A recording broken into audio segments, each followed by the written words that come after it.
Chapter 779. That's right, Song Qing agreed. Song Qing casually chimed in. He was clear about the customs of the Jurchen people. Unlike the Han people, they did not attach much importance to chastity.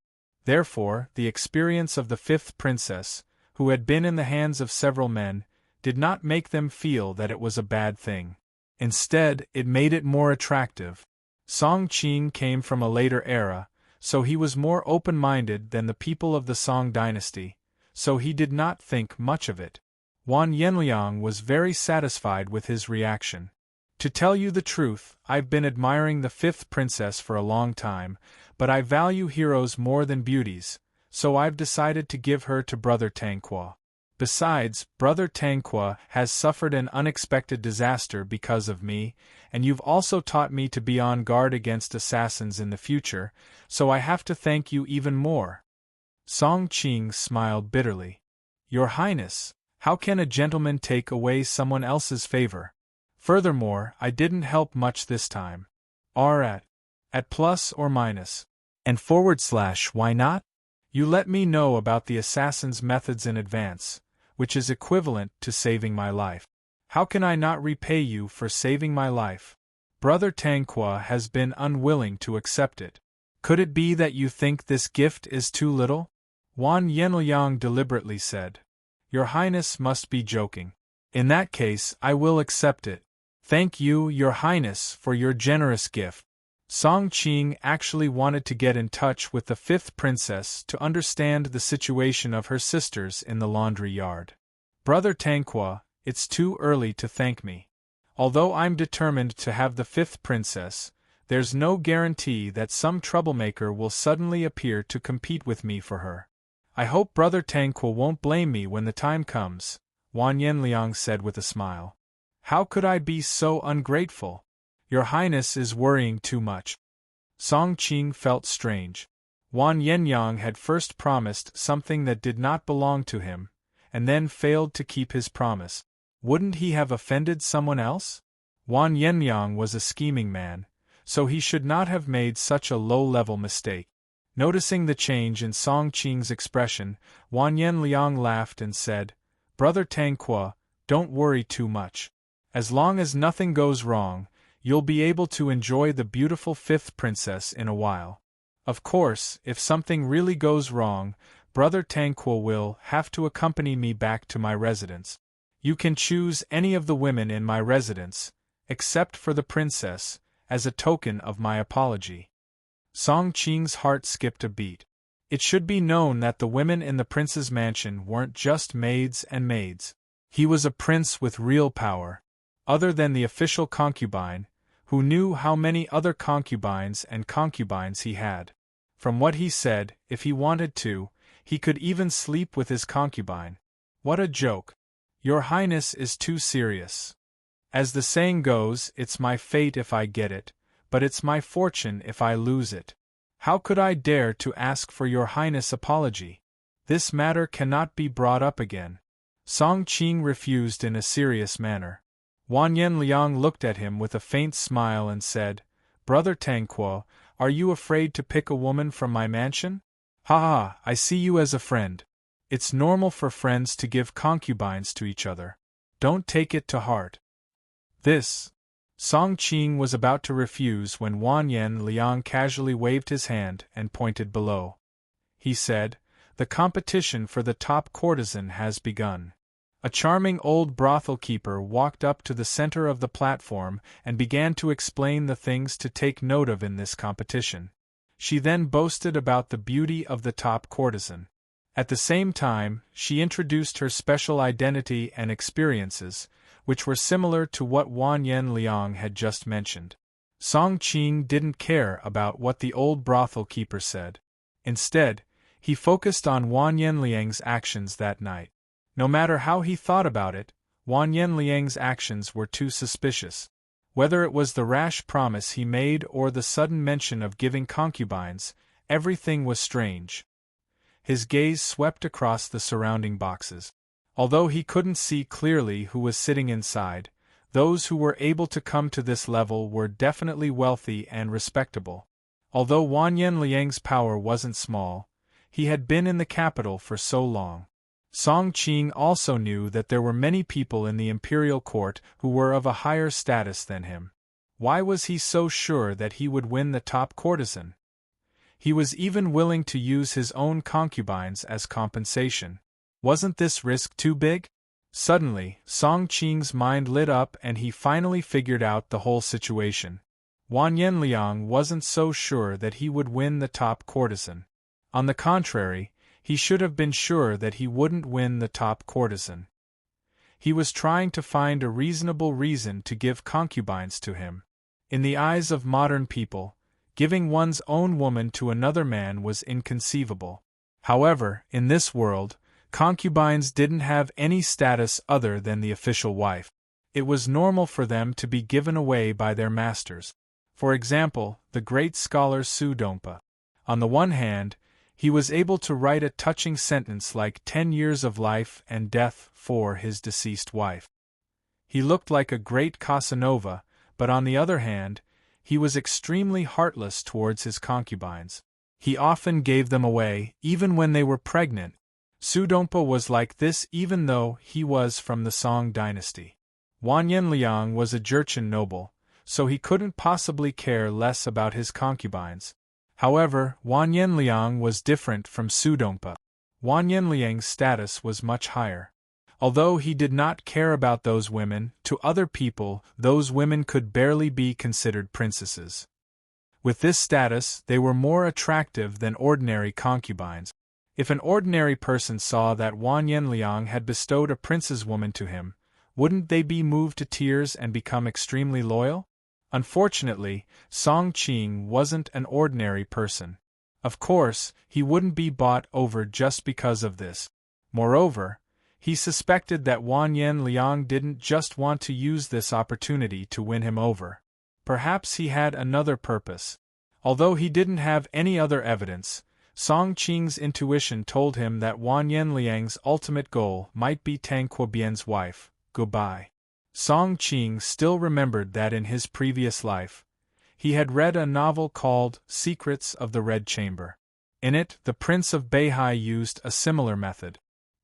He first invited Jia Rong to the prince's mansion, then instructed his favorite concubine to seduce her. Afterwards, he turned on Jia Rong and took out evidence of Jia Rong's corruption to threaten and seduce her. Jia Rong was terrified and fell step by step into the enemy's trap. In the end, she had no choice but to offer her wife, Qin Keqing, to the Prince of Beihai for mercy. I didn't expect that kind of method to be of great help today. In the eyes of an experienced person, what kind of method has he not seen? Song Qing couldn't help but sigh. The intelligence of a pervert was indeed limitless.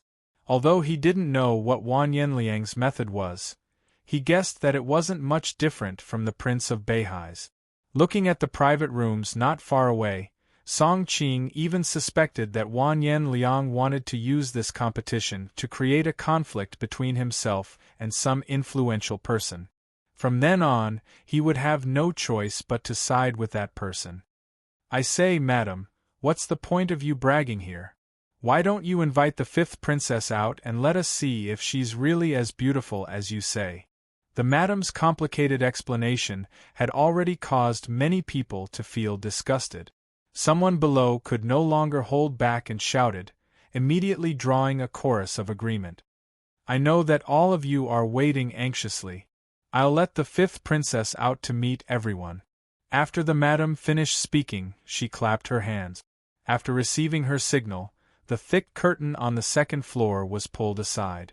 Soon after, an elegant sound of a zither could be heard from inside. The group of men immediately craned their necks to look up to the second floor. They saw a beautiful figure sitting behind the beaded curtain, playing the zither. Immediately, exclamations rose one after another. She's indeed a peerless beauty. No wonder the second prince was so infatuated with her. Today I must be her guest. Dream on. Don't you see how many princes are waiting upstairs? When will it be your turn? In any case, the rule tonight is that the highest bidder wins. I don't have anything else, But I have a lot of money. Song Qing's eyes were now very sharp. Although there was a beaded curtain between them, he could still clearly see the appearance of the top courtesan. She was about 27 or 28 years old. Even with Song Qing's picky eyes, he had to admit that she was indeed an outstanding beauty. Perhaps it was because of her noble birth, but despite the many years of suffering, she still had an innate arrogance that made her different from the other courtesans. Hearing the vulgar nouveau riche downstairs criticize her, her delicate eyebrows first furrowed, as if she was about to fly into a rage. However, very quickly, her expression turned into worry. Song Qing didn't know why he could think so much just by seeing her eyebrows move. But somehow, he had a feeling that he was right about her at this time. Indeed, I can't help but feel sorry for her. Wan Yanliang couldn't help but praise. Brother Tangqua, are you satisfied with my gift? Song Qing had already roughly guessed his plan and agreed without batting an eyelid. It's indeed very beautiful. Seeing that everyone was amazed, the madam seized the opportunity and shouted, Gentlemen, I won't say anything else. The base price is 500 taels of gold. The one who offers the highest price will be the guest of the fifth princess of the northern song tonight. Song Qing noticed that when the madam spoke, the fifth princess lowered her head. She seemed to be expressionless, but under the table she clenched her pale fists tightly, which betrayed her anger and helplessness at the moment. Let these people fight for a while. When it's about time, I'll come out. Obviously, Wan Yanliang didn't want to lower his status and compete with those people. At this time, the bidding came one after another, and soon the price exceeded 1,000 taels of gold. Song Qing secretly clicked his tongue. This is gold. I don't know how many top courtesans in the Qinhuai River can be bought with this price, but it can only buy her one night. And looking at the situation, the final price will be far more than that. This woman's identity as the princess of the Song dynasty is indeed extraordinary. When the price reached 3,000 gold taels, the voices of the people bidding suddenly decreased by half. After all, spending so much money to enjoy a night was really too extravagant. Many people who didn't have enough money had already given up on the idea of bidding. Chapter 780. The people below looked at each other in dismay. This price had far exceeded their expectations. Moreover, they knew that they were only here to accompany the crown prince. They did not have any extravagant hopes of actually snatching this top courtesan. Part of the reason they had called out the price was to create a commotion, and the other part was because they had fantasies in their hearts. Now, this fatty had made them see reality. Is there no higher price than 5,000 taels of gold? After waiting for a while, seeing that no one else was bidding, the madam understood that the people below had reached their limit. Thus, intentionally or unintentionally, she turned her gaze to the private room upstairs. If no one else bids, this beauty will be mine. The fatty impatiently roared, as if he wanted to immediately run over and embrace the beauty behind the bead curtain. 6,000 taels. A cold voice came from a private room not far from Song Qingshu. Song Qingshu could immediately tell that this was the voice of the yellow-robed woman. So she is here for the Song princess. Song Qingshu nodded his head. Thinking of her identity as a Song princess, it was not surprising that she wanted to save these pitiful princesses. Song Qingshu suddenly had a thought. She has repeatedly barged into the imperial palace. Could it be that she is also here for the laundry brothel? 7,000 taels. The fatty saw that someone was competing with him and was instantly enraged. He immediately added another 1,000 taels. 8,000 taels. The yellow-robed woman's voice was still cold, but Song Qingshu could almost feel the suppressed anger in her voice. 10,000 taels. The fatty directly called out 10,000 taels, declaring his determination to win. However, Song Qingshu noticed that the fat on his face was unconsciously trembling.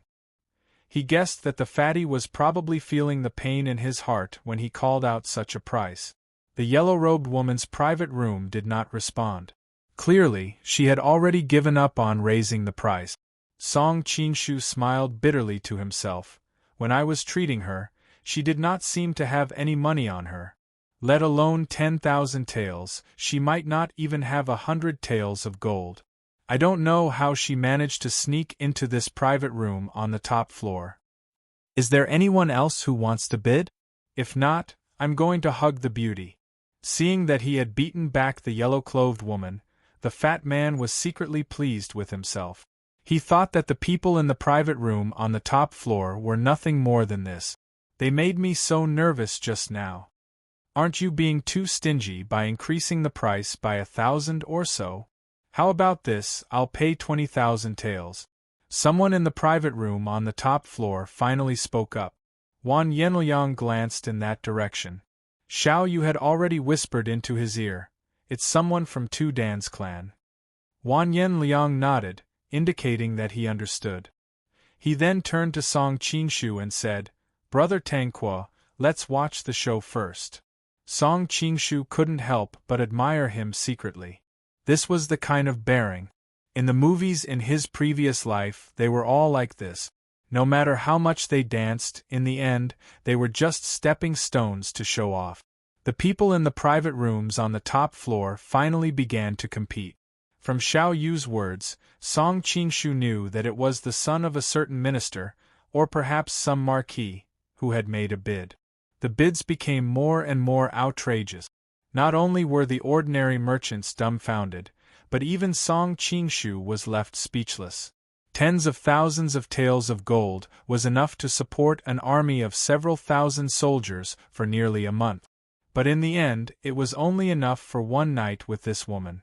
TSK, TSK, TSK. The final price fluctuated around 60,000 taels of gold. After all, although these nobles were rich, they weren't fools. For a night of pleasure, they were willing to fork out so much gold and silver. Anyone would have to weigh the pros and cons. Seeing that the time was right, Wan Yenliang gave Xiao Yu a look. Xiao Yu smiled, stood up, and called out, 100,000 taels. When this number was called out, the entire autumn fragrance brothel fell silent. Everyone turned to look at the private room they were in. Song Qingshu couldn't help but smile bitterly. 100,000 taels. That person in the palace really knows how to do business. When I bought her from the Song dynasty, I only spent 1,000 taels of gold. Now, she's selling for 100,000 taels of gold. Your Imperial Majesty is wise. This move will not only humiliate the southern barbarians of the Song dynasty, but it will also fill the national treasury. It's killing two birds with one stone. As officials, we naturally have to help your Imperial Majesty. Wan Yenliang gave him a meaningful look. Song Qingshu was dumbfounded. It sounded nice. Humiliating the Song dynasty? In reality, Shizong was secretly asking for bribes from these officials. This emperor was really, but looking at the situation, it seemed that only Wan Yenliang had seen through this. Not only did he express his goodwill to me, but he also secretly showed his filial piety to Shizong. No wonder Shizong trusted him so much. When the price of 100,000 taels of gold was called out, the private rooms on the top floor fell silent. If they were buying the rights to the courtesan, then 100,000 taels of gold wouldn't be enough to scare them. Although it was a bit expensive, they could still buy a princess to play with. But now, they could only buy her for one night. No one thought it was worth it. In addition, they had heard through various channels that the one who made the bid was the king of Hailing. No one wanted to offend such a powerful person for a woman. Thus, after dozens of breaths of silence, no one spoke again.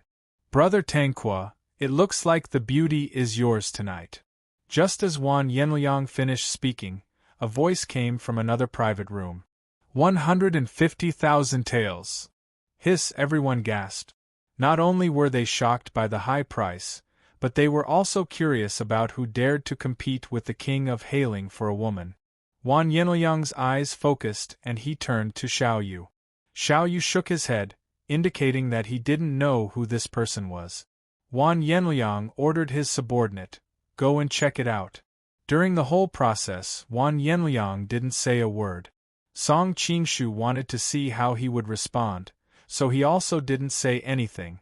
The atmosphere in the private room was a bit strange. Fortunately, the man came back quickly. "It's His Highness, King Wei." Wan Yanliang's expression became strange. After a long time, he turned to Song Qingshu and smiled bitterly. "Brother Tanqua, if it was anyone else, I would buy her back for you no matter how much money I have to spend. But it's King Wei, so I can't compete with him. You know that His Majesty only has one son, and he is destined to inherit the throne in the future. If I offend him now, I'm afraid I will die a horrible death. Of course. How can I put His Highness in danger?" Song Qingshu said hurriedly, but he was sneering inwardly. "I don't believe you didn't know that King Wei would come. Keep pretending." Wan Yanliang had an apologetic look on his face. "Today's matter was my fault. How about this? I will keep my word. Later, you will return to my palace with me. Tonight, you can spend the night with me. You can choose any of the women in my palace. Here comes the real show." Song Qingshu's heart skipped a beat. Just as he was about to refuse, another voice came from outside. 200,000 taels. Chapter 781. Song Qing was also very curious. He had already seen Wei Wang's domineering behavior at the Hall of Peaceful Harmony. He didn't care about the Empress at all and casually punished the Imperial Army's generals. He was really an extremely arrogant master. Even Wan Yanliang had to give way to him. Song Qing didn't know who dared to compete with him. "Go and investigate." Wan Yanliang stared at the private room and casually ordered. Soon, a subordinate ran out. "I was wondering who it was. So it's Chongqing Wang." Before the subordinate returned, Wei Wang stood at the window of the private room and had already called out the person's identity. He looked over and sneered. "Chongqing Wang." Song Qing's heart skipped a beat. He had been in the capital for a long time and naturally knew who Chongqing Wang was. Chongqing Wang, Wan Yenyuan, was the younger brother of the current Emperor Shizong. At this point, there was no need to hide his identity. The window of Chongqing Wang's private room opened and a man in his 30s could be seen sitting leisurely by the window. As he blew on the steam in his tea, he said calmly, "Your Highness Wei Wang, don't blame me for not reminding you. You should respectfully call me Imperial Uncle. Otherwise, people who don't know would think that the dignified Wei Wang doesn't even know these royal etiquette." "You." Wei Wang flew into a rage. However, he also knew that he was in the wrong and couldn't refute in front of so many people. Chongqing Wang chuckled. He stood up and looked down at the courtesan below. "What? Does Wei Wang also like this courtesan? So what if I do?" Wei Wang snorted coldly. 15 taels of gold. That's a lot of money. Chongqing Wang suddenly changed the topic. "But if I remember correctly, you don't have an official fief yet. Where did you get such a large sum of money?" Wei Wang's expression changed drastically. Actually, with his status, it was easy for him to get money. However, this was an unspoken rule that couldn't be seen in the light of day. How could he say it in front of so many people? Prince Chongqing pressed on, and his eyes suddenly became sharp. "Oh, I remember now. Your Highness, Prince of Wei, has been in charge of the flood control of the Yellow River recently. Could it be that those who repaired the river embankment asked you to do something for them and secretly offered you the money? Don't blame me for being too talkative. You're young and insensible. Perhaps you don't know what kind of money you should take and what kind of money you shouldn't take. Don't be fooled by those officials who are trying to curry favor with you. The river and the dikes are related to the lives of thousands of people. If something goes wrong, I'm afraid your Highness won't be able to bear the consequences." As soon as Chongqing King's words came out, the people below immediately burst into an uproar. Although they were afraid of Wei Wang's power and didn't dare to show too much, they whispered to each other and pointed at Wei Wang. Song Qing was puzzled. Chongqing King was so ruthless. Didn't it mean that both sides had completely fallen out? After all, Wei Wang was the future successor to the throne. Wasn't he being too rash? Xiao Yu moved closer to Wan Yanliang's ear and whispered, "It seems that Wei Wang had completely angered Chongqing King when he beat Wan Yan Tessie 80 times. Xiao Yu's voice was very soft, and it was so noisy in Qiuxiang brothel that even Wan Yanliang wouldn't have heard it clearly if Xiao Yu hadn't whispered in his ear. However, with Song Qing's level of cultivation, he naturally heard it clearly. So Wan Yan Tessie is Chongqing King's man. Knowing this, Song Qing suddenly understood. At the same time, he was secretly shocked. As a prince, Wan Yan Yuan actually befriended a general who was in charge of the imperial army. No one would believe that he didn't have any ulterior motives.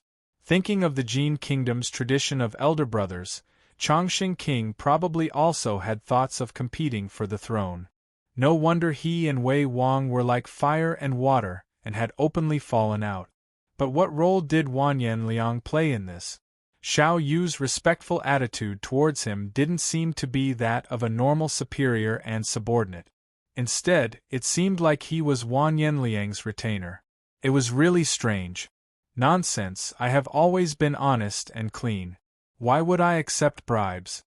Wei Wang's face turned red and he braced himself to say this. He wanted to slap Chongqing King in the face, but he knew that this was just a thought. After all, Chongqing King's power was not inferior to his, and he was also his uncle. Oh?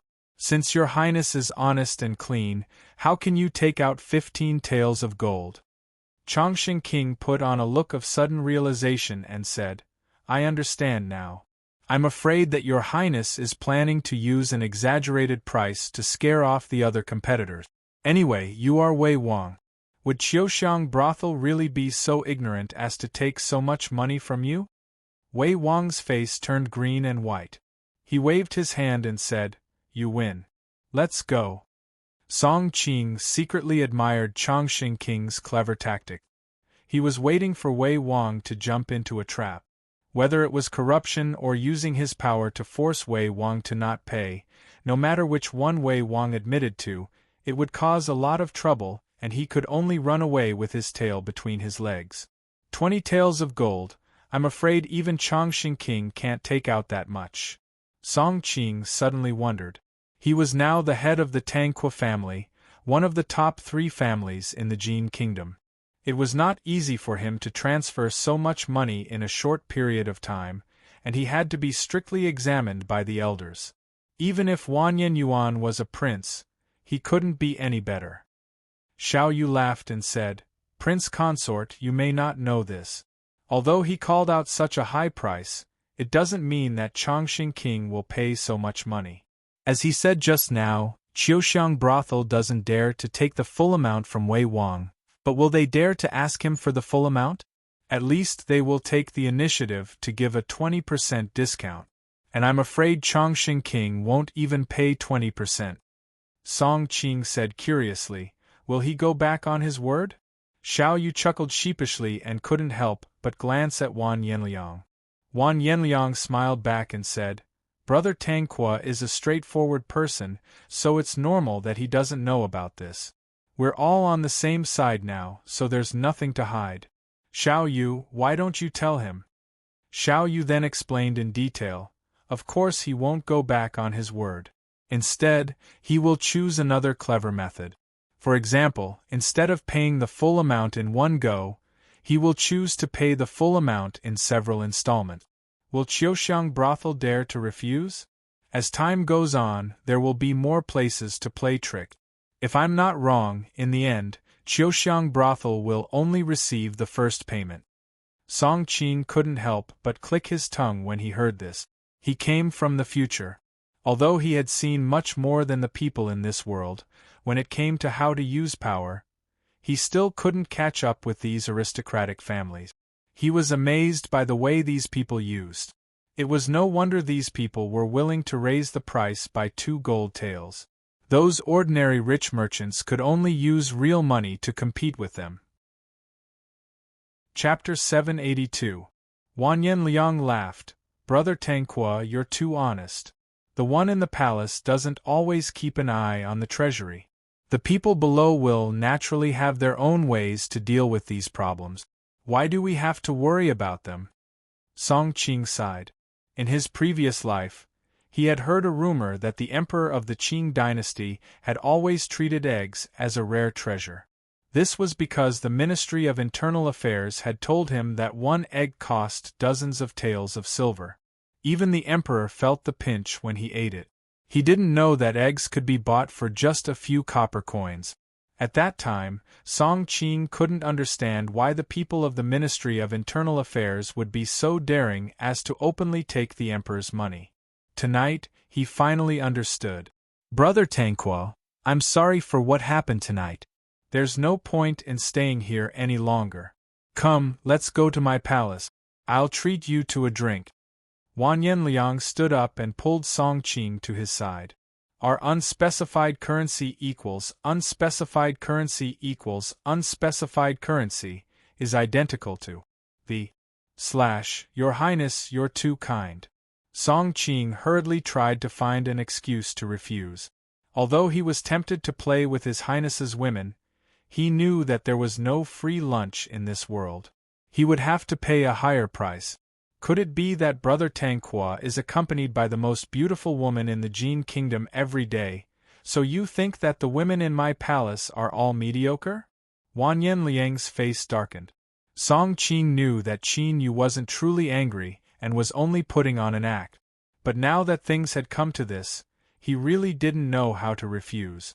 If he refused again, wouldn't that be tacitly admitting that all the women in the King Hailing Palace were mediocre?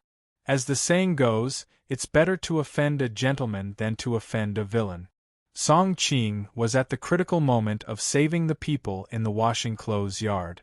If Wanyan Liang played tricks behind his back, it would be troublesome.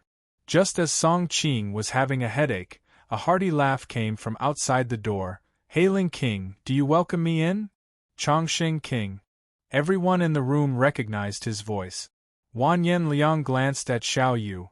Why is he looking for me? Xiao Yu shook his head. I'm not sure either.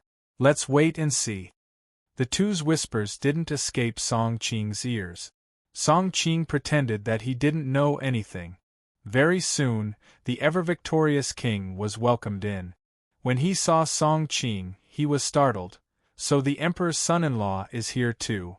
Song Qing bowed. Greetings, Wang Ye. We're family, don't be so polite. Chongqing King laughed out loud. Song Qing was startled at first, but he quickly reacted. Chongqing King was Gu Bai's brother, so he was actually his second brother-in-law. After they chatted for a while, Wanyan Yuan suddenly said to Wanyan Liang, Hailing King, you won't blame me for stealing your love today, right? Wanyan Liang laughed and said, Chongqing Wang, you are exaggerating. Competing for the title of courtesan belle has always been a matter of elegance. How can there be such a thing as stealing someone's love? Hee, we grew up together. How can you hide your thoughts from me? Wanyan Yuan laughed. Don't worry, I'm not interested in that top courtesan. I just can't stand that brat Dao Ji's arrogant and domineering manner. Wanyan Liang didn't respond. He calmly replied, Wei Wang is young, it's normal for him to be a bit arrogant. Only then did Song Qing find out that Wei Wang's real name was Wanyan Daoji. His heart immediately thundered. Daoji, Daoji, Jigong's Buddhist name was Daoji, and Jigong was a person from the early southern Song dynasty.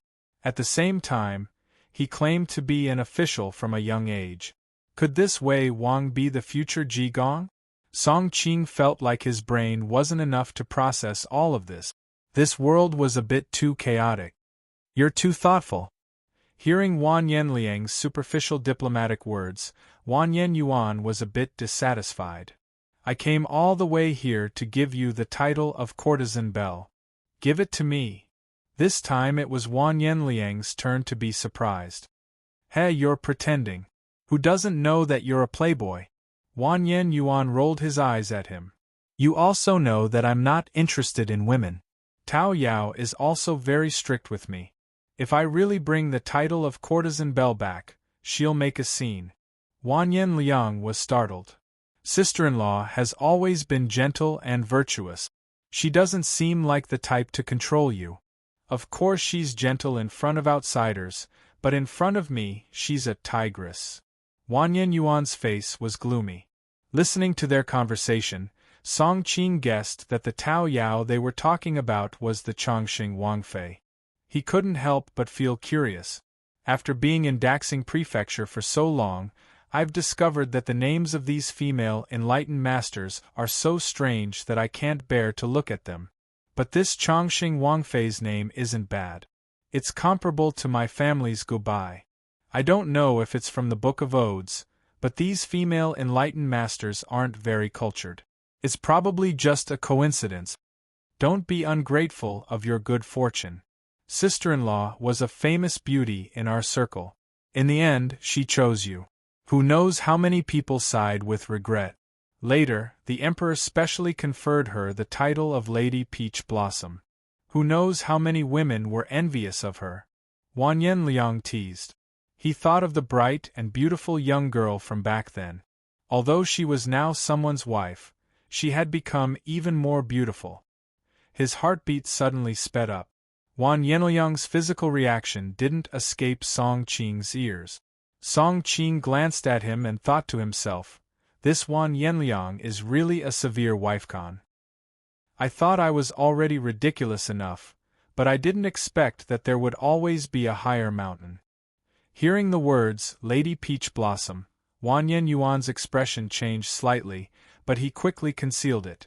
Unwilling to fall behind, he retorted, you speak as if Tu Danjing wasn't the common lover of our group. In the end, she still chose you. So the Princess of Hailing is called Tu Danjing. No wonder Wanyan Liang has such a close relationship with the Tu Dan family. Song Qing glanced at the 4 experts beside Wanyan Liang. 2 of them were called Tu Dan Ali Chuhu and Tu Danjun. It seemed that the Tu Dan family had bet their entire family on the king of Hailing. This is different. Although there were many people who liked Tu Danjing back then, at least that person didn't like. Wanyan Liang said meaningfully. Wanyan Yuan's expression immediately became unsightly. Before the current Emperor Wanyan she ascended the throne, he was just like everyone else, an ordinary prince. It was an open secret in this circle that he liked Tao Yao. In the end, Tao Yao chose him. Originally, this wasn't a big deal, but who knew that after Emperor Taizong passed away, the various factions would compete and push Wanyan Shi onto the throne. This past event couldn't help but make people's imaginations roam. In addition, he had later conferred the title of Lady Peach Blossom to Tao Yao. Anyone with a discerning eye could see that Wanyan Shi still had feelings for Tao Yao. This made Wanyan Yuan feel like he was sitting on pins and needles. Chapter 783. Wanyan Yuan stood up abruptly with an ugly expression on his face. Wanyan Liang, I came here out of goodwill to give you the title of top beauty. Are you going to mock me like this? Chongqing Prince, you've really misunderstood me, Wanyan Liang hurriedly apologized. It was my slip of the tongue just now. I'll punish myself by drinking 3 cups of wine as an apology. He picked up the wine jug beside him and poured 3 cups of wine. He drank them all in one gulp and then pulled Wanyan Yuan back to his seat. Wanyan Yuan's expression softened a little. So are you going to accept the title of top beauty or not? I'll accept it, all right? Wanyan Liang smiled bitterly. It's just that I don't know how to repay this generous gift of yours. You clearly know what I want. Why do you have to pretend to be ignorant? Wanyan Yuan couldn't help but snort. He was about to say something, but when he saw that Song Qingshu was still in the room, he immediately shut his mouth. Song Qingshu, who was standing to the side, immediately narrowed his eyes. What does Wanyan Yuan mean? Could it be? Wanyan Liang also glanced at Song Qingshu. He knew that Wanyan Yuan couldn't say some things in front of Song Qingshu. He rolled his eyes and came up with an idea. I have a presumptuous request here. I hope Chongqing Prince won't mind. What presumptuous request! Wanyan Yuan was immediately overjoyed. He wasn't afraid of what he wanted, but he was afraid that he didn't want anything. Wanyan Yuan pointed at Song Qinshu and smiled. Actually, I promised Brother Tangqua tonight that I would buy the title of top beauty and give it to him to thank him for saving my life. Wanyan Liang didn't mention what he had said earlier. He only mentioned that Song Qinshu had encountered the assassin and roughly told Wanyan Yuan about what had happened that night. I want to honor my promise and give the title of top beauty to Brother Tangqua. I wonder if Chongqing Prince would mind? Wanyan Liang stared at Wanyan Yuan and smiled. Wanyan Yuan was stunned. What happened to Wanyan Liang? How could he give away such a beauty so casually? Thinking about it for a moment, he thought that this man was deliberately sending Song Qinshu away so that they could speak. He was overjoyed. Since I've given you the top courtesan, you naturally have the right to decide what to do with her. Tang Quobian is Song Bai's husband, and as her brother, I can't see my little sister being wronged. But today, for the sake of the Prince of Hailing's face, I'll turn a blind eye to this. Tang Quobian, you brat, you better give me a few jugs of wine to seal my mouth, otherwise I'll tell Song Bai. Of course. Thank you, Si Ling King. Thank you, ever-victorious King. Song Qinshu knew that the two of them wanted to send him away. In addition, he also wanted to find the fifth princess to inquire about the situation of the other princesses in the laundry yard. Therefore, he did not decline. Both parties could be said to have hit it off. Wanyan Liang winked at him. Brother Tangquo, the beauty is alone in her bed, so we won't hold you up any longer. Hurry up and go, don't waste this beautiful scenery. Song Qinshu deliberately put on an awkward and expectant expression. After bidding farewell to the two of them, he pretended to be impatient and hurried away. Halfway through, he hesitated whether he should go back and eavesdrop on what the two of them were discussing. But then he thought of the tight security around the room, and the 4 experts under Wanyan Liang were not easy to deal with. Although he did not know how good Wanyan Yuan's men were, they must not be too bad. Going too close would easily expose him. Forget it. Even if I don't eavesdrop, I can roughly guess what they are talking about. I'd better take this opportunity to find the 5th princess and learn about the situation in the laundry yard. In the end, Song Qinshu gave up on the idea of eavesdropping. He quickened his pace and walked towards the room where the top courtesan was. Thinking of the excitement on Song Qinshu's face when he left, Wanyan Liang could not help but laugh. Brother Tangquo is really something. His wife is the most beautiful woman in the Jin Kingdom, but he can't control himself. Hey, I used to think that he was a loyal man, but I didn't expect him to be a womanizer. Wanyan Yuan snorted. If not for the fact that he wanted to send Song Qinshu away, he would have taught Song Qinshu a lesson for his sister's sake. Chongqing King, don't be angry. His lust may not be a bad thing for you. Wanyan Liang said meaningfully. At the same time, he added in his heart, it's even better for me.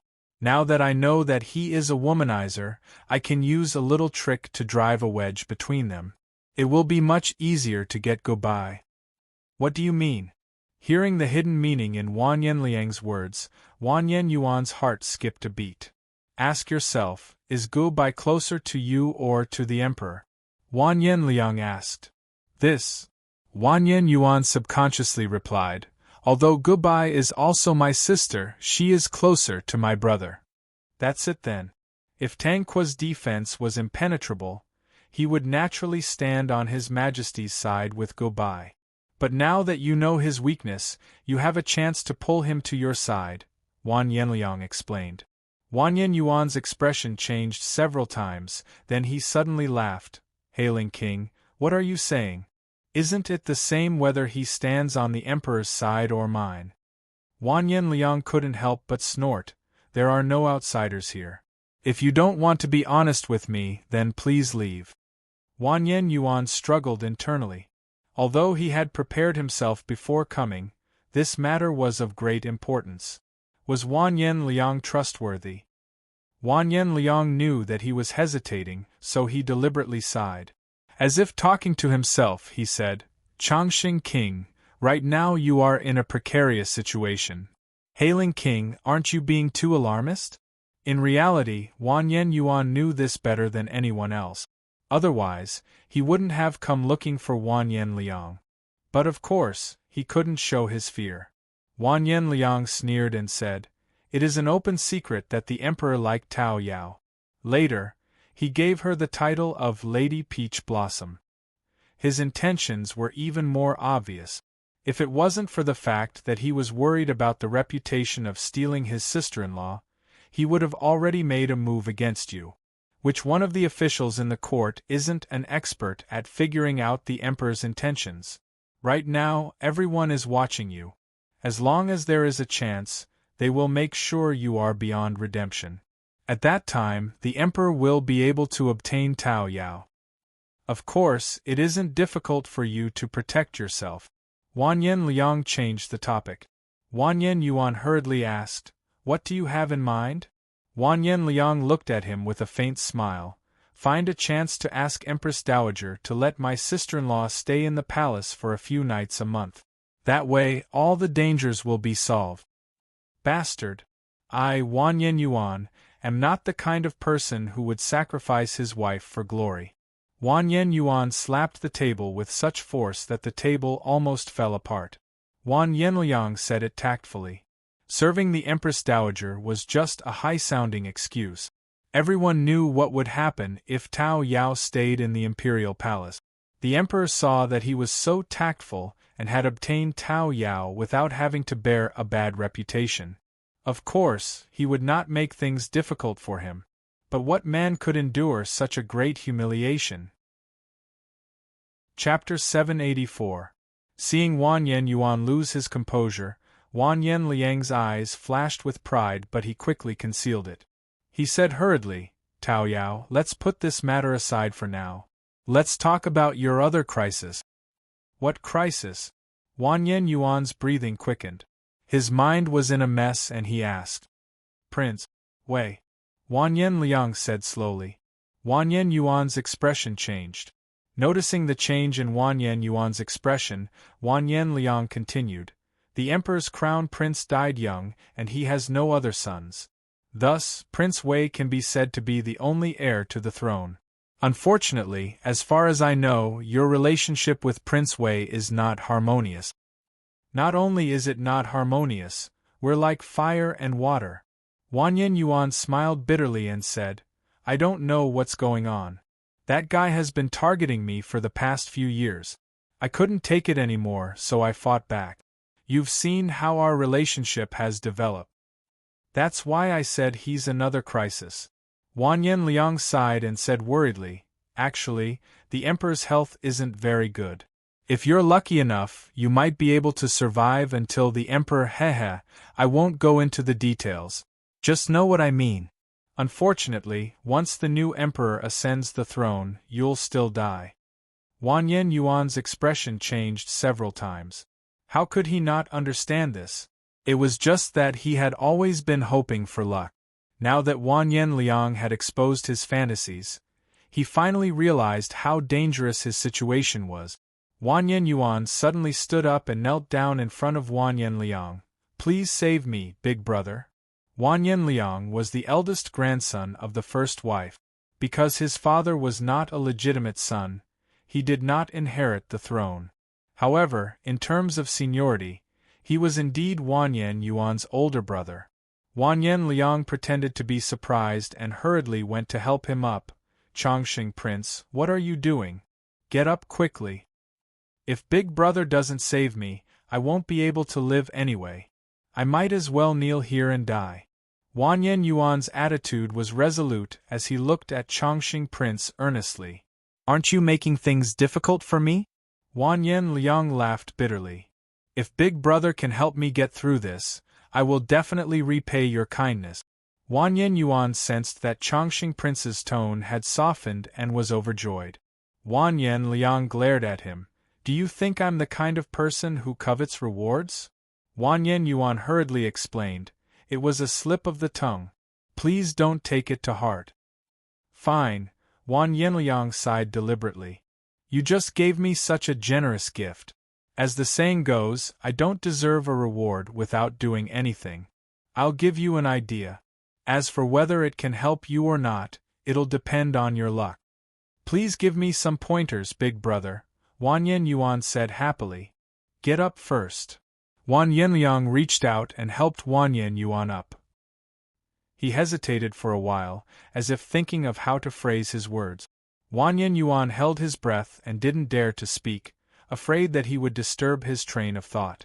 After a long period of silence, Wan Yenliang finally said faintly, Do you still remember the matter of great ancestor Taizong? Great ancestor? Wanyan Yuan was startled.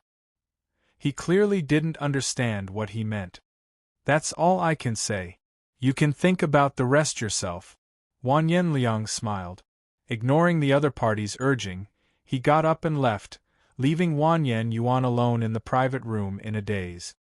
I understand now. After some time, Wanyan Yuan suddenly slammed the table. His face was full of joy and his breathing quickened. After great ancestor passed away, the throne didn't fall into the hands of great ancestor's son. Instead, it was inherited by his younger brother Taizong. Since there's this precedent, no one can say anything even if I do something.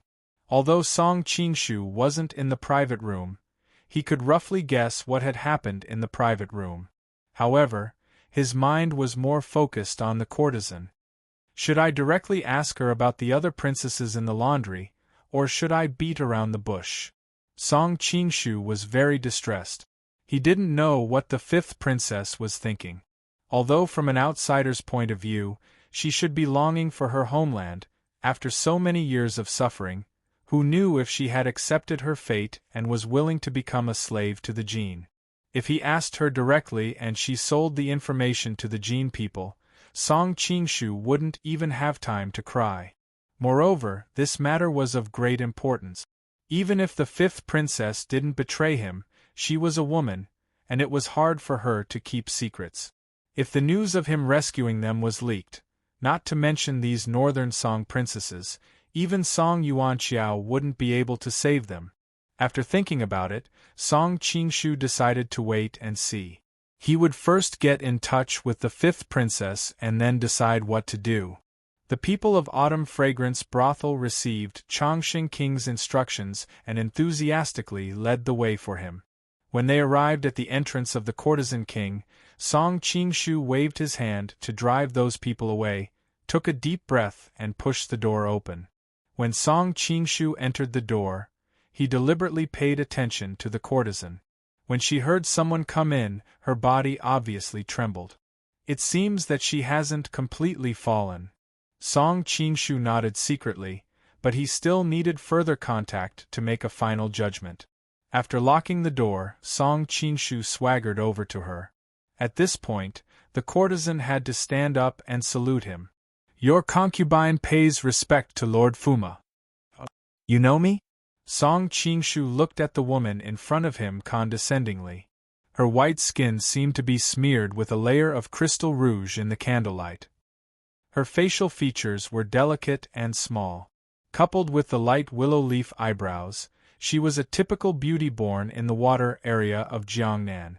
Just now Nanny Zhang came to pass a message, and I learned that the one I will serve tonight is Lord Fuma. Hua Kuei slowly replied. Her voice was soft and sweet, gentle and moving. What's your name? Song Qingshu casually pulled a stool and sat down. Hua Kuei hesitated for a moment and finally answered, My maiden name is Fujin. Zhao Fujin? Song Qingshu furrowed his brows. That's a terrible name. He was puzzled.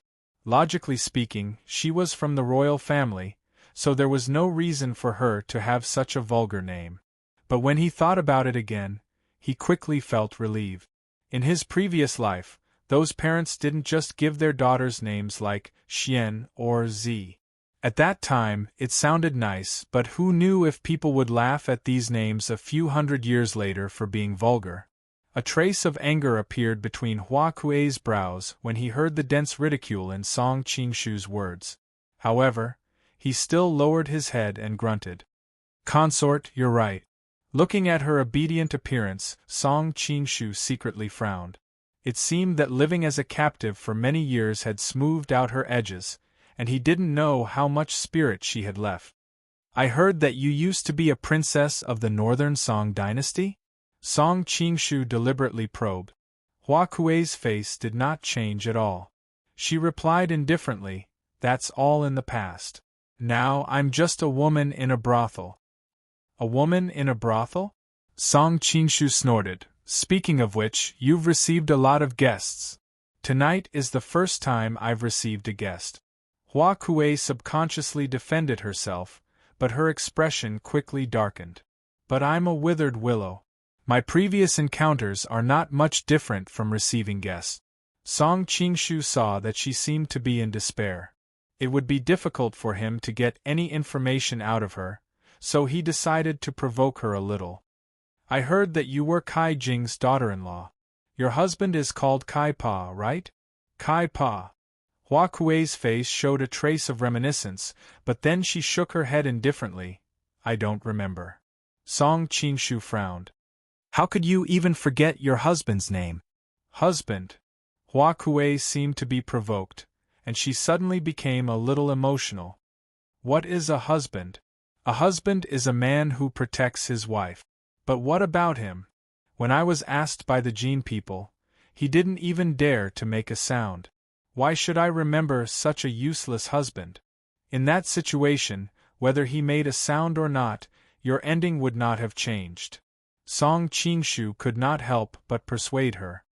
Whether he has the ability to protect me or not is one thing, whether he dares to protect me or not is another. What I need is his attitude. Hua Kuei's breathing became rapid, causing her soft breasts to rise and fall violently. Drink some water. Let bygones be bygones. Song Qingshu picked up the porcelain pot on the table, poured a cup of water, and handed it to her. A strange look flashed in Hua Kuei's eyes.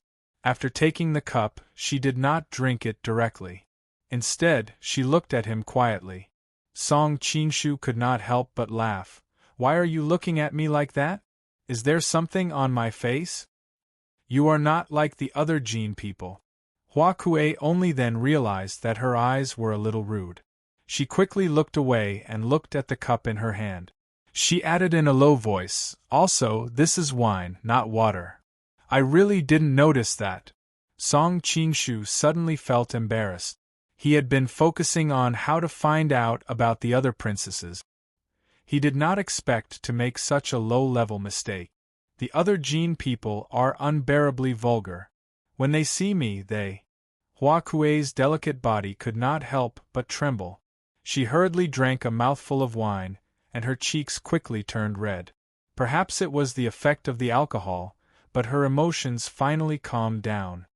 When other people see me, they will only rush at me. But you are different. You actually talk to me and you are shy. At the end of her words, her lips even curved into a slight smile. This is so King embarrassing. Song Qingshu did not expect that he would be pecked in the eye by a goose. His expression suddenly became a little ugly. In order to reverse the situation, Song Qingshu pulled her into his arms and snorted heavily, since you like to be direct and violent, then don't blame me. Chapter 785. Song Qing saw that asking nicely was not going to work, so he decided to change his strategy.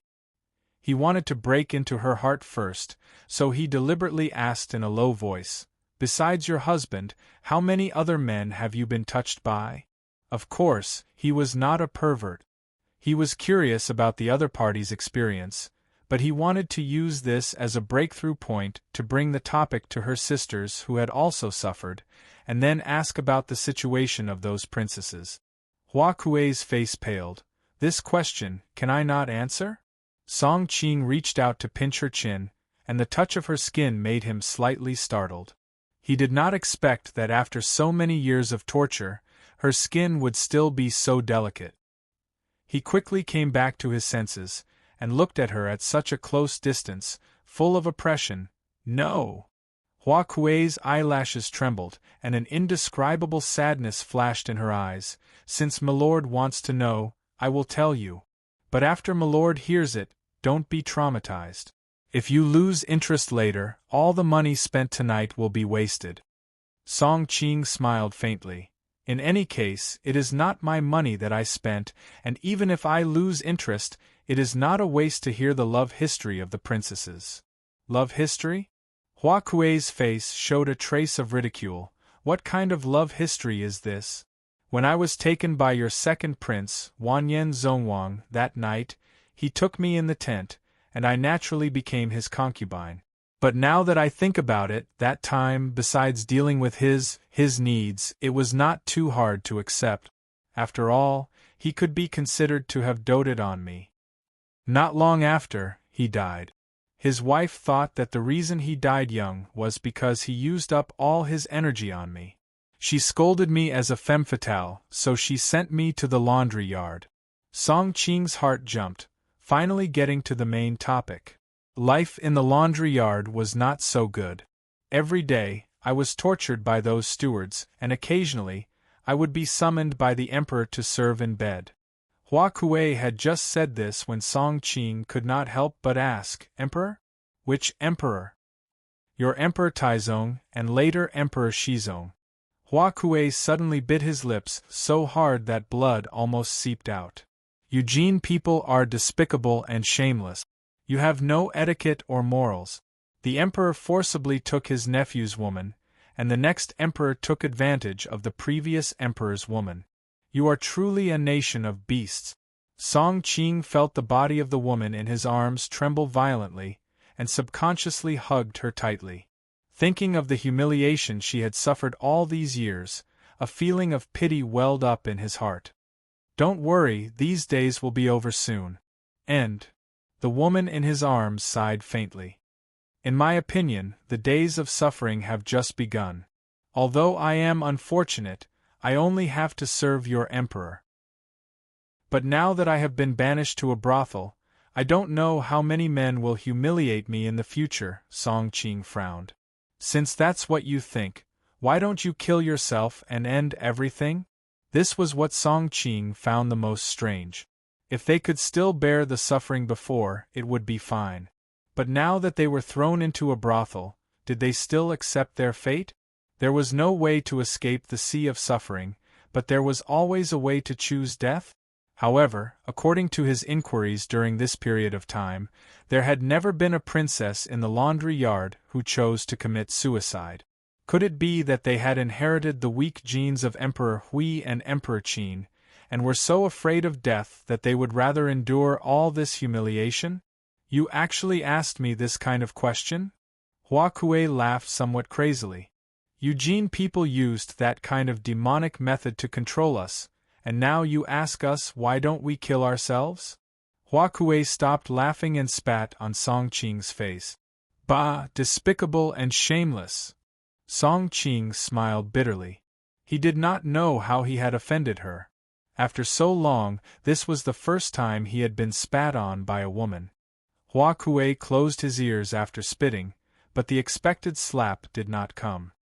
He opened his eyes to look at Song Qing, and just happened to meet his pitiful gaze. His heart could not help but tremble. He took out a handkerchief from his arms and wiped the water stains on Song Qing's face. You are really different from other Jin people. Perhaps my heart is not hard enough. Song Qing laughed self-deprecatingly. Hua Kuei's fingertips stroked the beard on his face, and could not help but laugh foolishly. I did not expect a bearded man like you to be so sentimental. Well, since you are not so annoying, I will serve you well tonight. Tonight was the first time she admitted her identity as a princess, but Song Qing was not happy. He noticed that her eyes had become blurred, as if she had become a little emotional. Song Qing could not help but feel a headache coming on. What the hell is this? I am here to talk about serious matters tonight. Just as he was hesitating whether he should tell her everything, Hua Kuei hooked his neck and whispered in his ear, "I heard that you are the Emperor's son-in-law?" "Ah, yes." Song Qing nodded subconsciously. "How does it feel to be a princess of the Jin kingdom?" Hua Kuei bit her lips, and her voice seemed to be mixed with a trace of strange emotions. "Not bad." Song Qing suddenly felt that his brain circuit was not enough to process the situation. This scene was not right. "Tonight, I will let you know that compared to the princess of the Jin kingdom, the princess of the Song kingdom tastes better." Hua Kuei's voice seemed to come out from her throat, and it was unreasonably sweet. The woman in his arms was like a restless kitten, and it tickled Song Qing's heart. However, if he still did not realize that something was wrong, he would be too slow. He took the wine cup on the table and smelled it. Sure enough, it smelled of aphrodisiac, although the dosage was not large. Song Qing immediately understood. Perhaps the people of the laundry yard were also afraid that the Song princess would not be obedient, so they secretly tampered with the wine. "What the hell do you want me to do?" Song Qing was immediately dumbfounded. The woman in his arms was like a beautiful snake, and it made him a little angry. He seemed to hear the seductive voice of a devil. "This woman is a beauty that 2 emperors and a prince of the Jin kingdom fought over. She was the most beautiful 5th princess of the northern Song dynasty. Tonight she originally belonged to you. Besides, she is not a virgin. She will definitely not blame you after this. There are not many opportunities like this where you only need to enjoy and not take any responsibility afterwards." In the end, Song Qing forcibly suppressed the idea of doing this woman on the spot. After all, her fate was already pitiful enough. How could he bear to stab her again? Song Qing carried her up and put her on the bed. When he was about to untie her clothes so that he could use his qi to help her expel the poison in her body, the window suddenly exploded, and a cold light pierced straight at his back. Chapter 786. The yellow-robed woman raised her eyebrows and asked in disbelief, "Are you sure it's him?" "I'm absolutely sure." Hua Kuei began to tremble all over. "The cosmetic powder I used today is quite unique. This kind of fragrance can't be found anywhere else, but his body has my scent." As the yellow-robed woman listened, she suddenly thought of something. She opened the food box that Song Qingshu brought and found that there were 3 sets of bowls and chopsticks inside. Her expression finally changed. "The water is here." Song Qingshu walked in with 2 cups of tea. He noticed that the 2 women's expressions were a bit strange and couldn't help but ask, "What's wrong with you?" "Nothing." The yellow-robed woman forced a smile. "Quickly pass the water over." "Okay." Song Qingshu eagerly moved over. He was thinking about how to find a chance to find out the relationship between the 2 women when he suddenly became playful. A cold light flashed in front of his eyes, and a murderous aura came toward him. He subconsciously raised his cup to block it, but the porcelain cup didn't even last for a blink of an eye before it exploded into pieces. The cold light continued to penetrate. The room quickly fell into silence. Song Qingshu's fingers tightly clamped the tip of the sword that was stabbing toward him. He looked at the owner of the sword and subconsciously shouted, "Are you crazy?" The yellow-robed woman snorted coldly. Her voice was as cold as iron. "Who are you?" It happened so suddenly that Song Qingshu didn't react for a moment. After hearing her question, he finally understood that he could no longer hide his identity. After all, how could a little eunuch have such good kung fu? Taking advantage of his momentary absent-mindedness, the yellow-robed woman flicked her wrist, and the sword in her hand spun rapidly.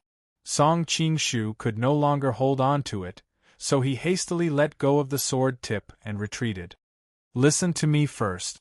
The yellow-robed woman's face was as dark as water. Her lips were tightly shut. She attacked several times, each faster than the last and more ruthless than the last. She didn't give him a chance to speak at all. After dodging for a while, Song Qingshu saw that her attacks were all killing moves. He was enraged. "If that's the case, I'll have to offend you first." As soon as he finished speaking, he disappeared from where he stood. The yellow-robed woman was shocked. She cried out in alarm and instinctively pulled back her sword to stab behind her. However, she was already injured, so her movements were inevitably a bit slower. Before she could stab, she felt a numbness in her waist and all the strength in her body disappeared. Her body went limp and she fell into a broad chest. All of this happened in the blink of an eye. Hua Kuei had just seen that the yellow-robed woman had the upper hand, but in the blink of an eye she was subdued. She was stunned until she saw Song Qingshu carrying the yellow-robed woman to the bed. She finally came to her senses, grabbed the vase beside her, and smashed it at his head. "Hey woman, aren't you a little too heartless?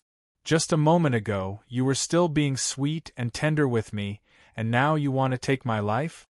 As if he had eyes on the back of his head, Song Qingshu easily dodged the attack. He even caught the falling vase and prevented it from falling to the ground. "It's really you. You're the son-in-law, Tang Quobian." Hua Kuei trembled. She had finally seen hope, but she didn't expect it to be shattered so quickly. She shuddered at the thought of falling into the hands of the Jin people again. "How did you recognize me?" Song Qingshu asked curiously. "You have the smell of my powder on you." Perhaps because she had succumbed to the despotic power of the Jin people for many years, Hua Kuei subconsciously answered. "I see." Song Qingshu suddenly realized that he had been careful enough, but he didn't expect a woman's racial talent. It was no wonder that women in his previous life could often detect their husbands' infidelities by smelling the scent of other women on their husbands' bodies. Now that things had come to this, there was no need for him to pretend anymore. He pulled Hua Kuei into his embrace with one hand and hugged the yellow-robed woman with the other. He laughed loudly and said, "What I said at Autumn Fragrance Brothel was right. I didn't think that I would have the chance to kill two birds with one stone so soon." Hua Kuei immediately became anxious and said, "Son-in-law, what do you want? Come at me directly. I will serve you well. Don't make things difficult for Ing Luo." "Ing Luo?" Song Qingshu looked at the yellow-robed woman with a playful expression and said, "Is that your maiden name?" The yellow-robed woman's face turned slightly red. She snorted and said, "Fifth sister, don't be afraid. This person is not the son-in-law of the Jin kingdom, Tang Quobian." "Ah, then who is he?" Hua Kuei was stunned. Song Qingshu's heart trembled, but he said in a relaxed manner, "Fairy sister, tell me, if I'm not Tang Quobian, then who am I?" Usually, he looked like a little eunuch. The yellow-robed woman didn't think much of it when he addressed her in such a respectful manner. But now that he addressed her so casually, she couldn't help but feel embarrassed and angry. "Don't call me that." Song Qingshu stared blankly for a moment, then laughed. "I say, Lady Ing Luo, I'm afraid you don't understand the current situation. You're my captive, so why are you shouting at me?"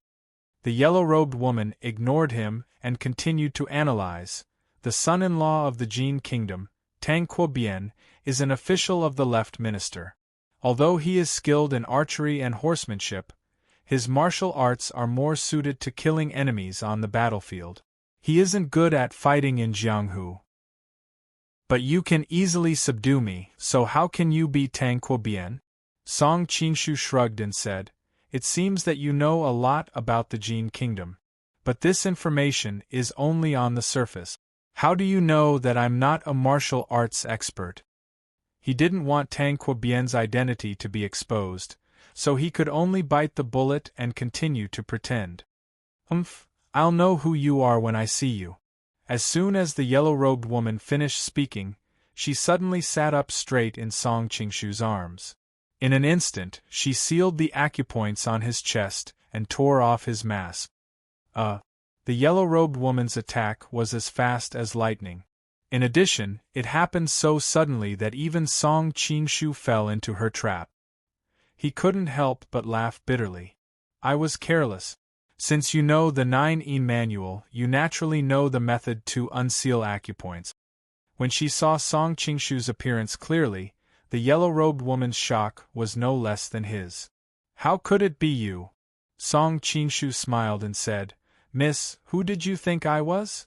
Thinking of the time they had spent together, the yellow-robed woman blushed and said angrily, "I was wondering why I felt an inexplicable sense of disgust the first time I saw that little eunuch.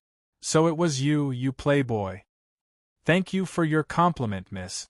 I don't deserve it." Song Qingshu looked at her flushed face and couldn't help but praise her. "Although you say you hate me when you see a playboy like me, you still can't help but blush. It seems that my charm has broken through the sky." "I'm not blushing." The yellow-robed woman hurriedly touched her cheeks and found that they were indeed a little hot. Her heart couldn't help but skip a beat. "If you keep talking nonsense, I'll cut off your tongue." "Miss, I'm afraid you won't." Song Qingshu smiled even more brightly. The yellow-robed woman's eyebrows couldn't help but tremble. She could no longer hold back the anger in her heart. Raising her hand, she wanted to slap him. Who knew that when her hand was halfway out, she would be stopped by Song Qingshu. Song Qingshu grabbed her wrist and pressed her entire body onto the bed. Looking at her from a close distance, he said, "Fairy Jejia, in this world, you aren't the only one who knows the 9-in manual." Chapter 787. Although the voice was full of anger, it sounded very familiar. Song Qingshu looked back and couldn't help but laugh. It was the yellow-robed woman who had entered Fragrant Autumn in disguised as a man and then disappeared without a trace. Originally, he was a little worried that Fragrant Autumn Inn would be full of nobles and experts tonight. He was also worried that she was injured and would get into trouble. In a split second, Song Qingshu was even thinking about who the perverted thief was. He immediately ruled himself out. After all, it wasn't easy for him to decide to be a gentleman. But when he followed the woman's gaze and noticed that his hand was unbuttoning Hua Kuei's chest, he finally reacted. Song Qingshu let out a strange cry as he awkwardly dodged her hateful sword strike. $cent. $P. What a misunderstanding! Song Qingshu smiled and subconsciously wanted to explain, but suddenly remembered that he was in Tang Quobian's appearance, and she didn't know him at all. After the yellow-robed woman forced Song Qingshu back, she didn't have the time to deal with him. She immediately went to check on Hua Kuei's condition. Seeing his blurred eyes and red cheeks, she couldn't help but be angry. "I'll kill you, you perverted thief!" "Hey, hey, hey!" Seeing that she was pouncing on him like a tigress, Song Qingshu hurriedly dodged everywhere. With the help of the narrow space in the room and the obstruction of the tables and stools, he didn't need to expose his martial arts to avoid her attacks. "What perverted thief? I obviously haven't even started." Song Qingshu felt very wronged, but after hearing his words, the yellow-robed woman didn't stop. Instead, the killing intent in her eyes grew stronger, and her moves became more ruthless. "Besides, I spent 200,000 taels of gold to buy her. So what if I really want to be perverted? You're such an unreasonable woman." Song Qingshu shamelessly took the Chongqing king's credit as his own, without a trace of shame on his face. "You!" The yellow-robed woman's almond-shaped eyes widened. Seeing him dodging, she decided not to chase after him. She casually pulled down the gauze curtain on the bed and threw it at him. The gauze curtain seemed to have eyes and immediately wrapped around Song Qingshu's leg. White python whip technique. This woman is indeed proficient in the 9-in manual. Song Qingshu was absent-minded and was tripped by her. He hurriedly hugged the pillar next to him and resisted the pull from his legs while reminding her, "My bodyguards will be here soon. If you have the ability, don't leave. Wait until they catch you. Tonight, I want to see what it's like to kill 2 birds with 1 stone." The yellow-robed woman almost vomited blood in anger at his words, but his words did remind her. Hearing the shouts of the guards coming from the distant corridor, she understood that she was injured. If she continued to tangle with this bastard, she wouldn't be able to leave even if she wanted to. "Pervert, I'll take your dog life next time." The yellow-robed woman fiercely glared at him and memorized his appearance. After that, she picked up Hua Kuei, who was lying on the bed, and rushed out of the window. Suddenly, there were all kinds of screams coming from outside. This woman looks like an otherworldly fairy, but her attacks are truly ruthless. Song Qingshu watched as her figure disappeared into the distance, and he finally let out a sigh of relief. "Brother Tangqua, are you all right?" Wan Yenliang had just come out of the private room when he heard about the disturbance and hurried over to check on the situation. "Fortunately, Your Highness came in time. Otherwise, my little life would have been lost here today." Song Qingshu pretended to be frightened. Seeing his flustered appearance, Wan Yenliang secretly despised him, but he was extremely polite on the surface. "Someone, quickly bring some tea to calm down. Also, call the owner of Chiao Xiang brothel over. How did he do his security work? He didn't even know that an assassin had snuck in." Seeing Wan Yenliang's enthusiasm, Song Qingshu thought to himself, although this Wan Yenliang's character is a bit bad, he really does have some ability. This arrangement is watertight. Not only did he control the situation, but he also made friends everywhere. He was worried about the yellow-robed woman and the fifth princess, so naturally, he didn't want to continue wasting time in Chiao Xiang brothel. After exchanging a few words with Wan Yenliang, he said that he was not feeling well and wanted to go home to rest. Wan Yenliang thought that he was so scared that he was sick. He was both disdainful and happy, thinking that if he was so useless, wouldn't it be easier for him to get the song by in the future? So he immediately sent a team of guards to escort him back to the manor. After coming out of Chiao Xiang brothel, Song Qingshu began to wonder where the yellow-robed woman and the others had gone. Due to the recent incidents of assassins, Daxing Manor's security was much tighter than usual. She was injured, so it would not be easy for her to leave the city. It was also unlikely that she was hiding in a residential area. Recently, the city guards had been going door to door to check strangers every day. The yellow-robed woman couldn't hide even if she wanted to. Could it be? Song Qingshu's heart skipped a beat, and his gaze turned to the indistinct imperial palace in the distance. After returning to Tangqua's manor and sending away Wan Yenliang's guards, Song Qingshu turned around and took Xiaoxingguo's clothes and rushed in the direction of the imperial palace. He didn't change immediately because it would be too easy for a eunuch to be discovered by the patrolling soldiers if he wandered outside the imperial palace at night. After sneaking into the imperial palace, Song Qingshu first changed his clothes and mask in a secluded place, then swaggered toward Xiaoxingguo's residence. As expected, she's here. At the door, Song Qingshu heard the breathing of two people. One of them had a long and familiar breath, which was obviously the yellow-robed woman. The other had a messy breath, which was obvious that she didn't know martial arts. She should be the courtesan she had rescued. "Fairy sister, I'm back," Song Qingshu shouted in advance to avoid another sword slash as soon as he entered the door. After opening the door, Song Qingshu felt something pressing against his back. He couldn't help but raise his hand and smile bitterly. Is it necessary to do this every time? The yellow-robed woman took the opportunity to look outside the door. She didn't see anyone following them. After closing the door, she said apologetically, "We're in a dangerous place, so we have to be careful. I'm sorry."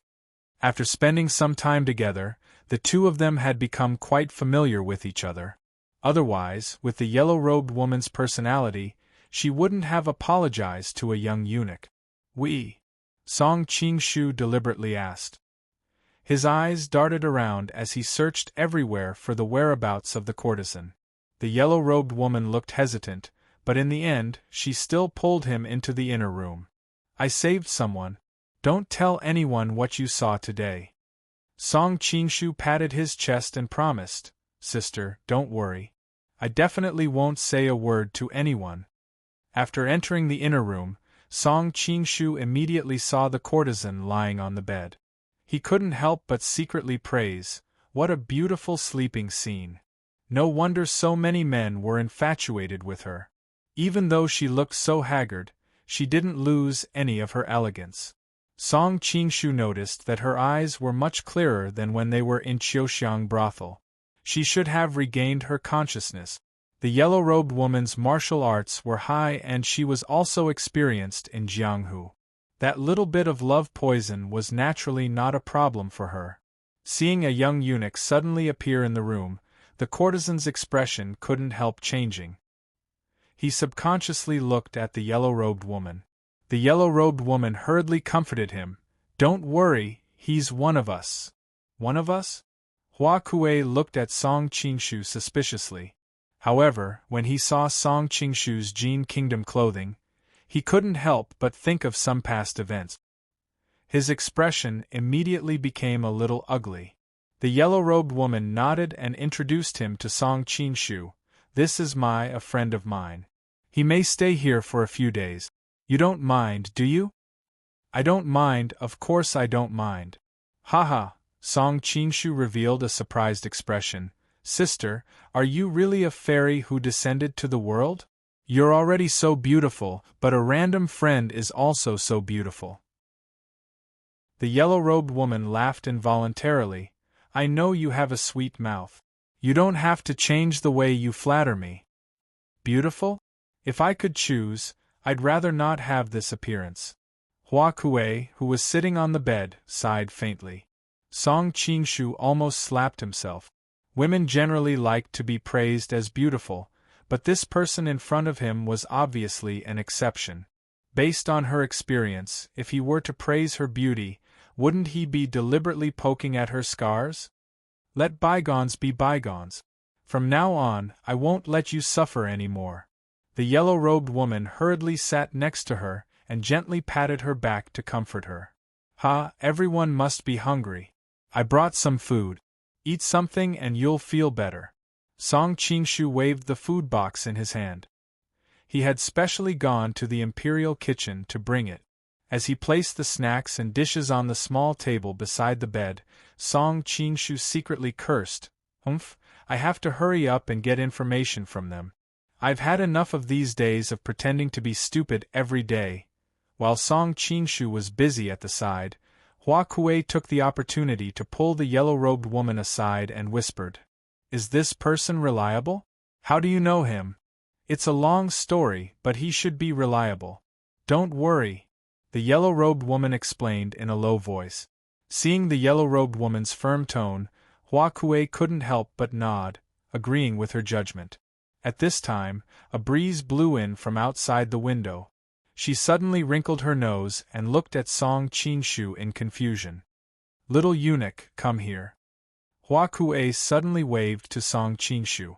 The yellow-robed woman on the side couldn't help but look at her in confusion. "Beautiful sister, what's the matter?" Song Qingshu was also confused, but he still trotted over.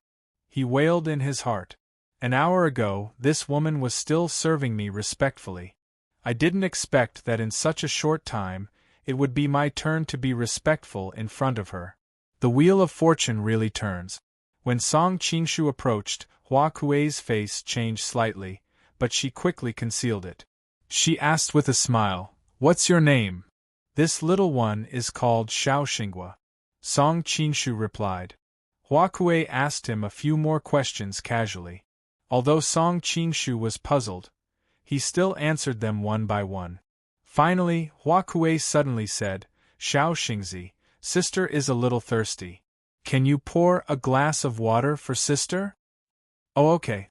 Song Qingshu felt that she suddenly became a little strange, but he couldn't tell what was strange. He had to go out and pour water for her in confusion.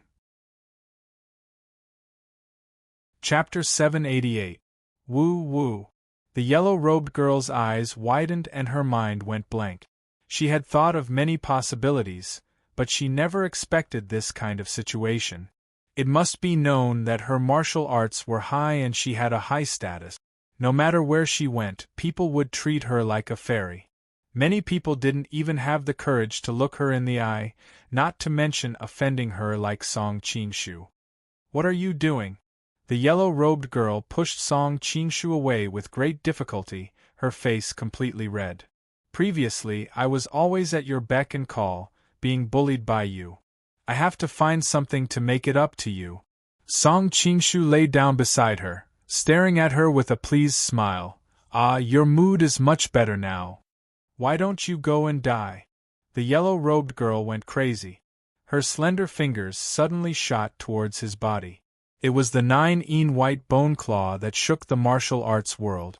Unfortunately, Song Qingshu was very familiar with this set of martial arts. He easily blocked it with one hand and said, "If you don't stop, I'm going to kiss you again." Shameless! The yellow-robed girl angrily scolded, but she was clearly frightened. She immediately gave up on her attack and retreated to the corner of the bed, looking at him cautiously. "Ing Luo, you too, just what is your relationship?" The entire situation changed too quickly, causing Hua Kuei to be dumbstruck. "We have nothing to do with each other." The yellow-robed girl used her sleeve to wipe her lips. It was obvious that she was extremely angry. Song Qingshu looked at her in disbelief. "Aren't you being too cruel by saying that? We've lived under the same roof for so long, how could we do that?" Hua Kuei was even more shocked. He looked at the yellow-robed girl with a gaze filled with suspicion. What do you mean by that?" The yellow-robed girl almost fainted from anger. "What do you mean by that?" Song Qingshu shrugged his shoulders. "It's that. Do you really want me to say it?" "Speak." The yellow-robed woman could hear her teeth chattering. "If that's the case, don't blame me later." Song Qingshu deliberately cleared his throat. "Didn't you pull me onto the bed that day and ask me to take off your clothes for you? I didn't want to, but you begged me over and over again. I had no choice but to take off your clothes. You bastard, I thought you were a eunuch that day. And I did it for—" Before the yellow-robed woman could finish, Song Qingshu interrupted. "Didn't I say it was inconvenient?" "You did say that, but—" The yellow-clothed woman wanted to explain, but Song Qingshu interrupted. "Since you admit it, then let me ask you again. Did you take the initiative to let me take off your clothes?" "Yes, I was thinking." Song Qingshu didn't give her a chance to speak. "That's it. This one is Song Qingshu, Greet's fifth sister." Not to mention Hua Kuei, even the yellow-robed woman was dumbfounded. For a moment, she even forgot to get angry. "What did you call me?" Hua Kuei looked at him in disbelief. "You're Yingluo's fifth sister, so of course you're my fifth sister." Song Qingshu nodded his head matter-of-factly. "It's our first time meeting, so I didn't bring any gifts. The 200,000 taels of gold from before will be enough to redeem your freedom." Hua Kuei had a strange expression on his face. "The 200,000 taels of gold wasn't even from you. This man was really shameless. I'm going to kill you." The yellow-robed woman never thought that she, who was always calm and collected, would have such a crazy side to her. Right now, she just wanted to chop this bastard into pieces. "Stop!" Seeing the yellow-robed woman charge over with her sword, Song Qingshu quickly said, "You're injured right now, so you're no match for me. Of course, even if you weren't injured, you wouldn't be able to defeat me. Don't look at me like that. If you're not happy, you can ignore what I said." The yellow-robed woman acted as if she didn't hear what he said. Her face darkened as she continued to raise her sword and slash. Song Qingshu dodged a few times before finally getting angry. "Do you still want to save your sisters in the laundry yard?" This sentence had an effect. The yellow-robed woman stopped and stared at him. "What did you just say?" "You clearly heard it, but you want me to repeat myself." Song Qingshu rolled his eyes. "I'm asking if you still want to save your sisters in the laundry yard. You know my identity?" The yellow-robed woman's expression instantly turned ugly. "You just kept calling me fifth sister. If I still didn't know, then I'd be an idiot." Song Qingshu swaggered to sit by the bed, indicating to Hua Kuei not to be afraid. He then turned to the yellow-robed woman. "Now, should I call you Miss Yang or Miss Zhao? My surname used to be Zhao, but now my surname is Yang. You can call me whatever you want." The yellow-robed woman sat by Hua Kuei's side. At this time, she had slowly calmed down. "Zhao Yingluo." This name sounds much better than your fifth sister's fortune. Fifth sister, I didn't mean to offend you, please don't take it to heart, Hua Kuei replied to Song Qingshu by rolling his eyes. He smiled and continued to turn to the yellow-robed woman. What rank are you among the sisters? Why should I tell you? The yellow-robed woman snorted in annoyance. Because I can help you save those sisters of yours. Song Qingshu smiled casually. Actually, he had many softer methods to increase the favorability of the yellow-robed woman and her sister, but he didn't know if it was because he was too uncomfortable pretending to be a little eunuch or something else. Once he recovered his original identity, he no longer wanted to lower his voice to curry favor with the other.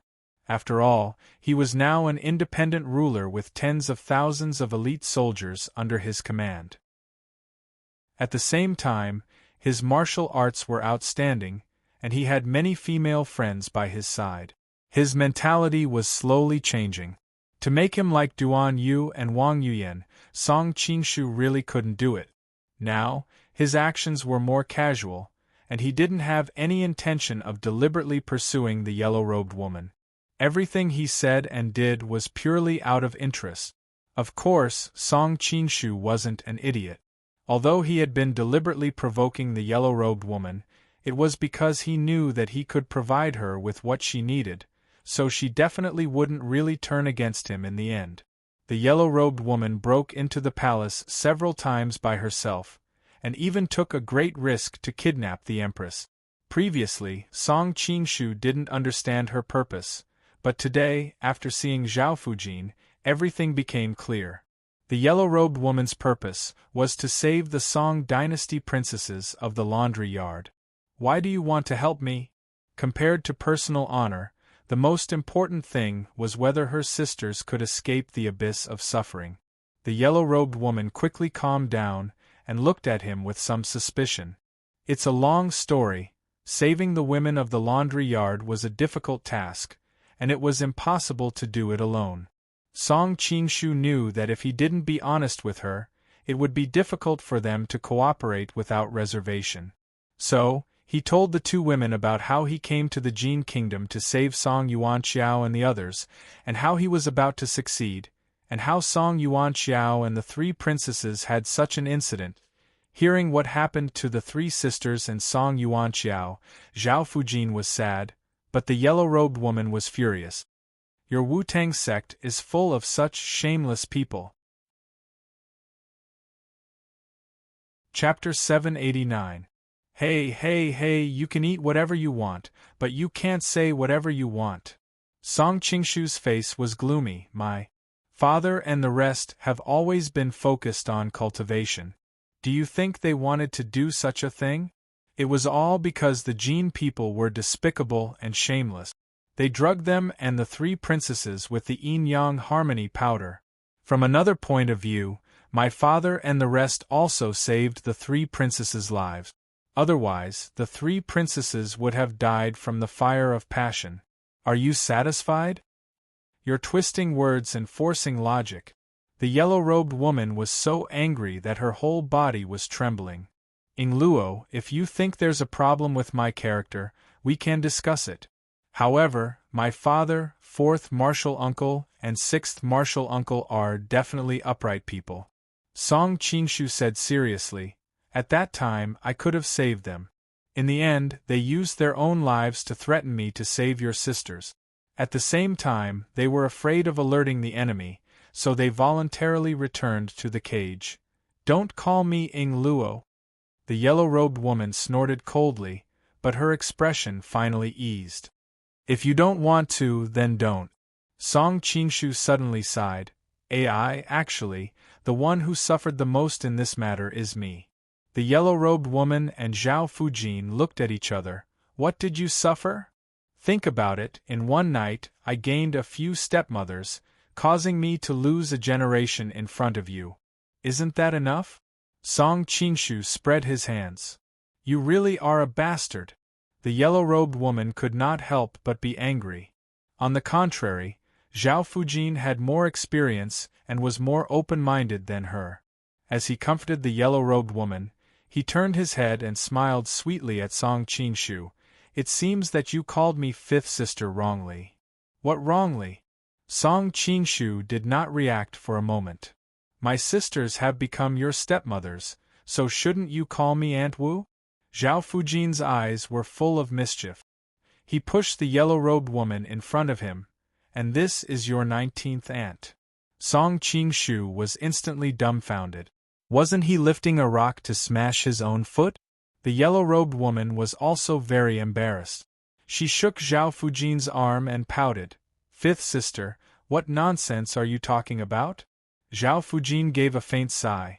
Ing Luo, the rest of us aren't as lucky as you. Other than your younger sisters, the rest of us have long been tainted. Even if you save us, with our past, which man would dare to want us? I have heard of the reputation of the 7 heroes of Wu Dang. If they are willing to take responsibility, it would be a good home for my 3 poor sisters. Fifth sister.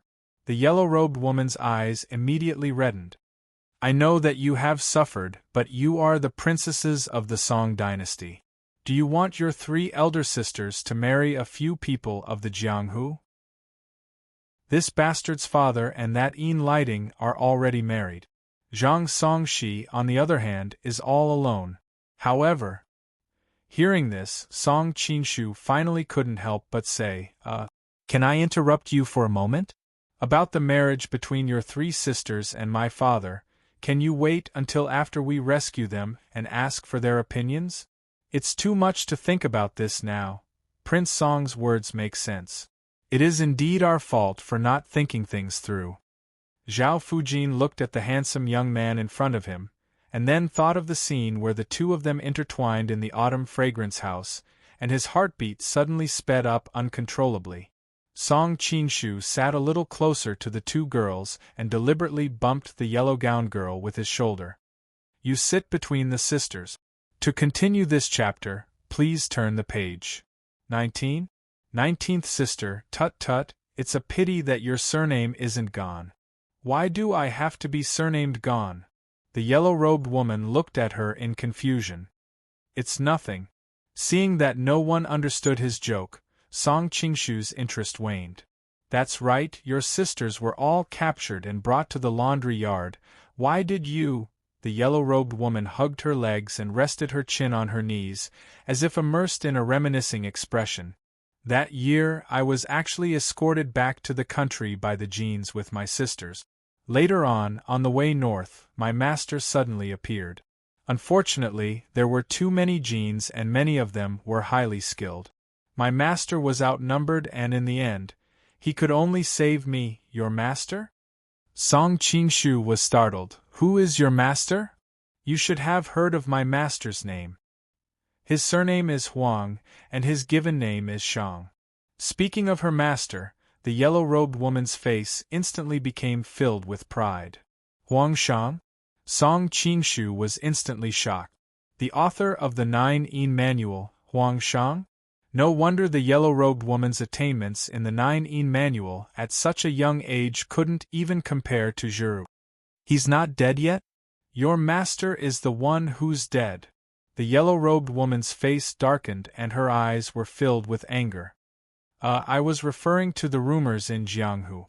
The old man has long since passed away. Song Qingshu hurriedly apologized. The yellow-robed woman's expression softened.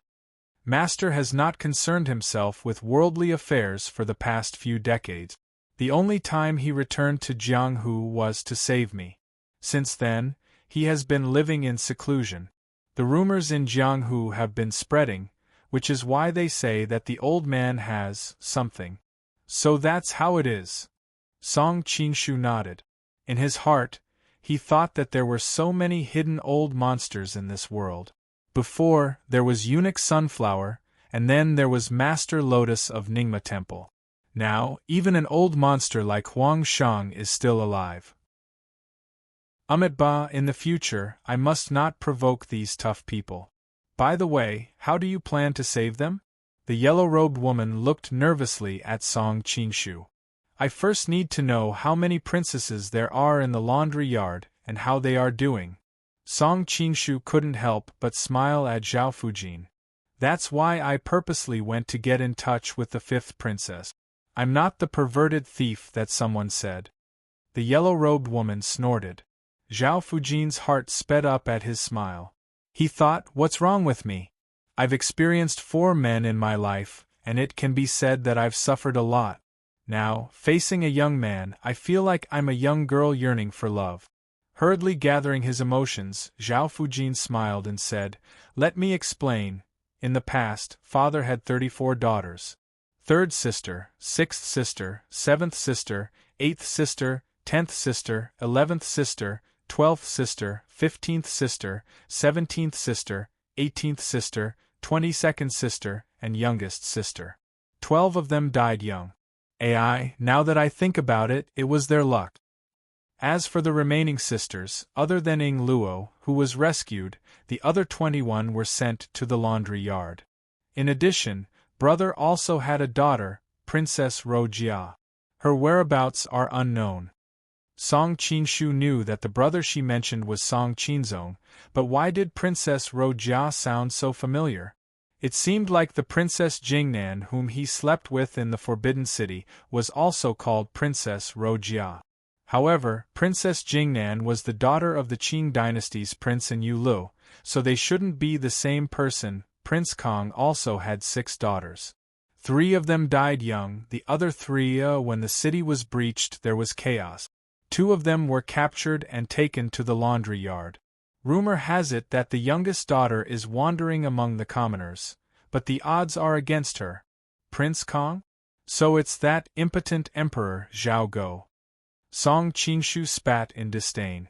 Being searched by the Jin people until he was impotent, unjustly killing Yu Fei, humiliating himself and begging for peace, allowing his wife to be raped by the Jin, no matter which one it was worthy of the disdain of later generations. Because his attention was focused on Zhao Go, Song Qingshu did not pay attention to the youngest daughter that Zhao Fujin had mentioned. As a result, there were more twists and turns in the future. But this was a story for the future, let's not talk about it for now. Most of the concubines and matrons that were captured have been taken by the Jin royal family. Now, there are only father's 21 daughters and 2 of Prince Kang's daughters left in the laundry yard, a total of 23 people. Speaking of all this, Zhao Fujin could not help but think of the humiliation of the past. Her entire body trembled uncontrollably.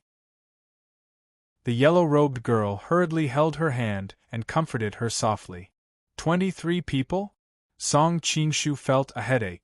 Although he had been mentally prepared, he did not think that the number of people he had to save was more than expected. The difficulty of the entire rescue mission had increased exponentially. There are 2 problems. First, how do we get the 23 princesses? There are only 22 now. Song Qingshu glanced at Zhao Fujin, who had already been rescued. How to rescue them from the laundry yard is the first problem. After rescuing them, how do we safely send so many people out of Dexing Manor? That is the second problem. No matter which one it is very tricky. You don't have to worry about the second problem. I have already bribed the soldiers guarding the city. As long as we can rescue them, I can bring them out of the city. The yellow-robed girl suddenly said. Song Qingshu's brow furrowed. When the time comes, if something happens in the laundry yard, the first reaction of the Jin people will definitely be to order the city gates to be sealed.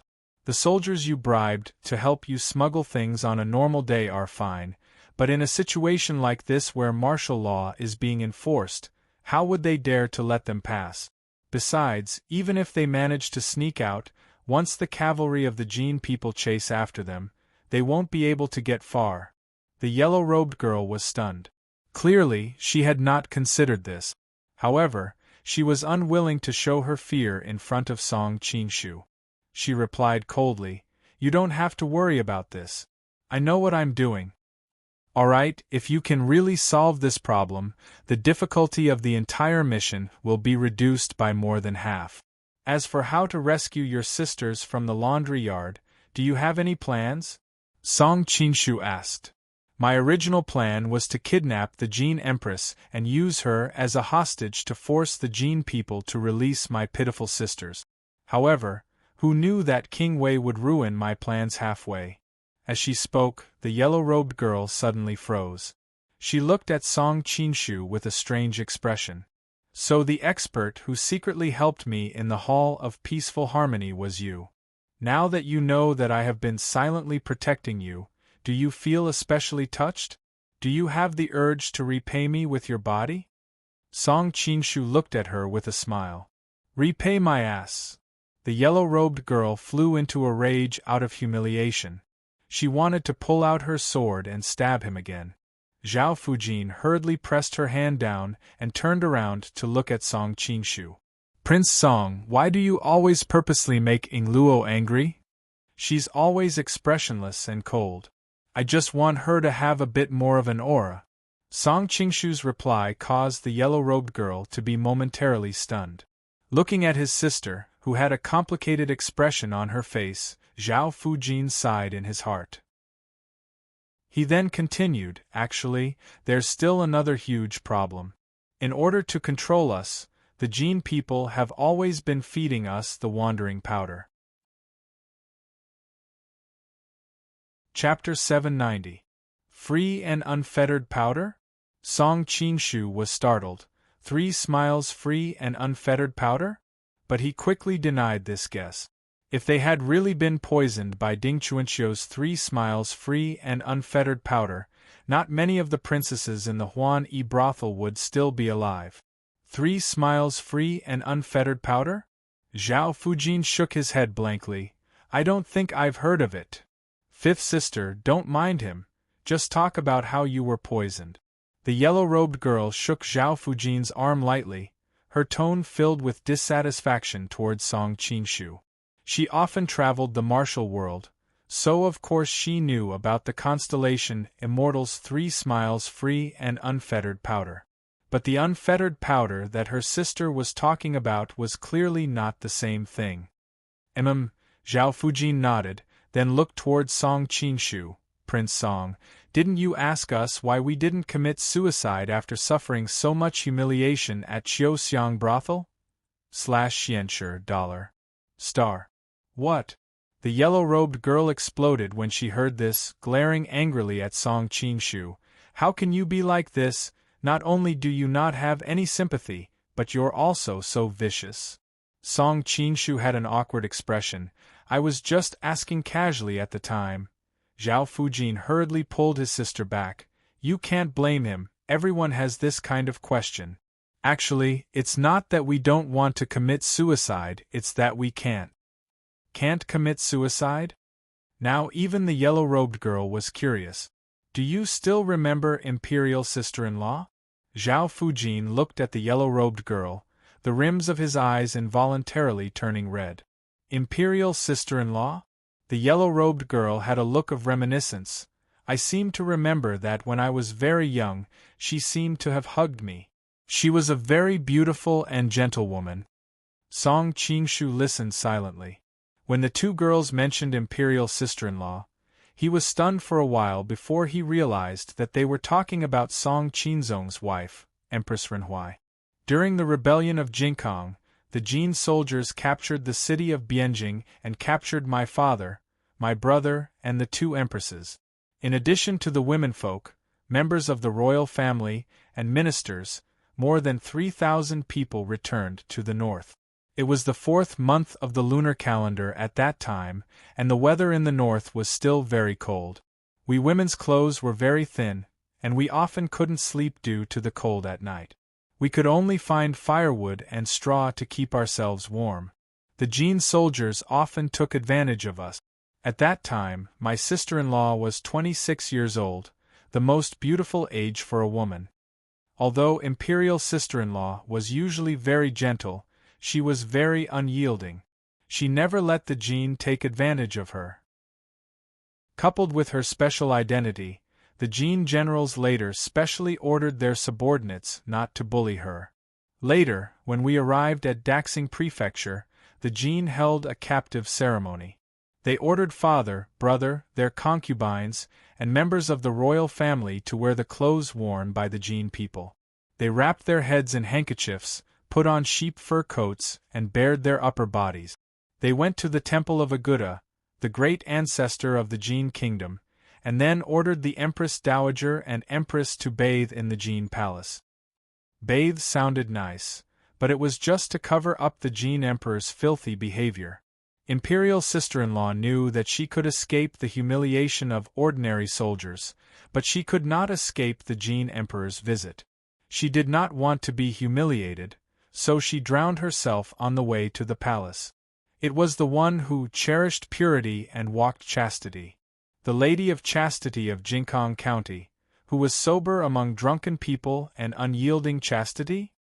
Song Qingshu had been in and out of the palace many times. He once saw a stone tablet beside a pool with these 4 lines inscribed with the Jin Emperor's seal. At that time, he was wondering who this Lady of Chastity of Jinkang County was that the Jin Emperor would personally erect a stone tablet. Now that he heard her words, he immediately understood. Yes, it was Imperial sister-in-law. Zhao Fujin wiped his tears and continued, the name of Lady of Chastity was just a crocodile's tears. Later, a few people tried to imitate Imperial sister-in-law, but they failed and were saved by the Jin people. Then, those unscrupulous people cut them into pieces in front of all of us. Seeing them wailing in pain with blood all over their bodies, we were angry and terrified. We were afraid that we would end up like them if we failed to commit suicide. The Jin people were still worried, so they gave us a strange medicine called rambling powder. After taking this medicine, we felt like we were on cloud 9, as if we had ascended to heaven. At that time we were on the verge of despair, and this little bit of happiness was enough for us to indulge ourselves. The yellow-robed woman frowned and couldn't help but interrupt her. Fifth sister, from what you've said, this rambling powder seems to be quite beneficial to you. It's not that simple. Zhao Fujin laughed bitterly. After taking this medicine, we did feel like we were on cloud 9, but the most important thing about this medicine is that it has to be taken at regular intervals. If we don't take this medicine after the prescribed time, we will feel as if we have fallen into hell. No one can endure that kind of feeling. As if recalling that demonic memory, Zhao Fujin's entire body trembled uncontrollably. Song Qingshu, who was standing at the side, immediately understood what she meant by the unfettered powder. Its effects were similar to the Raven heroine in his previous life. No wonder the Jin people could completely control the women in the laundry yard. It turned out that they had used this method. Not to mention these noble women who had lived like princes, countless strong-willed heroes in his previous life would become limp shrimps with tears and snot flowing down their faces if they were to come into contact with this drug. The power of this drug was not something that a human's willpower could resist. This is troublesome. To a certain extent, there is no antidote for this drug. Song Qingshu frowned. He didn't tell the 2 women what he was thinking, lest they fall into despair. Even if we save them, as long as there is no rambling powder, I'm afraid they will cry and beg to return to the laundry yard. Song Qingshu's mood instantly became agitated. In that case, the first thing we need to do is to obtain the antidote for the rambling powder. Fifth sister, do you know where we can obtain the antidote for the rambling powder? The yellow-robed woman hurriedly asked. Zhao Fujin had a blank expression. I don't think I've heard the Jin people mention anything about the antidote in these past few years. The yellow-robed woman had just heard her sister talk about the pitiful experience of those people. Her mind was in a mess, and it was difficult for her to think like usual. She subconsciously turned to Song Qingshu. Hey, do you have any ideas? Song Qingshu came back to his senses just in time to see her miserable expression. He didn't have the heart to tell her the truth and make her feel even worse, so he nodded. I know what the antidote for the rambling powder is. Leave this matter to me. What was the antidote for the rambling powder? Of course it was the rambling powder itself. At this moment, Song Qingshu had already thought about it. In order to save these poor women, even if it meant quenching their thirst with poison, they could only try temporarily.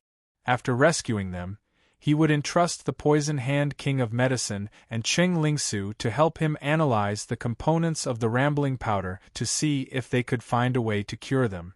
The only thing he could do was to trust them. After all, this was a wonderful world. There were all kinds of magical martial arts and countless experts who could leap onto roofs and vault over walls. These things were unimaginable in his previous world. Therefore, the poison that had no antidote in his previous world might not be unsolvable in this world. People in the world say that as long as the Golden Snake King wants to do it, there is nothing he can't do. The yellow-robed woman felt the solemnity in Song Qingshu's eyes, and her tone also became relaxed. Since you've asked, I am willing to believe you. Zhao Fujin's eyes showed surprise. I didn't expect Prince Song to be so powerful at such a young age. This is just a rumor. You don't have to take it too seriously, fifth princess. Song Qingshu smiled slightly. If I really can do anything I want like the rumors say, then I want to kiss your sister again. You see if she will agree. The yellow-robed woman seemed to be a little numb to his nonsense. This time, not only did she not get angry, but she smiled sweetly. If you can really save my poor sisters, you can kiss them however you want. Really? Song Qingshu immediately asked. The yellow-robed woman's face turned slightly red. We'll talk about it after you save them. Then I have to hurry. Song Qingshu suddenly looked shocked. Zhao Fujin looked at his sister, and then looked at Song Qingshu. Suddenly, there was a surge of discomfort in his heart. They were both princesses, and they were both beautiful. Why was his sister like a fairy pursued by men, while he could only be a withered willow in the eyes of men? If the person who was saved back then was me, I would still be a noble princess, and at the same time, I would also be a fairy in the eyes of men. Do you have any plans now? The yellow-robed woman did not notice the change in her sister's expression. She was most concerned about how to successfully save her sisters. Zhao Fujin suddenly came to his senses. What was wrong with him? His sister took such a big risk to save everyone. How could he have such an idea? Song Qingshu shook his head. I have a few immature ideas now. I need a few days to think about them. I will tell you when I have thought about it. The yellow-robed woman snorted. In my opinion, the easiest way is to kidnap the Jin Kingdom's empress. If you and I cooperate, it will be a piece of cake to kidnap her. That won't work. Song Qingshu subconsciously rejected it. Why not? The yellow-robed woman snorted coldly. I'm afraid that someone has been deeply favored by the Empress recently and is reluctant to do anything to her. I say, Miss Yang, you clearly have an otherworldly appearance, but why is your mind filled with such filthy things? Song Qingshu was speechless. What kind of relationship do you think I have with the Empress? Being exposed, the yellow-robed woman was a little embarrassed. She stubbornly replied, a man and a woman alone in a room. What kind of relationship can we have? Come on, in her eyes I am just a eunuch, okay? Song Qingshu looked gloomy. If you really want to say that when a man and a woman are alone in a room, aren't we the ones who get along better? Do you think we are in that kind of relationship? Of course we are different, the yellow-robed woman hurriedly said. We are both a man and a woman alone. What difference can there be? Song Qingshu quietly added, besides, I have never taken off the Empress's clothes. Don't mention that thing again. The yellow-robed woman was angry and anxious. Thinking of the time when she thought that he was a eunuch and asked him to remove the arrowhead from her back, she wanted to find a hole to hide in. Chapter 791. Hearing the eunuch's voice, the yellow-robed woman hurriedly hugged Zhao Fujin and shrank into the bed, worried that the eunuch would break in. Song Qingshu reached out and put down the bed curtain. He put on the Zioxingguo mask again, and went out to open the door. You again? When Song Qingshu saw that the two people at the door were the two little eunuchs who came to him last time, he couldn't help but be happy. Previously, the yellow-robed woman made a mess in the hall of Taihe, and Prince Wei took the opportunity to kill many of the Empress's subordinates. These two brothers survived until now, which showed that they were very lucky. Oh, Eunuch Xing, you are still in the mood to laugh. You haven't paid respects to Her Majesty for a long time. Her Majesty has said that if we can't find you today, we will go with you to pour the night incense. The two little eunuchs suddenly became anxious and reached out to pull Song Qingshu out. Please wait a moment, eunuchs. I'll go back to get something first. Pound. Square root. After saying that, Song Qingshu closed the door without waiting for them to refuse. Then he hurriedly returned to the room and said to the two women, "Now the Empress has summoned me. I'll go there to deal with it first and see if I can take the opportunity to find out information about the Xiaoyao powder. You two be careful here." "You be careful." The yellow-robed woman hesitated and whispered. "Hey, did the sun rise from the west?" Song Qingshu asked curiously. "Humph, you are now related to whether my sisters can get out of the abyss of suffering. What's wrong with me caring about you?" The yellow-robed woman said angrily. "Don't worry, it's a piece of cake for me to deal with these situations. Wait, speaking of this, I remember that I have to change my clothes." With the lesson of being seen through by Zhao Fujin, Song Qingshu really didn't dare to wear his current clothes to see Empress Pei Man. God knew if she would smell anything. After all, in addition to Zhao Fujin, he also had the fragrance of the yellow-robed woman. Song Qingshu didn't avoid it. He directly took off his clothes in front of the two women, revealing his well-proportioned and full muscles. Because of the nourishment of genuine qi, his skin seemed to have a layer of crystal luster. "What are you doing?" The embarrassed and angry voice of the yellow-robed woman came into his ears. Song Qingshu blankly turned his head, and found that the two women on the bed were blushing and had turned their heads away. "I'm changing. I don't want to have your fragrance on me and be seen through by the Empress later." Song Qingshu noticed the two women's embarrassment and couldn't help but laugh. "Do you have to be like this? I don't even mind when I'm naked, but you guys are shy." Scram. What he got in response was a pillow that contained its owner's anger. "Ah." Song Qingshu let out a long laugh, then turned and left. Through the gap in the window, she saw Song Qingshu and the two eunuchs disappear into the distance. The yellow-robed woman returned to the bedside and said to Zhao Fujin, "Fifth sister, usually no one comes here. You hide here for a while. I'll be back soon." Zhao Fujin saw the eagerness in her eyes and couldn't help but be stunned. "You want to follow Prince Song?" "Yes." The yellow-robed woman nodded. "I always feel that he and the Jin Kingdom Empress are not so simple. A dignified empress often looks for a little eunuch in the middle of the night. There must be some unspeakable secret." Zhao Fujin looked hesitant. "I think Prince Song is a good person. He won't do anything bad to us." "My good fifth sister, how long has it been? Why are you speaking for that person? Could it be that in Qiuxiang House you—" The yellow-robed woman pulled Zhao Fujin's arm and deliberately teased. Zhao Fujin stretched out a finger and pointed hard at her forehead. "No wonder Prince Song is talking about you. What's in your little head? I'm worried that you'll ruin Prince Song's plan." "Don't worry, fifth sister. I'll just follow them from a distance. I won't disturb them." The yellow-robed woman was afraid that she would refuse and hurriedly ran out. As she ran, she said, "Be careful, fifth sister. I'll be back soon." Seeing his sister disappear out of the door in an instant, Zhao Fujin couldn't help but shake his head. At the same time, he sighed inwardly. "If only I had the ability to come and go like this." Song Qingshu followed the two little eunuchs and turned left and right, avoiding most of the guards outside the Hall of Peaceful Harmony. However, the guards were very strict. In the end, they still had to meet the guards. However, Song Qingshu didn't expect that when the guards saw the three of them, it was as if they saw air. They didn't even ask anything before letting them pass. This woman Pei Man is indeed capable. Song Qingshu sighed inwardly.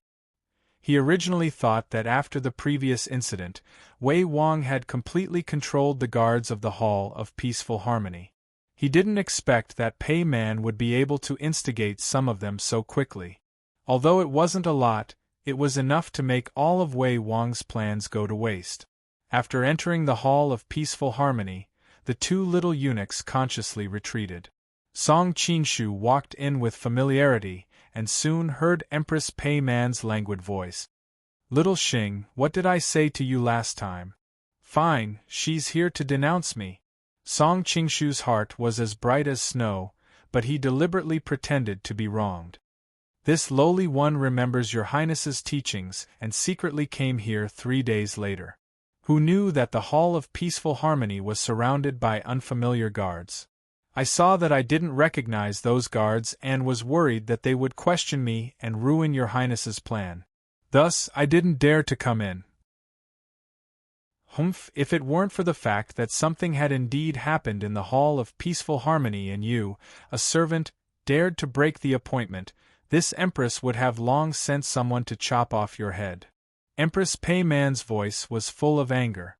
Song Qingshu frowned deeply. Previously, when he heard Zhao Fujin talk about the tragic fate of the women who had been captured in the Song Kingdom, he was already burning with anger at the cruelty of the Jin people. Now that the Empress of the Jin kept calling him a servant, he felt that he was about to lose control of his emotions. "However, you're quite clever. If you foolishly ran into the hands of those guards, it would really be troublesome for this Empress." Empress Pei Man giggled and waved at him. "Come sit beside this Empress. Seeing that you're so clever, this Empress will reward you with a bunch of grapes." Song Qingshu's face was gloomy. Perhaps in this world, grapes were a rarity for ordinary servants, but in his previous world, what kind of fruit had an ordinary citizen not eaten? Dragon fruit, durian, cherry, black currant, mangosteen. Any one of the fruits that could be found everywhere in a fruit shop could probably blind one's dog eyes. Of course, if it's the 2 grapes on your chest, then it's still worth something. Song Qingshu cursed inwardly, but he had to imitate Xiao Xinghua and pretend to be flattered. "How's the practice of those things that I asked you to do?" Empress Pei Man was wearing a loose silk robe and casually lying on her side on the bed. She asked as she sucked the grape juice in her hand. "I can't be any more familiar." Sitting on the Empress couch and looking at the large patch of snow-white skin exposed under the silk robe, Song Qingshu smiled bitterly. She really didn't see him as a man. Chapter 792. Ah! Song Qing was dumbfounded for a moment. What was going on? "Look at how nervous you are." Seeing Song Qing acting like a dumb goose, Empress Pei Man was amused to the point of giggling, and her body trembled. She didn't explain and instead yawned. Her left hand lightly pressed against her red lips, and she seemed extremely delicate as she casually lay down on the couch. "Little Xing, how is Ben Gong treating you?" This kind of question was simply a free question. Song Qing didn't even think before replying. Her Majesty's great kindness to this little one, even if this little one has to climb a mountain of swords or go through a sea of fire, he still can't repay it. As soon as the words left his mouth, he secretly cursed. This Empress being so good to a little eunuch, it was obvious that she had an ulterior motive. He could only blame himself for being too arrogant. Usually, he said these words too easily. This time, he just happened to bump into the muzzle of a gun. Hearing his answer, Empress Pei Man was very satisfied. "At least you have a conscience. Don't worry, Ben Gong doesn't need you to climb a mountain of swords or go through a sea of fire. As long as you help me do one thing, Ben Gong will be satisfied." "Please tell me, Her Majesty." Song Qing braced himself and said. He had already thought about it. He wasn't that stupid to really help the other do anything. However, this Empress Pei Man was obviously playing with a big conspiracy. It was good to find out more information. After he found out what Empress Pei Man wanted to do, it would be time to escape. who knew that Empress Pei Man didn't give him any specific instructions. Instead, she said with a smile, "This matter isn't that easy to do. Ben Gong is afraid that you don't have the courage." Song Qing's heart trembled. This woman was indeed scheming something big. Of course, he still maintained his loyal and devoted appearance on the surface. Even after hearing her provocation, he deliberately pretended to be despised and hurt. "Little Xing, everything you have now is given by Nyang Nyang. If Nyang Nyang tells me to go east, I definitely won't dare to go west. Little Xing's courage was small before, but Her Majesty is my courage now. Little Xing isn't afraid of anything." "What nonsense are you saying? What do you mean I'm your courage?" Empress Pei Man couldn't help but scold with a smile, but she wasn't really angry.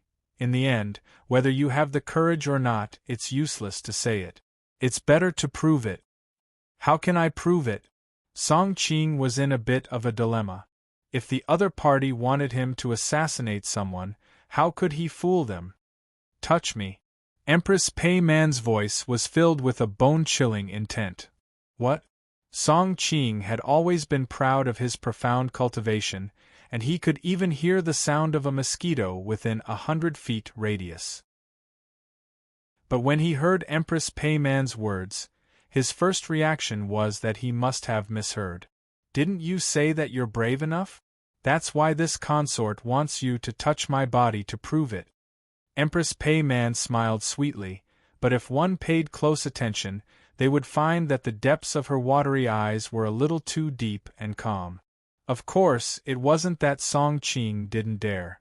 She just felt that it was inconceivable. She was a dignified empress. How could she make such a ridiculous request? Of course, he didn't really care about this.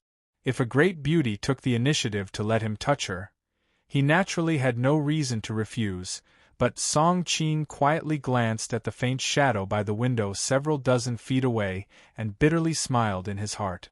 This kind of thing was naturally fine if it was done in private, but it was a different matter if there were people watching.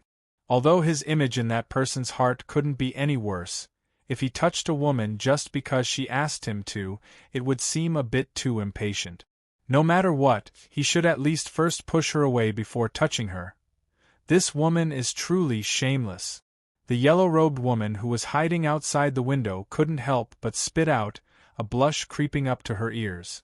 If she encountered such a dirty matter on a normal day, she would have long since floated away, as if staying a moment longer would taint her Tao heart.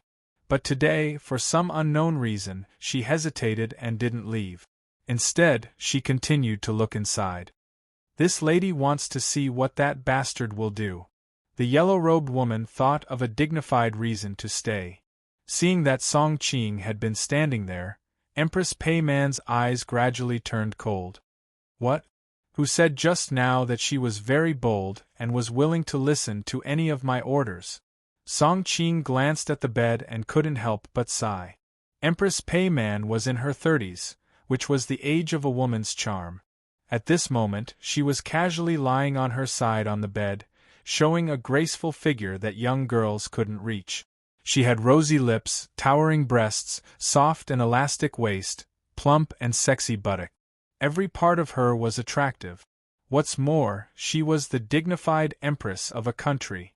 Although Song Qing usually claimed to be obsessed with everything, now he had to admit that compared with some young girls, such a mature and gorgeous woman was more attractive. "I've never heard such a request in my life. I'll touch her then." Song Qing made up his mind. As for what the yellow-robed woman outside thought, it was her business. Of course, he was not obsessed with lust. He always remembered the hesitation and timidity of a little eunuch like Xiao Xinghua.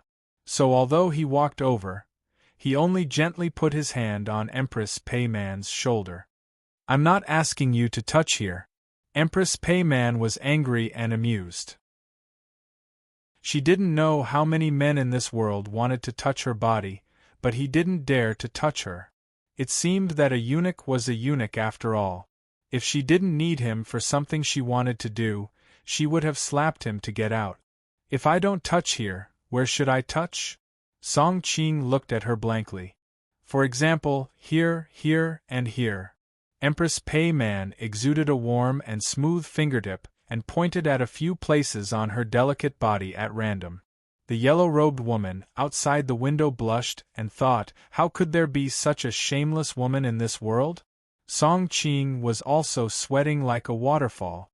I'm afraid this isn't very good? Hearing his words, the yellow-robed woman's expression finally softened a little. It seemed that she had misunderstood him before. Although he was usually a playboy, no matter what, those were still his lovers. In the end, there was nothing wrong with it. What I want you to do requires great courage. You don't even dare to touch me now. How can I believe that you can complete that task? Empress Pei Man said coldly. Since your highness is so kind, then I won't be polite. Song Qing thought that the yellow-robed woman should be able to understand him. He had already refused several times, but he couldn't resist her constant requests. Besides, he was also trying to get information. Chapter 793. Empress Pei Man's heart also skipped a beat. She had originally just wanted to test the other party. She thought that since he was a eunuch, it wouldn't be a big deal to let him touch her, but when the other party's hand actually covered her chest, she didn't know why, but the waves of heat that came from his hand even made her soul palpitate. In order to hide the embarrassment of being touched by a eunuch, Empress Pei Man deliberately snorted coldly. Little Xing, be honest. Have you touched any palace maid like this before? Replying to your ladyship, those palace maids are His Majesty's people in name. Even if this lowly one was given 10,000 times the courage, this lowly one wouldn't have the guts to offend them. Song Qingshu hurriedly tried to clear his name, but he wasn't lying here. He had interacted with many women, but he really didn't seem to have touched a palace maid. Those lowly maids. How can they be His Majesty's people? Empress Pei Man felt a wave of irritation in her heart, but she quickly calmed down and said with a charming smile, "The one you're touching right now is the authentic Emperor's woman." Song Qingshu laughed mischievously. "Isn't this what you let me touch? Although this lowly one doesn't dare to offend His Majesty, I also don't dare to disobey your Majesty's decree." Outside the window, the yellow-robed woman could not bear to watch any longer. She fiercely glared at Song Qingshu's back, before turning around and leaving with a red face. At this moment, her mind was in turmoil, and she was almost discovered by the imperial bodyguards. Fortunately, she had been diligently practicing the 9-yin manual since she was a child, and her qing gong had already reached the point where she could move as she pleased. Finally, she managed to escape from the Hall of Peaceful Harmony. Sensing that the yellow-robed woman had left, Song Qingshu finally let out a sigh of relief. The third wheel had finally left. Empress Pei Man was currently reflecting on what Song Qingshu had just said. He doesn't dare to offend His Majesty, nor does he dare to defy my decree. Could it be that this little eunuch is hinting at something? Little Xing was usually smart and quick-witted, so he might have guessed something. Since that's the case, I'll let him know first. Little Xing, do you still remember the etiquette this Empress taught you? Song Qingshu's heart skipped a beat. The real show was coming. Of course I remember. Little Xing practices in the house every day. Empress Pei Man nodded with satisfaction. Then do you know what kind of etiquette that is? Of course, Song Qingshu knew what the etiquette was, but he still looked confused. What etiquette is that? That's an emperor's special etiquette. Empress Pei Man wanted to see the other party's reaction with interest, but she suddenly felt a sharp pain in her chest. She couldn't help but cry out, "Aya, you're hurting me." "Nyang Nyang, please forgive me, it's just that this lowly one was too shocked just now and was a bit nervous," Song Qingshu hurriedly explained, but he was laughing inside. In ancient times, there was Lu Xuanda who deliberately pretended to be frightened by lightning when he was cooking wine with green plums. Today, there was Song Qingshu who deliberately pretended to be frightened on the phoenix couch and fiercely pinched the Empress's soft breast. Forget it, forget it. Empress Pei Man was in pain, but Song Qingshu's reaction was within her expectations. She couldn't blame him. In reality, the reason this empress trained you like this was so that you could pretend to be the emperor for a day. Seeing the other not react this time, Empress Pei Man asked curiously, "Did you hear what Ben Gong said?" "This lowly one understands." Song Qingshu deliberately pretended to be unafraid of death.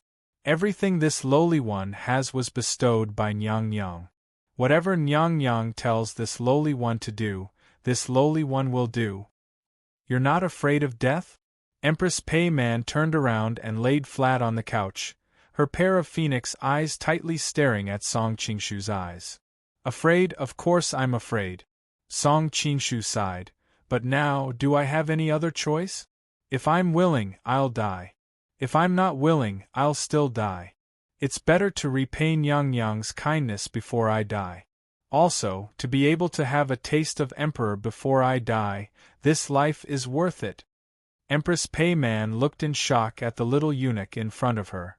At this time, he didn't seem like a lowly eunuch at all. He was clearly a heroic and great man. Unconsciously, a strange feeling rose in her heart. It's good that he's figured it out himself. This saves Ben Gong the trouble of talking. Empress Pei Man thought to herself. However, she still had to do the work of saving face. "Little Xing, you don't have to be afraid. If things go smoothly, you actually don't need to die." "Really?" Song Qingshu deliberately revealed a pleasantly surprised expression, but inside, he was sneering. "Your words are more like coaxing that real little Xingguo." "Of course it's true." Empress Pei Man replied without a change in expression. "To be exact, it's not for you to pretend to be the emperor for a day, but for you to pretend to be the emperor for a night. At that time, no one will know of this matter, so you naturally won't be in any danger."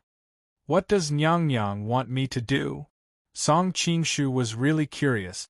What could she do for him to pretend to be the emperor for a night? "You don't need to worry about this. When the time comes, Ben Gong will naturally tell you." Empress Pei Man remained tight-lipped. Song Qingshu still wanted to ask, but Empress Pei Man suddenly leaned over. Her slender arm softly rested on his shoulder and wrapped around his neck. She smiled foolishly and said, "Little Xing, do you want to experience what it's like to be the emperor in advance?"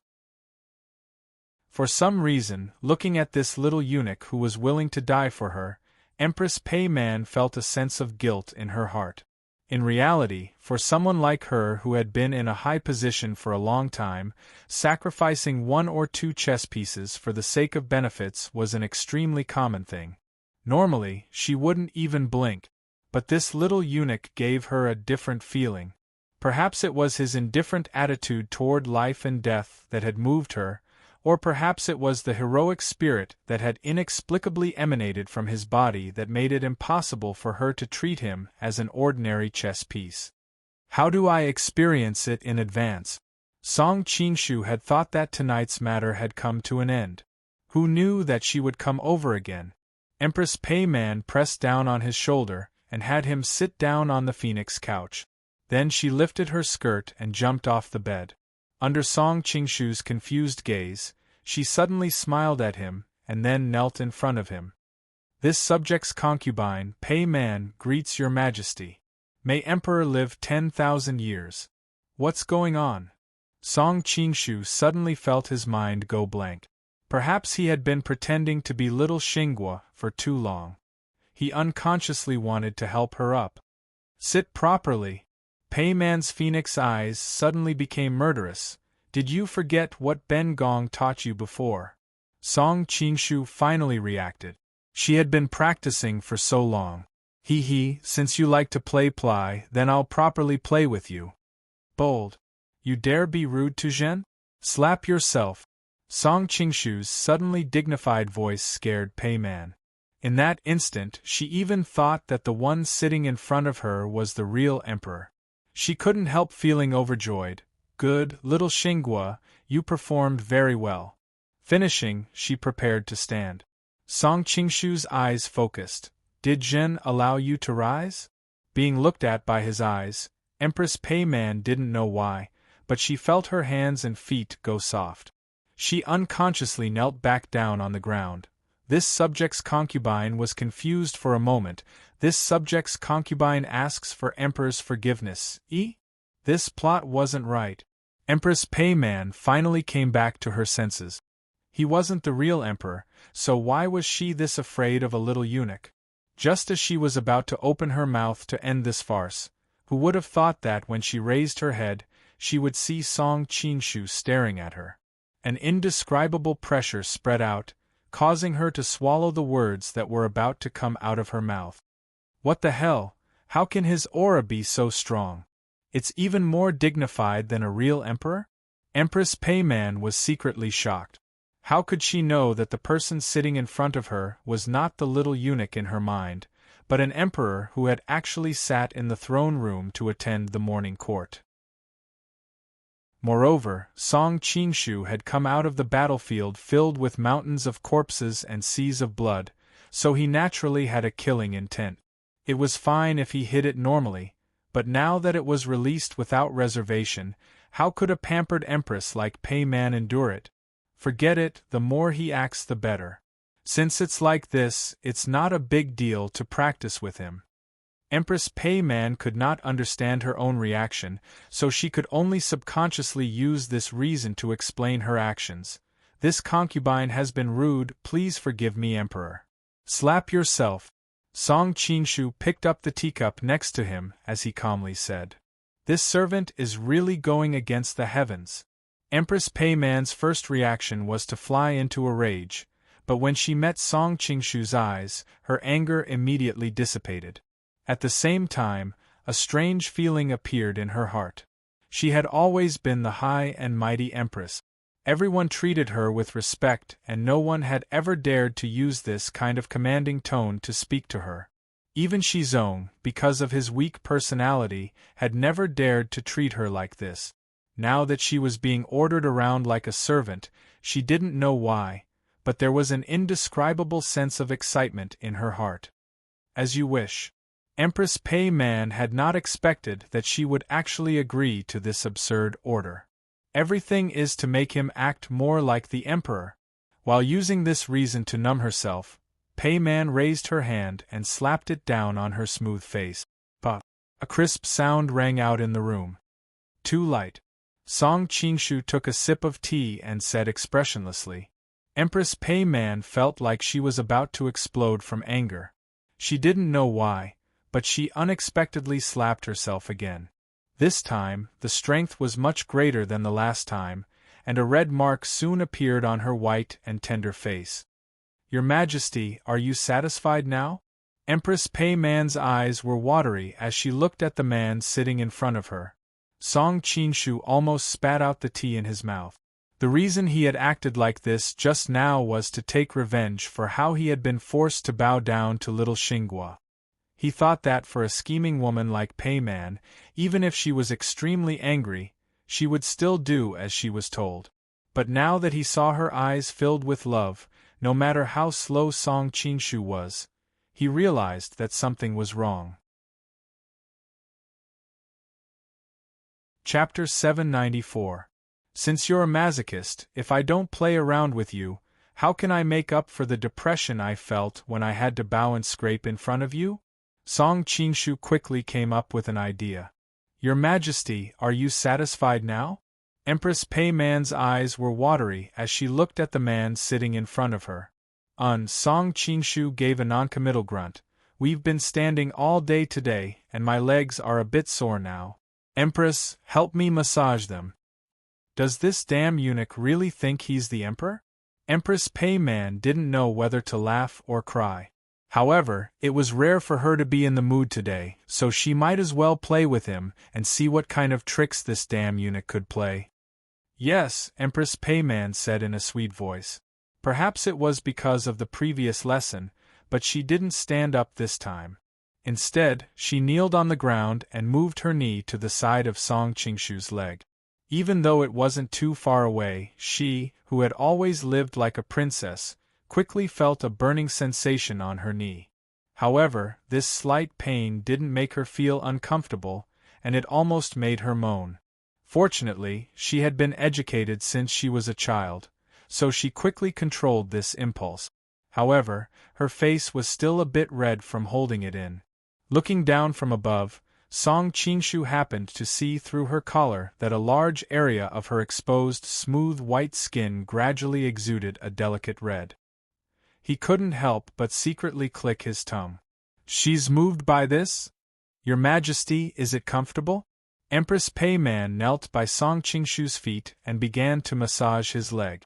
Because the large robe was a bit of a hindrance, she had rolled up her sleeves, revealing a small part of her snow-white arm. "Not bad." Song Qingshu swept his eyes over her and couldn't help sighing inwardly. This woman lived like a princess in the palace every day, raising herself to be really white and tender. Pei Man's skin was so delicate that many young girls couldn't compare to it. Her skin was as delicate and smooth as milk. It was as if one could feel the soul-stirring softness just by looking at it. Although Pei Man could not be considered a stunning beauty, she had a rosy face, thin eyebrows, wide forehead, and white skin. She had a natural charm about her. She was definitely a man's gift. When he thought about how Jin Shizong had left such a woman in the harem, Song Qingshu could not help but doubt whether he was a man or not. Previously in Autumn Fragrance Brothel, when he hugged the yellow-clothed girl's older sister, Song Qingshu's lower abdomen had long since accumulated a nefarious fire. Now that he was stimulated by Empress Pei Man like this, Song Qingshu suddenly felt somewhat unable to control himself. Empress Pei Man was next to him and quickly felt the heat coming from his body. Her eyebrows twitched. It's really strange. Didn't I hear that eunuchs always have a smell of urine that can't be washed away? Why is it that his body doesn't smell bad? Instead, it faintly has a very comfortable aura? Even if Pei Man thought about it, she would never have thought that there would be a fake eunuch in the harem. The doubt in her heart flashed and was quickly thrown to the back of her mind. Because of the attractive aura coming from Song Qingshu, Pei Man felt that her current role was not that hard to accept. She used all of her skills to massage him, putting in even more effort than when she was a young girl trying to make the Empress Dowager happy. "Emperor, this concubine will help you massage your shoulders." After receiving permission from Song Qingshu, Empress Pei Man happily climbed onto the bed. As she pressed her body against Song Qingshu's back, she gently massaged his shoulders. "Emperor, is it comfortable?" Even if Pei Man was wearing a loose robe, her chest would still be swollen and trembling, attracting a lot of attention. Now that she was only wearing a thin silk robe and was pressed tightly against Song Qingshu's back, that heavy pressure made Song Qingshu's mind unconsciously draw out that plump figure, making his mouth go dry. It wasn't just Song Qingshu, even Empress Pei Man found it hard to control herself. She hadn't felt it before, but now that she was in such close contact, Song Qingshu didn't have any of the softness that other eunuchs had. His body was covered in firm muscles and his broad and thick back made her feel a bit dazed, as if she was serving a strong man. Empress Pei Man's face rested against Song Qingshu's shoulder. The other's warm breath landed on her face and goosebumps rose all over her body. Looking at that Adam's apple moving up and down in front of her, she unexpectedly kissed him. Hugging Pei Man's soft and fragrant body, he could feel the warmth and elasticity of her body through two thin layers of cloth. Song Qingshu felt a burst of anger in his heart. "If you keep seducing me like this, worst comes to worst, this father will take the risk of my identity being exposed and take you down on the spot." However, there was still a trace of clarity in his mind. For a moment of pleasure, if he caused Song Yuanxiao and the others to be unable to save those Song dynasty princesses, that would be a great sin. "What do you want to do?" Song Qingshu knew that he couldn't continue and reached out to push her away. However, Pei Man happened to twist her body, causing him to accidentally press down on her chest. That astonishing elasticity and feeling made Song Qingshu fall into a daze. At this time, Pei Man's cheeks were flushed red and her hair was disheveled.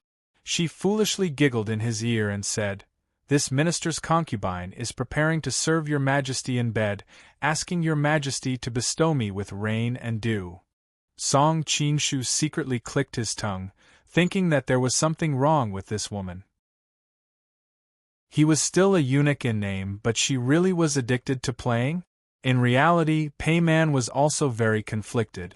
This person was clearly a eunuch, but she didn't know why she would feel so passionate when she was with him. In addition, the other didn't have that kind of smell that she disliked, so she might as well pretend to be a phoenix and do it with him. Even if the other was a eunuch, at least he was a strong eunuch that could move her heart. Before Song Qingshu could react, he was pushed onto the bed by her. This minister's concubine will help the emperor change clothes. After Empress Pei Man finished speaking, she used her teeth to bite a corner of Song Qingshu's clothes. Then she used her watery eyes to look at him as she bit off his clothes bit by bit. "Meow, aren't you forcing me to make a mistake?" Song Qingshu was having a fierce battle with reason in his heart. One moment his reason prevailed, and the next moment his desire prevailed. While he was absent-minded, he suddenly felt a cold sensation on his chest. His clothes had been taken off. Song Qingshu was shocked. At this moment, his entire body was as hard as iron. If Pei Man casually touched his pants, his identity would immediately be exposed. Fortunately, Pei Man remembered that he was a eunuch and unconsciously avoided pulling up his pants, in case she saw something she shouldn't see and spoil her mood. After taking off Song Qingshu's clothes, Empress Pei Man's eyes instantly widened. She stretched out a finger and pressed it against his chest. She couldn't help crying out in surprise, "Emperor, how are you so strong?" Before Song Qingshu could think of a reply, Empress Pei Man actually moved her moist and warm lips to his chest and started sucking on it. His mind went blank. "I can't take it anymore." Song Qingshu flipped over and pressed Empress Pei Man under his body. He felt like his entire body was about to explode, and he urgently needed to release it. Pei Man was also surprised by his actions, but this sudden pressure made her feel very good. She couldn't help letting out a sweet moan. "Emperor, don't be anxious. This concubine wants to let the emperor face you from behind today." Empress Pei Man reached out to block Song Qingshu's body as she gave a silly smile. The reason she said this was because deep in her heart, she understood that no matter how strong the person in front of her was, he wasn't a real man. If she faced him and saw the incomplete state of his pants, she would instantly lose interest. Once she turned around, she didn't have to worry about this. At least she wouldn't feel annoyed if she didn't see him. Want to be taken from behind? Song Qingshu was stunned. Of course he wouldn't refuse this kind of request, but he felt it was strange in his heart. Did she already know that he was a fake eunuch? Otherwise, why would she say all of this so naturally? Did she not know that if he was a real eunuch, she could only stare at what would happen next? Song Qingshu's suspicions were quickly answered. When Empress Pei Man turned around and laid on the bed, she took out a stick-like object from somewhere and stuffed it into his hand. "Emperor, please use this to punish this concubine." Lowering his head to size up the item in his hand, Song Qingshu's expression immediately became very strange. The item was dark green in color, and he couldn't tell if it was carved from jade or jade. The edges of the item were polished very smooth and round, and the top was polished into the shape of a half-peeled egg. No wonder she wasn't worried about the problem of eunuchs going to the brothel. She had already thought of using this thing. Song Qingshu didn't know whether to laugh or cry. Today was an eye-opener. He had only seen these things in museums before, and they were mostly made of brass. Today, he saw one made of jade, and it was used by the Empress. If this was placed in the future, wouldn't it be a priceless treasure? Emperor, seeing that Song Qingshu didn't move for a long time, Empress Pei Man's voice was full of coquettishness and dissatisfaction. "Go on."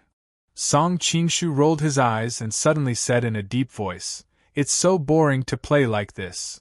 Then how does Emperor want to play? Empress Pei Man stretched out her hand and gently covered her chest, covering her half-untied gown, and asked curiously. Go and get some carefree powder to liven things up, Song Qingshu said a little nervously. In fact, he was also gambling that the royal family of the Jin Kingdom couldn't resist the feeling of floating in the air brought about by the carefree powder. Of course, Empress Pei Man was different from the people in the laundry yard. If she took this kind of thing, she would definitely strictly control the amount so that she could enjoy the mysterious feeling without becoming addicted. And even if she became addicted, with her status, she could have as much as she wanted. Naturally, she wouldn't be like the people in the laundry yard who couldn't take it on time. Emperor, you're so bad. Empress Pei Man was also a little curious about how a little eunuch in the Little Xing Kingdom knew about the carefree powder. But she just thought that those talkative concubines and palace maids leaked it and didn't take it too seriously. Chapter 795. Your Majesty, please wait a moment, Empress Pei Man charmingly smiled. She didn't get up and moved to the side of the bed. She reached out to open a cabinet next to her, and took out an exquisite porcelain bottle. Your Majesty, please enjoy it first. Empress Pei Man held the porcelain bottle and knelt in front of Song Qingshu. Because her hands were holding the porcelain bottle, she didn't have the strength to hold on to her clothes. As a result, the silk gown slid down her shoulders. Finally, because her chest was big enough, it stopped slipping down. But this was already tempting enough. Revealing too much might not make it beautiful. On the contrary, this kind of half undone, not revealing anything was the most tempting. Song Qingshu's mouth was a bit dry, but fortunately he still remembered the important matter in his mind. He took the porcelain bottle from her hands and roughly weighed it. There was still about half a bottle left. Although this amount was more than enough for one person, it was far from enough to save the several dozen women in the laundry yard. Song Qingshu didn't have any intentions of taking this thing. Perhaps it was because of what he had seen in his previous life that he was very disgusted with this kind of medicine. However, seeing Empress Pei Man looking at him with a charming expression, his heart moved. He pinched her smooth chin and poured the medicine down her throat. Too much, ku. Empress Pei Man was a bit flustered and wanted to dodge, but Song Qingshu's hand was like an iron pincer and she couldn't move at all. Song Qingshu of course didn't want her to die from an overdose. When he estimated that it was enough, he let go of her. Although the amount he fed her was more than what she usually got, it wasn't too much. At most, it would make her confused and make her hallucinate.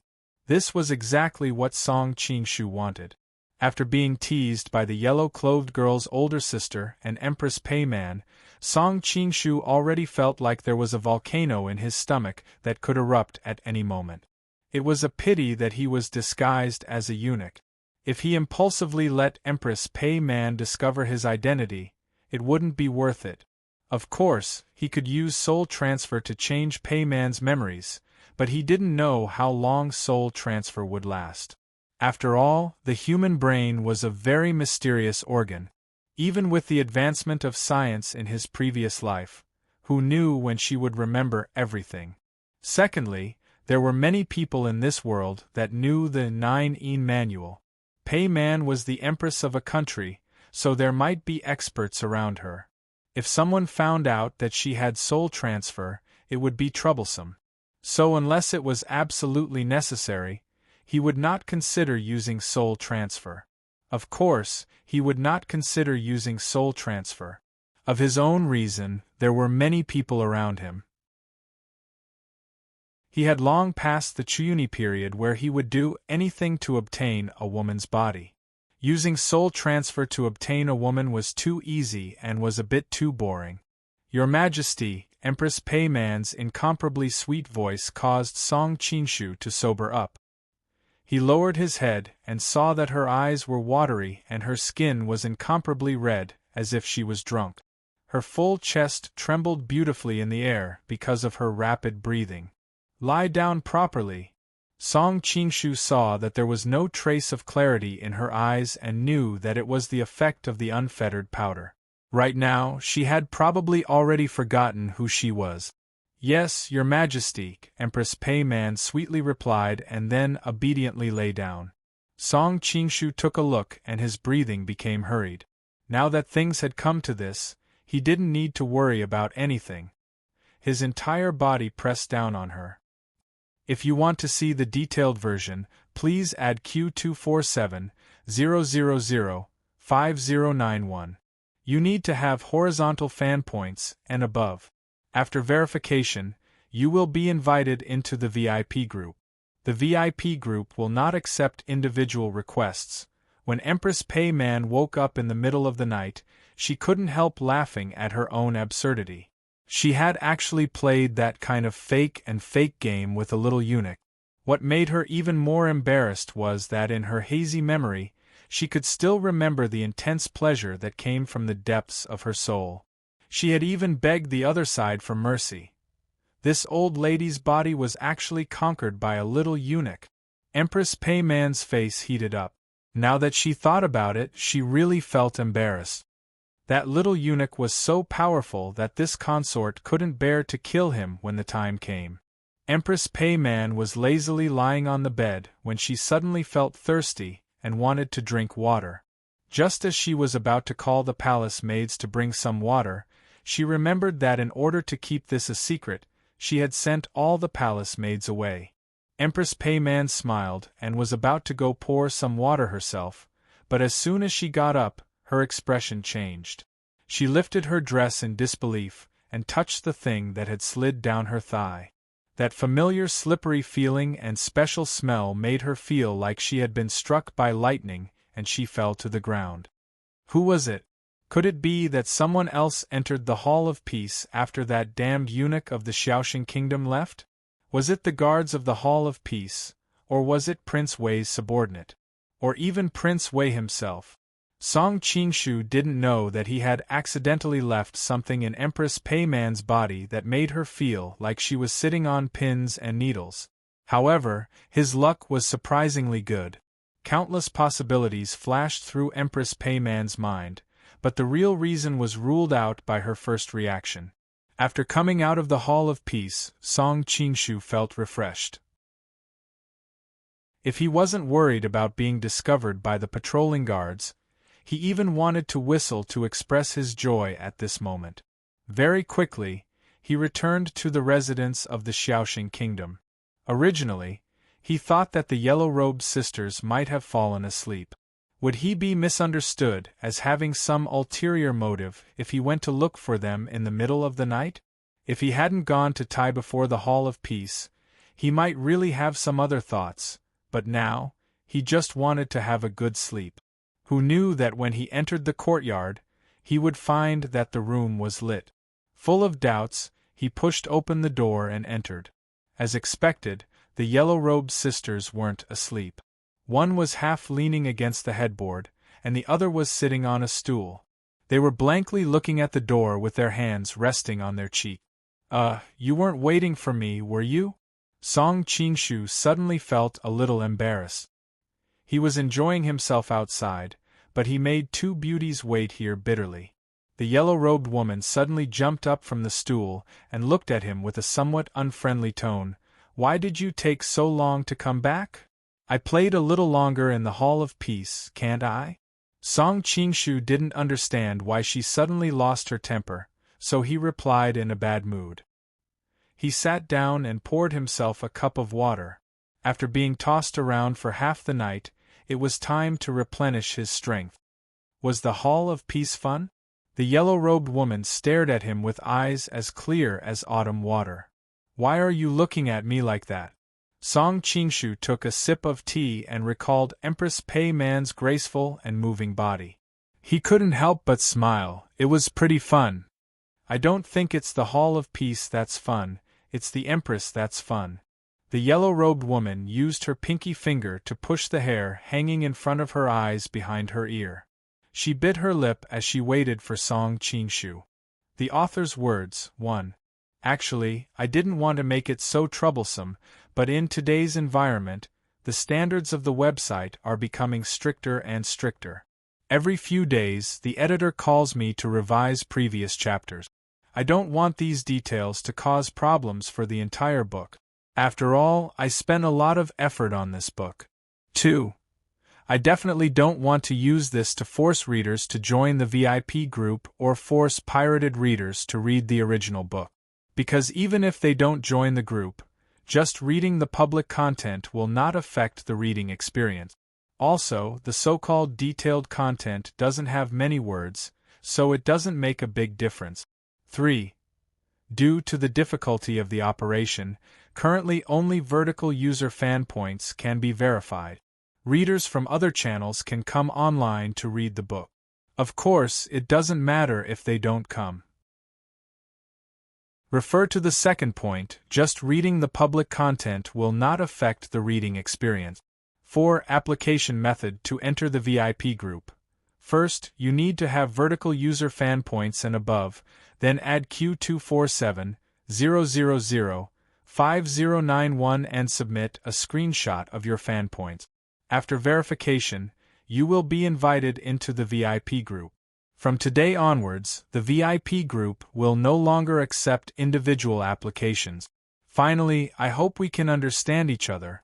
End of this chapter. Chapter 796. I don't think it's the Hall of Peace that's fun, it's the Empress that's fun. The yellow-robed woman used her pinky to tuck her hair behind her ear. She bit her lip and glared at Song Qing. Song Qing felt awkward. He laughed awkwardly and answered, it's fun, haha. You really played with the Empress. The yellow-robed woman's face was full of shock. Halfway through her words, she realized that such indecent words were not suitable to be said. She could only look at Song Qing with a red face. The fifth princess on the bed also sat up straight. Her cherry mouth opened wide and she subconsciously covered her mouth. I don't need to tell you the specifics. We don't seem to be that familiar? Song Qing finally reacted. This woman is not my wife, nor is she my lover. Why should I feel guilty in front of her? Shameless. The yellow-robed woman angrily sat down on the stool and turned her head away. She didn't even look at him. Hey, how am I shameless? It's normal for a man and a woman to fall in love. Song Qing said gloomily. What do you mean by willing? The yellow-robed woman seemed to have been poked at a sore spot and became angry. A married woman, a married man, one behind her husband, one behind her wife, do together. Isn't this shameless? Song Qing suddenly realized that what she said was not without reason. Under the values of this world, this kind of behavior was indeed not very honorable. In fact, in his previous life, this kind of behavior was not honorable either. However, that world was more open-minded in this aspect, so it should be slightly easier to accept. Song Qing felt a bit guilty, but he couldn't admit defeat verbally. Otherwise, in the future, he would be at a disadvantage in front of this woman for no reason. Actually, you've misunderstood me. It's not as dirty as you think. Actually, I have another purpose this time. Song Qing blinked and thought of a way to deal with it. What purpose could you have? The yellow-robed woman sneered. She didn't know why, but she actually had a good impression of the eunuch that Song Qing had pretended to be, but when she found out his true identity, all her good impression turned into anger from being deceived. Especially when she thought about how he had been deliberately watching her make a fool of herself, she wanted to find a hole to hide in. In addition, she had mistakenly thought that he was a eunuch, so she took the initiative to let him help her take off her clothes and heal her wounds. Later, Song Qing forced a kiss on her. The yellow-robed woman felt that the reason why she had not killed him was because she still needed his help to save her suffering sisters. It's all because I wanted to save your pitiful sisters. That's why I didn't hesitate to sacrifice my masculinity to obtain information from the Empress. Song Qing said with a sad and indignant expression, speaking of which, I have sacrificed my life for the country to a certain extent. You can sacrifice your life for the country like that? The fifth princess, who was sitting at the head of the bed and watching the two of them fight, could not help but burst into laughter when she heard this. Her laughter was like a blooming flower, stunning Song Qing. The fifth princess is truly an outstanding beauty. Song Qing could not help but praise. Hearing Song Qing's praise, Zhao Fujin's face turned slightly red. She actually had the shyness of a young girl. However, she was someone who had experienced great storms, so she quickly recovered and said with a smile, "It's useless for the young master to please me. It's my sister who is angry now." The yellow-robed woman said angrily, "Fifth sister, don't be fooled by him. This person is a famous playboy in Jianghu. I don't know how many women he has provoked. In the end, he came here and hooked up with the Empress. He is really shameless. Prince Song is famous all over the world. He has many women around him. Why would he look at a broken flower like me? Little sister, you worry too much." Zhao Fujin's expression suddenly became gloomy.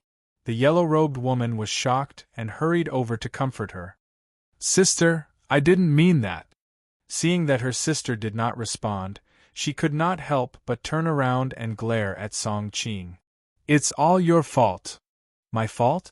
Song Qing pointed at his nose and could not help but complain. "I say, Miss Yang, when I first saw you on Mount Shaoshi, your hair and clothes fluttered in the wind. You were as holy and noble as a fairy from the ninth heaven, without a trace of worldly aura. Why have you become no different from those women in the market now?" The yellow-robed woman's face heated up. In fact, she also realized that it was difficult for her to remain calm in front of him. You don't have to deliberately flatter me. I am not a fairy. I am also a mortal woman. I also have emotions and desires. In the face of an elegant person, I will naturally treat them with respect. In the face of a dirty person like you, I will also. She suddenly froze and did not know how to describe it. "You will also be dirty and dirty?" Song Qing smiled extremely slyly. "Bah!" The yellow-robed woman spat, and 2 red clouds appeared on her pale cheeks. "You!" Seeing her sister's embarrassed look, the fifth princess could not help but laugh. She then looked up at Song Qing and said with a teasing expression, "Young master, you sacrificed your life for the country. I wonder if you have gained anything?" Hearing that she deliberately emphasized the words, sacrificed his life for the country, even Song Qing, who was thick-skinned enough, felt a little embarrassed.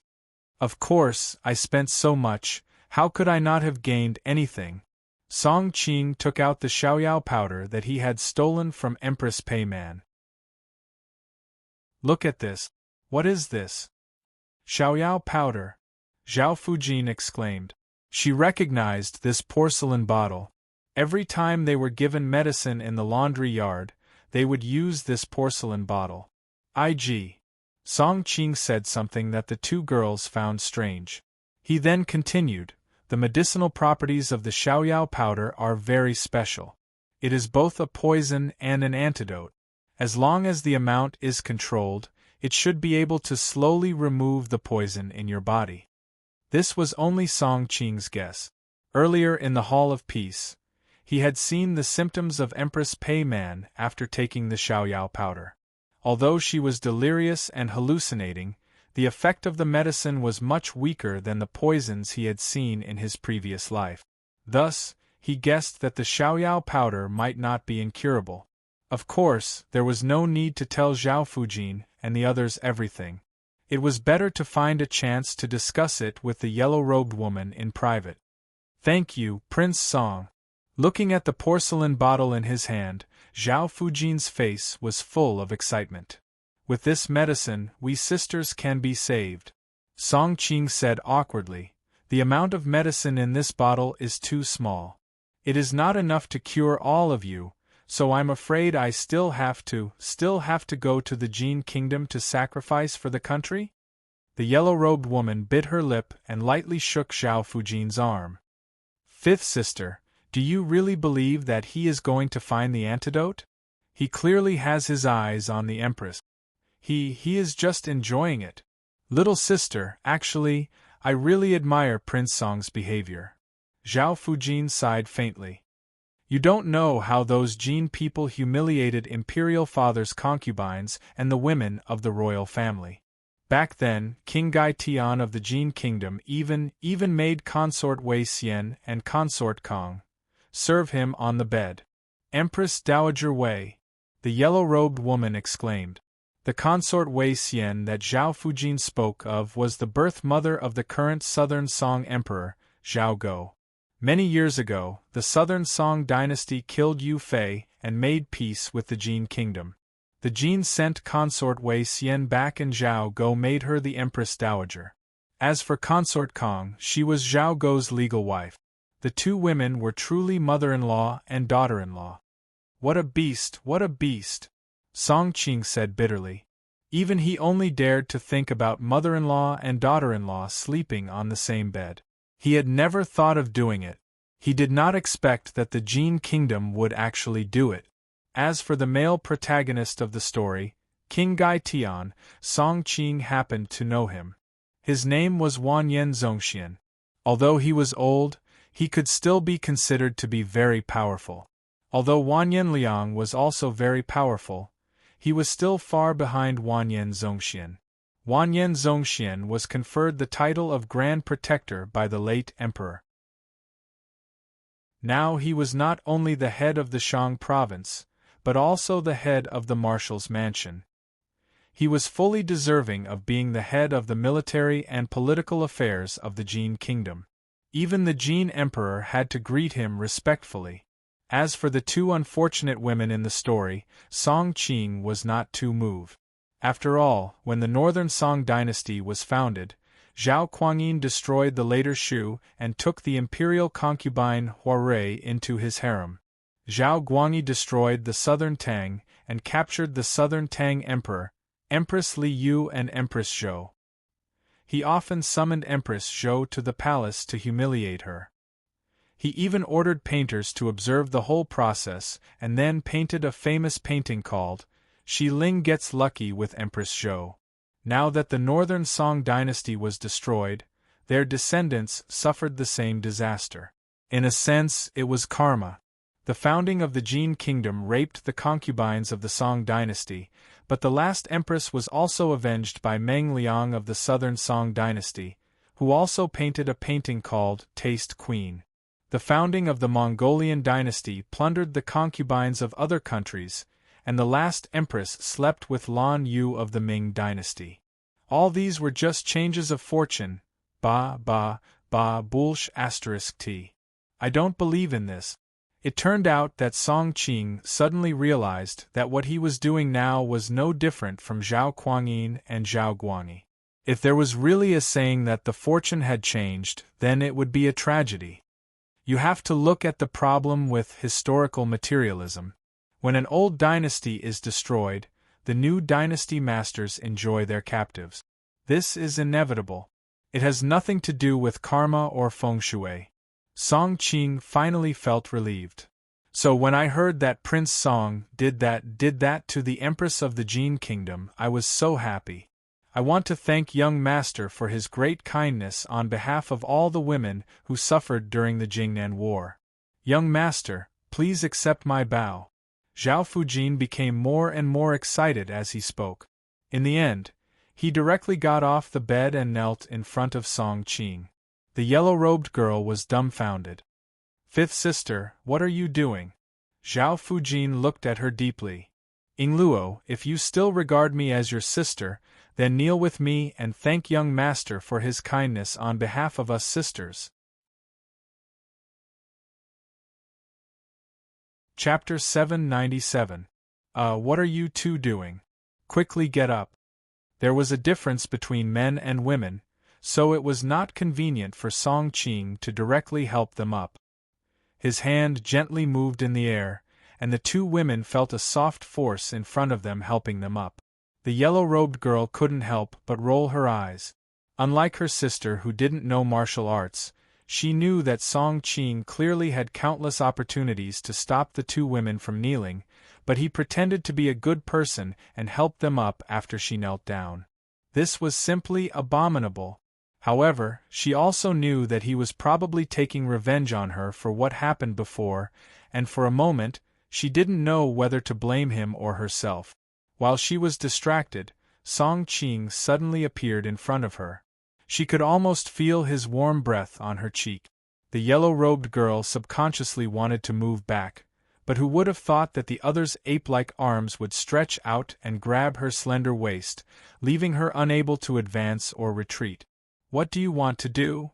The yellow-robed girl was flustered.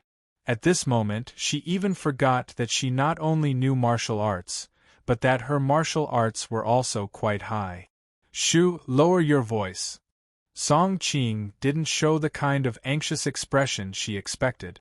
Instead, he had a serious expression. "There are 2 people in the courtyard outside, and both are experts. One is in the southeast direction, and the other is in the southwest direction. We will each take care of one. We must not let them make any noise and alert the guards." The yellow-robed girl finally understood that she had misunderstood him. After his reminder, she used her qi to investigate and vaguely sensed that there were people in those 2 places. She couldn't help but secretly exclaim, "Although this person is a bit greedy and lecherous, his martial arts are really unfathomable. But to reach this level of cultivation, can a person who is really greedy and lecherous do it?" "You are still distracted at this time?" Song Qing was about to act when he suddenly noticed the yellow-robed girl's abnormality. He almost laughed out of anger. "It's none of your business." The yellow-robed girl's face was red. She ignored him and directly rushed to the southeast corner. Song Qing saw the yellow-robed girl's graceful figure, and with a light tap of her feet, she rushed out of the window like a fairy flying in the air. He couldn't help but sigh. She is so young, but her cultivation has reached such a level. Huang Shang is indeed Huang Shang. Song Qing did not hesitate either. He used leaving no trace on the sand to its fullest, which was much better than the Qing Gong in the 9-yin manual. Therefore, even though he used it later, he still managed to reach the courtyard before the yellow-robed girl. The 2 people who were hiding in the shadows of the courtyard did not expect that they would arrive in front of them in an instant. The 2 of them reacted quickly. Seeing that something was wrong, they immediately raised their hands and a sky full of hidden weapons shot towards Song Qing and the other person. At the same time, they did not stop and flew away. Their reactions were quick-witted enough. If an ordinary master encountered them, even if they were not injured by the hidden weapons, they would not be able to catch up to them in time. Unfortunately, they were not ordinary masters. Whether it was Song Qing or the yellow-robed woman, they could be regarded as the top group of people in the entire martial arts world. The yellow-robed woman raised her white hand.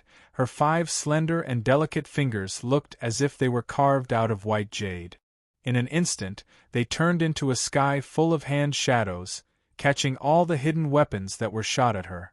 Seeing that the person was already more than 100 feet away, her elegant eyebrows wrinkled, both her hands shot out, and all the hidden weapons in her hands were shot back. She only heard a muffled groan, and her whole body fell down, twitched twice, and no longer moved. To be able to use the ghostly 9-yin white bone claw in such an ethereal manner, this woman does have some skill. Song Qing smiled. Facing the incoming hidden weapons, his entire body seemed to defy the laws of physics and moved 3 feet horizontally, perfectly dodging the hidden weapons. Then, with the tip of his foot, he instantly closed the distance of more than 100 feet. Under the shocked expression of the black-robed man, Song Qing grabbed his throat. "Speak, who sent you?" His question was mixed with the 9-yin manual's soul-shifting technique. The black-robed man subconsciously replied, "Empress? Her Majesty the Empress sent us to monitor little Xing. We cannot let him leave his residence even half a step, Empress Pei Man?" Song Qing frowned and casually crushed the man's throat. In fact, he himself did not realize how much he had changed in these 2 years. When he first came to this world from a society ruled by law, He even fantasized that his hands would not be stained with blood. Unfortunately, he was not like Chu Lu Xiang, who lived like a wild crane. Since he had begun to fight for supremacy in the world, killing or not killing was not up to him. After being tempered from the battlefield of blood and fire, the current him was much more ruthless than he had imagined. Did you get anything out of him? The yellow-robed woman lightly tapped her feet and floated to Song Qing's side. Empress Pei Man sent me. She was probably worried that my escape would ruin her grand plan. Song Qing subconsciously answered. What grand plan? The yellow-robed woman asked blankly. I'm not too clear about the specifics. Song Qing did not want to explain more and deliberately changed the topic. Just now, you used the Thunderbolt Flame Ball technique to shoot the hidden weapons back. You used it very skillfully. The yellow-robed woman could not help but roll her eyes at him. Come on, compared to your inhuman Qinggong, my little bit of kung fu is nothing. Song Qing laughed. If you are a little bit of kung fu, you are also a beautiful little bit of kung fu. I am not stupid like those women around you. I will not be fooled by your sweet words. The yellow-robed woman snorted and directly turned to leave. Song Qing was dumbfounded. Was this woman abandoned by me in my previous life? Why does she dislike me so much? The Empress only sent someone to monitor me. She should not find anything wrong with the person monitoring me in a short period of time. You two are safer here. After returning to the room, Song Qing said to the two women. Young master, are you leaving? Zhao Fujin savored the subtext in his words. Song Qing nodded. I still have other things to deal with. What other things? You still have to go back to see his princess wife. The yellow-robed woman sat next to her sister and said lightly. Song Qing shrugged. If Miss Yang wants me to stay, I can. However, there is only one bed in this room. When the time comes, I will have to trouble the two princesses to squeeze with me. Go to hell. Who wants to keep you? The yellow-robed woman grabbed a pillow from the bed and threw it at him. Song Qing was already prepared. He laughed and turned to leave. After Song Qing's figure disappeared, Zhao Fujin suddenly looked at her sister strangely. Ing Luo, have you fallen for Prince Song? The yellow-robed woman's face turned red. Sister, don't think too much. I am just unhappy that he has so many women by his side. Yet, he is still fooling around. Zhao Fujin looked at her with a mischievous expression. Who did he touch? Oh, I remember now. I think he kissed someone's mouth earlier.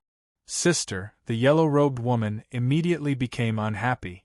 She scratched her armpits and retorted, Didn't sister also get hugged and touched by him at Autumn Fragrance Brothel? You want to die. The two sisters quickly became a mess. If Song Qing was still here, he would be able to admire the beautiful scene in front of him. After tossing and turning for most of the night, the sky in the distance was already beginning to brighten. In order to avoid being discovered at dawn, Song Qing rushed back to Tanqua's residence at lightning speed. After avoiding the servants in the residence, he quietly returned to his room. When he opened the door, he found Wanyan Jebi dozing off by the table. Chapter 798. Wanyan Gubai was still in the same position as before, one hand supporting her delicate chin. The exposed wrist was as white as snow. Because she had just woken up, her enchanting eyes were covered with a layer of blurred and bewitching mist. The light fell on her quiet and beautiful face, the soft lines of her face like a brush stroke. It wasn't clear whether it was the light that illuminated her or she that illuminated the entire room. Song Qingshu was in the midst of being shocked by the beauty of his nominal wife, when he suddenly noticed the shock and confusion in her eyes. Only then did he remember that he had experienced too many things tonight. After saying goodbye to the yellow-robed woman and the others, he had forgotten to put on Tang Quobian's mask. At this moment, he was unprepared to expose his true face in front of Gubai. After a few seconds of his brain short-circuiting, Song Qingshu noticed that Wanyan Gubai's towering chest was rising and falling slightly, as if she was preparing to scream. His figure flashed, and before she could make a sound, he unsealed her acupuncture point. Gubai's body went limp, and her whole body fell to the ground. Of course, Song Qingshu didn't want her to have intimate contact with the cold hard ground. He reached out and pulled her into his arms. Gubai's delicate body was soft and moving. Although separated by 2 layers of clothing, Song Qingshu could clearly feel the warmth and amazing elasticity of her body. Noticing that Gubai's face was frightened, and her body seemed to be trembling slightly, Song Qingshu didn't want this gentlewoman to be frightened too much. He said to her, "This beautiful madam, I will unseal your acupuncture point now, but you are not allowed to scream. Otherwise I will take off your clothes." Gubai's beautiful face was dyed with a layer of red. She blinked her eyes, indicating that she agreed to his conditions. After Song Qingshu unsealed her acupuncture point, Gubai didn't scream as expected. It was as if she was worried that he would take off her clothes. She carefully lowered her voice soft and mellow. Who are you?" "Who I am is not important," Song Qingshu shook his head. "Today, I mistakenly intruded into your residence. It was really a freak accident. I hope Foreign does not blame me." Song Qingshu had always been extraordinarily handsome, and after being tempered by the winds and waves of life, he possessed a unique and enchanting temperament. Coupled with the fact that he was so kind to her, Gubai's panicked heart finally calmed down a bit. Since it was a mistake, I naturally won't blame young master. However, my husband will be returning soon, so young master should quickly leave. Otherwise, if the guards of the estate are alerted, I'm afraid it won't be so easy for young master to leave." Seeing that Gubai was clearly scared to death, but she was still able to forcefully communicate with him calmly, giving him a way out while also threatening him at the same time. If an ordinary thief saw her using both carrot and stick methods, they would probably be frightened by her. Song Qingshu couldn't help but sigh. Although Gubai usually looked dignified and weak, she was very strong in her bones. She was worthy of being a princess of a country. This kind of bearing had instantly killed many women in the world. However, being provoked by her like this, Song Qingshu had a hint of teasing and deliberately said, "The guards of Foreign's Fu are not in my eyes.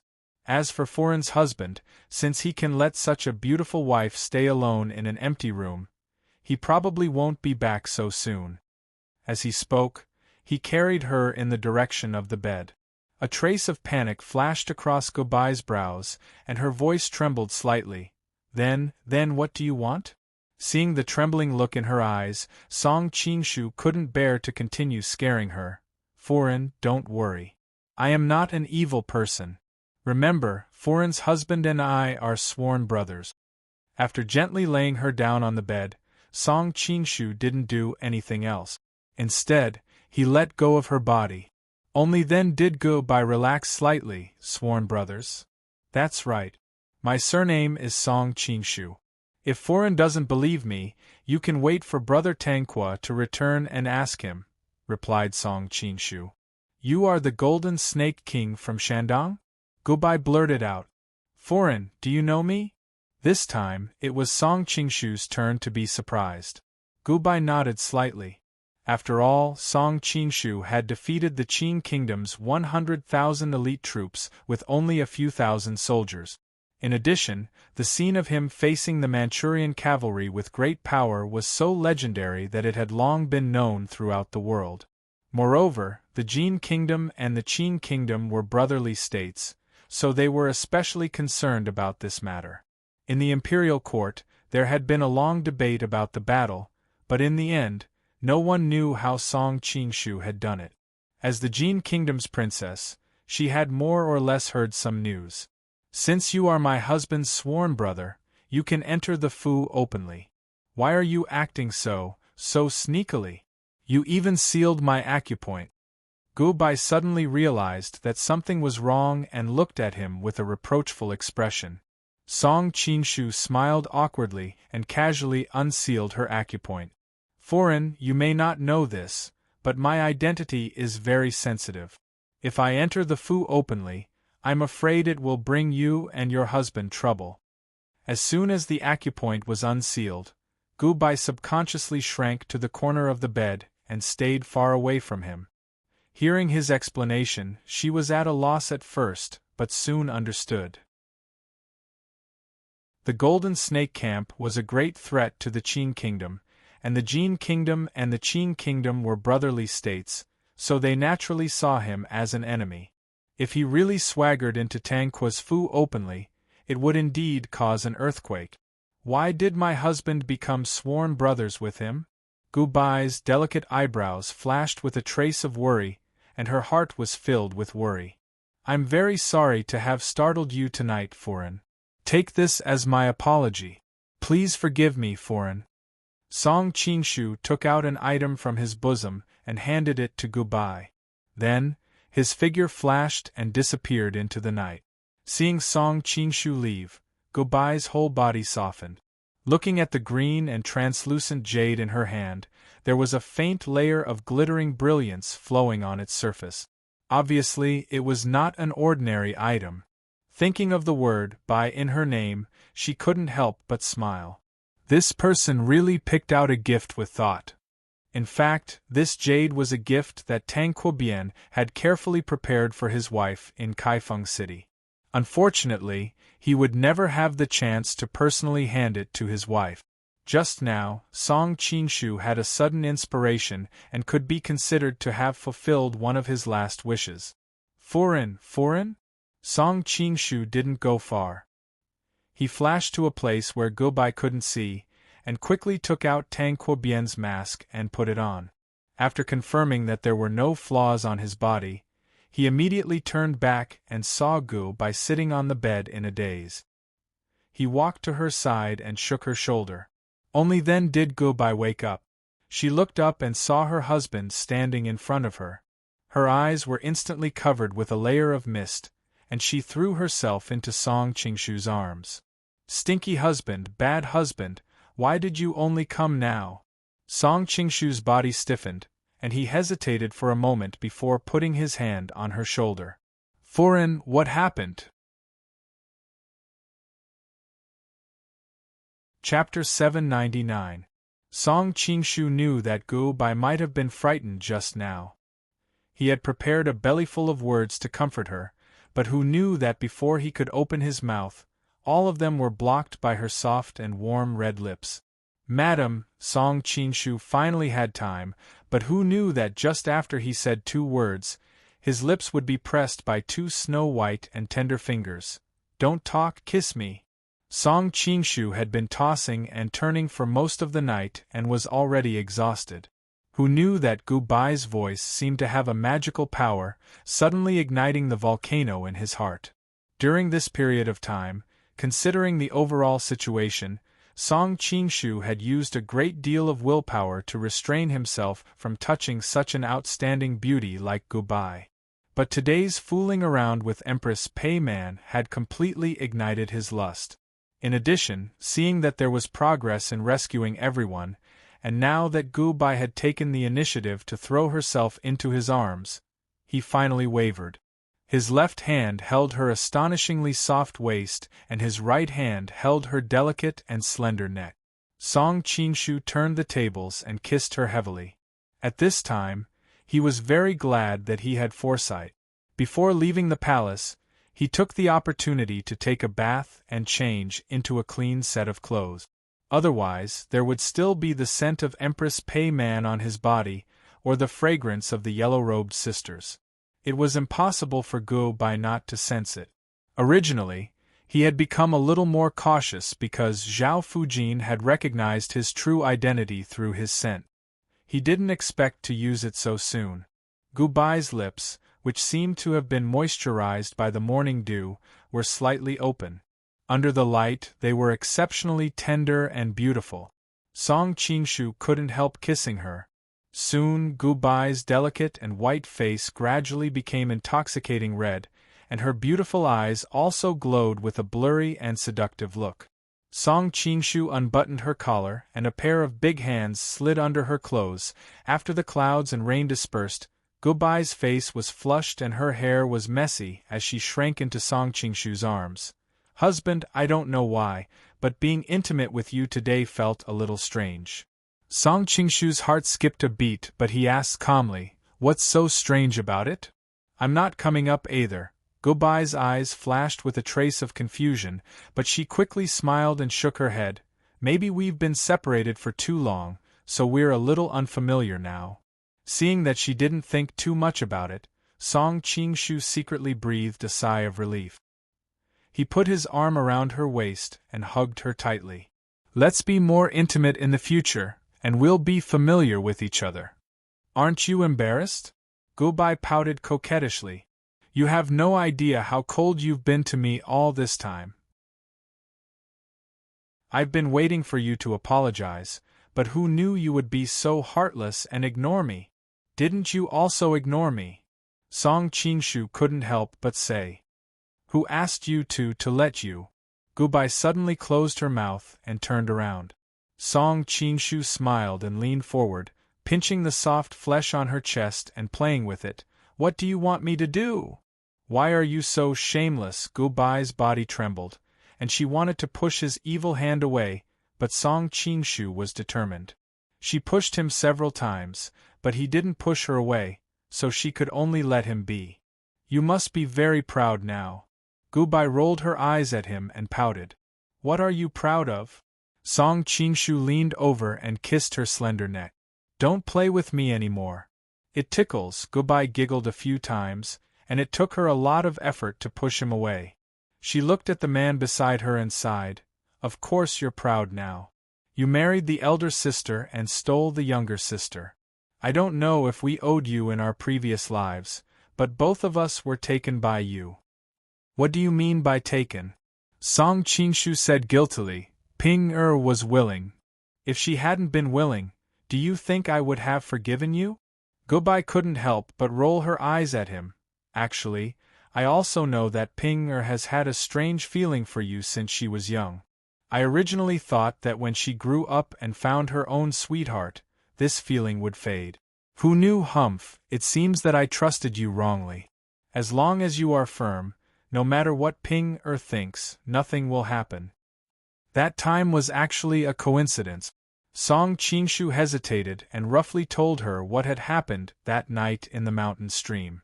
When she heard that Wanyan Ping had fallen off the cliff, even though she knew that she was fine, Gubai still exclaimed.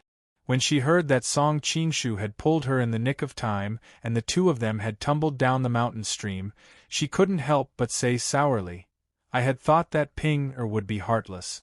I didn't think that you would give up your life to save her. Actually, the reason I tried so hard for Ping was mainly for you." Song Qingshu was used to seeing storms and was familiar with this kind of situation. Seeing that he had successfully attracted Gubai's attention, he continued, "I know that you have a deep sisterly love. If I didn't save her, wouldn't you blame me for the rest of your life? At that time, no matter what we do, the relationship between us will never recover." "Humph, you only know how to coax me. I don't believe that you don't have any feelings for Ping." While Gubai said this, the light in her eyes betrayed the joy in her heart. Song Qingshu laughed awkwardly. "I won't deny that I do have a good impression of Ping. After all, we watched her grow up. It's hard not to be moved by such a delicate and lovely girl. The fox's tail is showing." Gubai pinched his waist and snorted. "Actually, Ping is only so beautiful in front of you. In front of the other nobles in Jing, she is a famous demoness. So every time I see her so gentle to you, I know that this day is unavoidable." What could Song Qingshu do now? He could only smile foolishly. "Right, the conversation just now is between you and me. Don't mention in front of Ping that you saved her because of me. She likes you so much. If she knew the truth, she would be very hurt." Gubai suddenly raised her head and stared at him. Looking at her black hair that hung down like a waterfall, Song Qingshu once again sighed at this woman's beauty. He reached out and pulled her hair to the back of her head. He replied with a smile, "Don't worry, I'm not a fool. When the time comes, I will definitely say something else in front of her. Don't blame me then." "Why would I blame you? Do you think I don't know your feelings?" Gubai put her face on Song Qingshu's chest and said softly. As Song Qingshu was sighing at how kind this woman was, he heard her speak again. "Now I am worried about something else. How do you plan to deal with the matter between you and Ping Er?" "How?" Song Qingshu was dumbfounded. In truth, he was more thinking of enjoying himself. Although he would not abandon her after he had slept with her, he really did not think about how to deal with the problem of the aftermath. Ping Er and I are both princesses. Not to mention our Jin kingdom, even other kingdoms have never heard of two princesses marrying the same son-in-law. I'm afraid that my brother may not agree to your marriage," Gubai said worriedly. Song Qingshu was somewhat silent. Right now, he was thinking about how to save Song Yuanxiao and the princesses of the laundry brothel. His marriage with Wan Yanping was too far away. Seeing Song Qingshu's distressed expression, Gubai was both angry and amused. She said, "So you haven't thought about this problem?" Fortunately, Ping Er is still alive. Her marriage will only be brought forward in 2 years, so you have about 2 years to think of a way. In any case, I won't help you, and I can't help you either. If you want to enjoy the happiness of having 2 wives, you have to put in more effort than others." At this time, Song Qingshu had completely fallen into the role of Tang Quobian. He laughed and hugged her. "As the principal wife, you acquiesced in me marrying your sister. That is already the greatest help. How can I be greedy and trouble you?" Seeing that her husband understood her efforts, Gubai felt that it was all worth it. Hearing him mention Wan Yanping, she thought of something and blushed. After hesitating for a long time, she suddenly moved closer to Song Qingshu's ear and asked, "Tell me the truth. Do you prefer me or Ping Er?" Seeing that she wanted to say something but stopped, Song Qingshu deliberately teased her. "What do I prefer with you? Like what happened just now." "Who do you prefer with?" Gubai did not expect that she would ask such an embarrassing question. In truth, when she found out what happened between the two of them, this question had been in her heart. After all, it was a woman's nature to be curious. However, when the two of them had been in a cold war, she had been too embarrassed to ask. Now that the two of them were back together, and had just experienced a sweet moment, she felt warm and blurted out the question. "If I tell you the truth, you can't be angry." Song Qingshu's words made Gubai's heart sink. She had to force a smile and said, "Don't worry, I won't be angry. Actually, I like to." Song Qingshu deliberately paused. When she put her ear closer, he quickly said, "I like to be with you 2 sisters the most. You're going to die." Gubai's face was red with shame. She waved her fists and wanted to hit Song Qingshu, but how could her fists be compared to Song Qingshu's dragon claw hand? Realizing that she would be at a disadvantage if they continued, Gubai blushed and stopped fighting. "By the way, I know that you shouldn't tell Ping Er about this for the time being." Song Qingshu was stunned. "Why?" Since that day, that girl doesn't even dare to look me in the eye. I want to see how long she will hide from me." Gubai snorted. Song Qingshu said, "Ping Er has been very guilty about this. It's not good to deliberately play tricks on her like this." "You haven't even entered the door yet, and you're already speaking up for her?" Gubai bit her lip and stared at Song Qingshu. "That girl stole my sister's man. What's wrong with letting her suffer a few more days of guilt?" Okay, I'll listen to you." Song Qingshu secretly clicked his tongue. No matter how gentle a woman was, she could be very scary when she was evil. "You should be happy. If it weren't for what happened today, I wouldn't have let you off so easily. Here it comes." Song Qingshu's heart skipped a beat. He pretended to know nothing and asked, "What's the matter?" Gubai told him what had happened before. Is that Song Qingshu really your sworn brother? To all readers, those interested in reading the unabridged version, please join the VIP group. 1. Actually, I didn't want to go through so much trouble, but in today's environment, the standards of the website are getting stricter and stricter. Every now and then, the editor would ask me to edit the previous chapters. I don't want these details to cause problems for the whole book. After all, I spent a lot of effort on this book. 2. I definitely don't want to force readers to join the VIP group or force pirated readers to read the original version. Even if you don't join the group, reading the public content will not affect the reading experience. The so-called unabridged version doesn't have many words, so it doesn't make a big difference. 3. Due to the difficulty of the operation, I can only verify the fan points of vertical and horizontal users. Readers from other channels can read the book online. Of course, it doesn't matter if they don't. Just reading the public content will not affect the reading experience. 4. Application method to enter the VIP group. First, you need to have vertical and horizontals fan points or above. Then add your queue to 47005091 and submit a screenshot of your fan points. After verification, you will be invited into the VIP group. From today onwards, the VIP group will no longer accept individual applications. Chapter 800. What do you think of him? Song Qingshu asked calmly.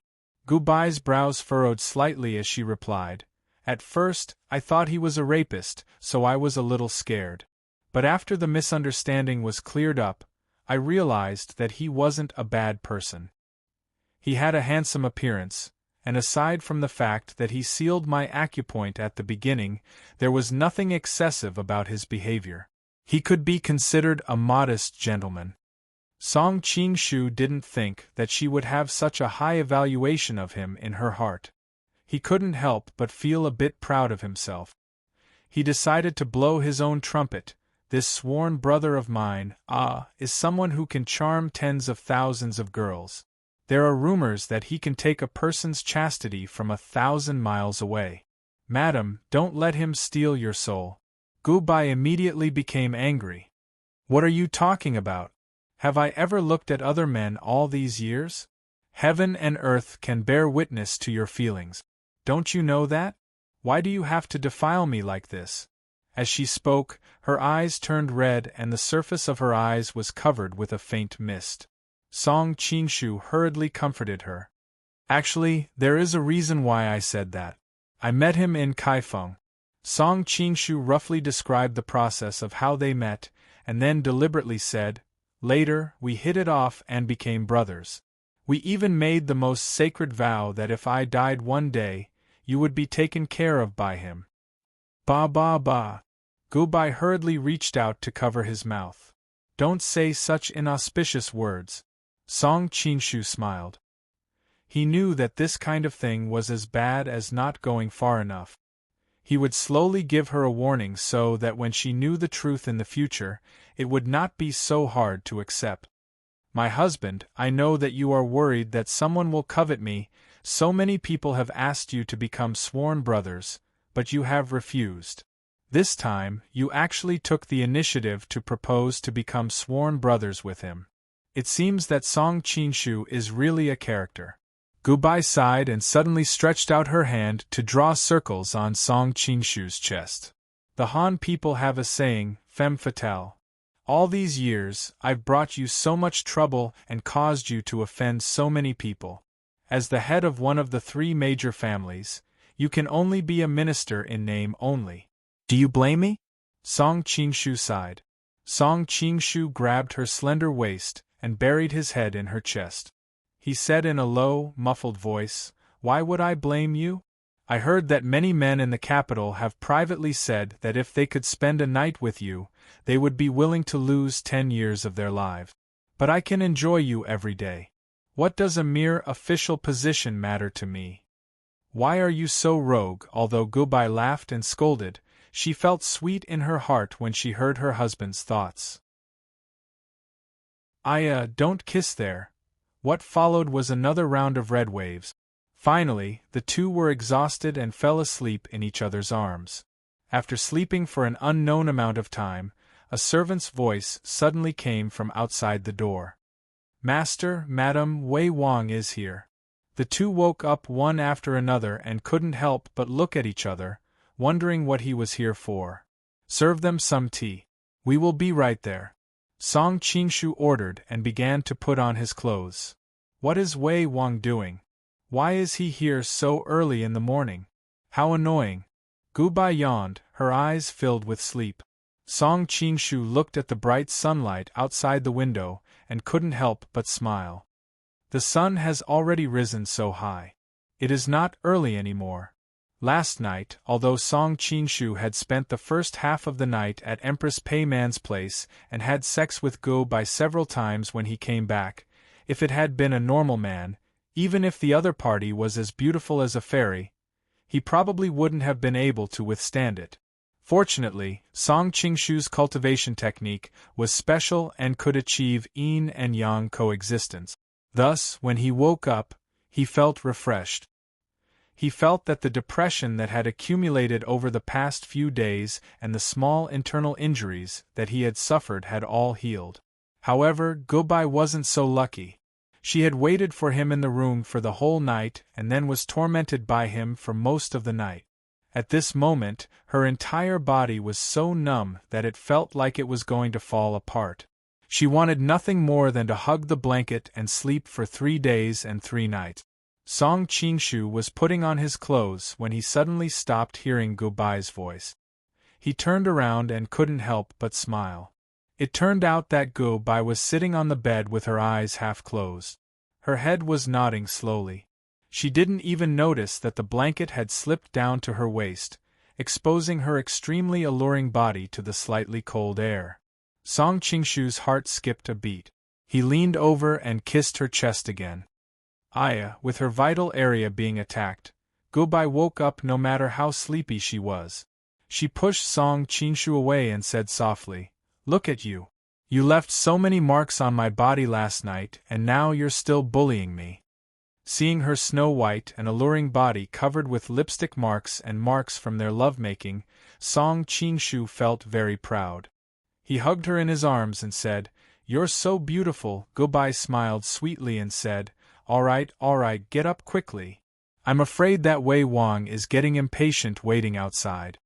The two hurriedly put on their clothes. Because Gubai's current lazy appearance made it inconvenient for her to receive guests, Song Qingshu went to entertain Wei Wang first. Gubai washed up in the room before going out. Song Qingshu had just walked to the entrance of the hall when he heard the sound of a cup shattering. He said, "This is ridiculous. How arrogant. When is your master going to come out?" "Brother Wang, why do you have to make things difficult for a servant?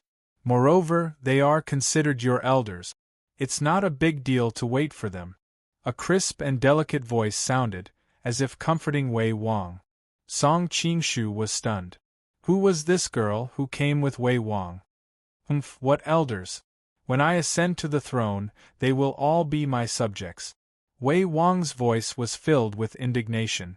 Song Qingshu frowned. This Wei Wang was arrogant and offended people everywhere. It was a miracle that he could live to this age.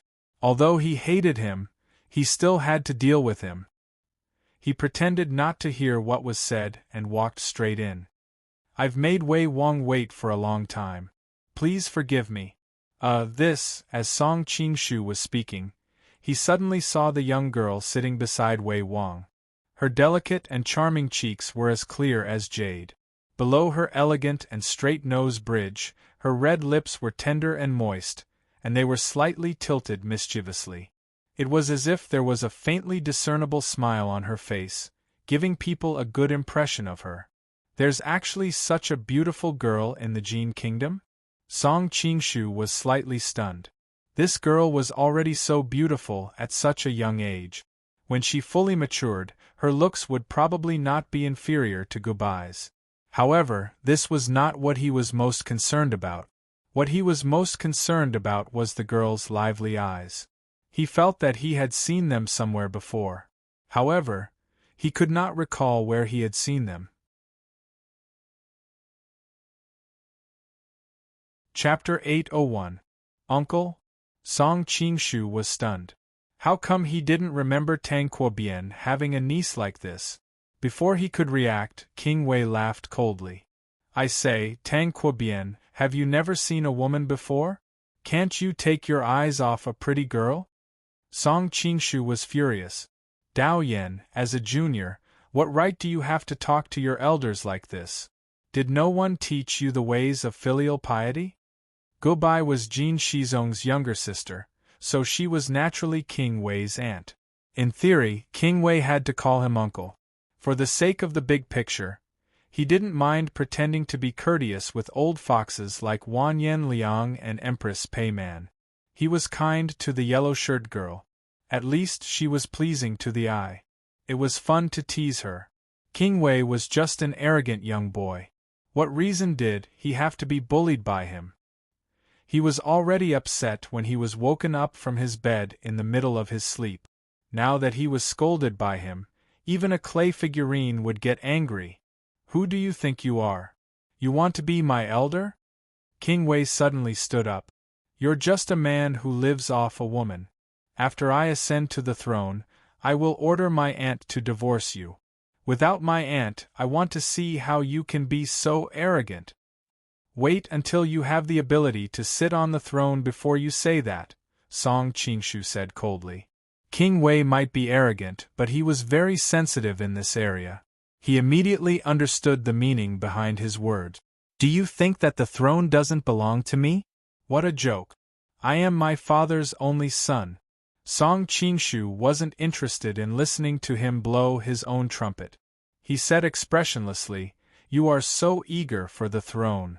Are you cursing His Majesty's early death? King Wei was speechless. No matter how stupid he was, he knew that he shouldn't say something like that. He hurriedly said, Of course not. Tang Quobian, don't slander me. Provoking the relationship between father and son, you should be slapped. A sinister voice suddenly came from the shadows, and a black shadow instantly pounced towards Song Qingshu. Song Qingshu's eyes were sharp, and he recognized that this was the expert who fought with the yellow-robed girl in Taiha Palace. He should be the shadow guard that Jin Shizong assigned to protect Wei Wang. At this moment, Gubai had just finished washing up and was coming out of the inner hall. When she saw this scene, she couldn't help but exclaim, No! Unfortunately, she was too slow, and she wasn't the owner of the shadow. The shadow didn't slow down at all. It raised its palm high and slapped Song Qingshu's face. If the slap landed, even if he didn't pass out, he would at least lose a few teeth.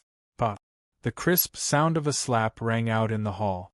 Gubai angrily rushed over and said, Dao Yan, you've gone too far. No matter what, he is your uncle. How dare you order your subordinate to hurt him? I will definitely ask my royal brother.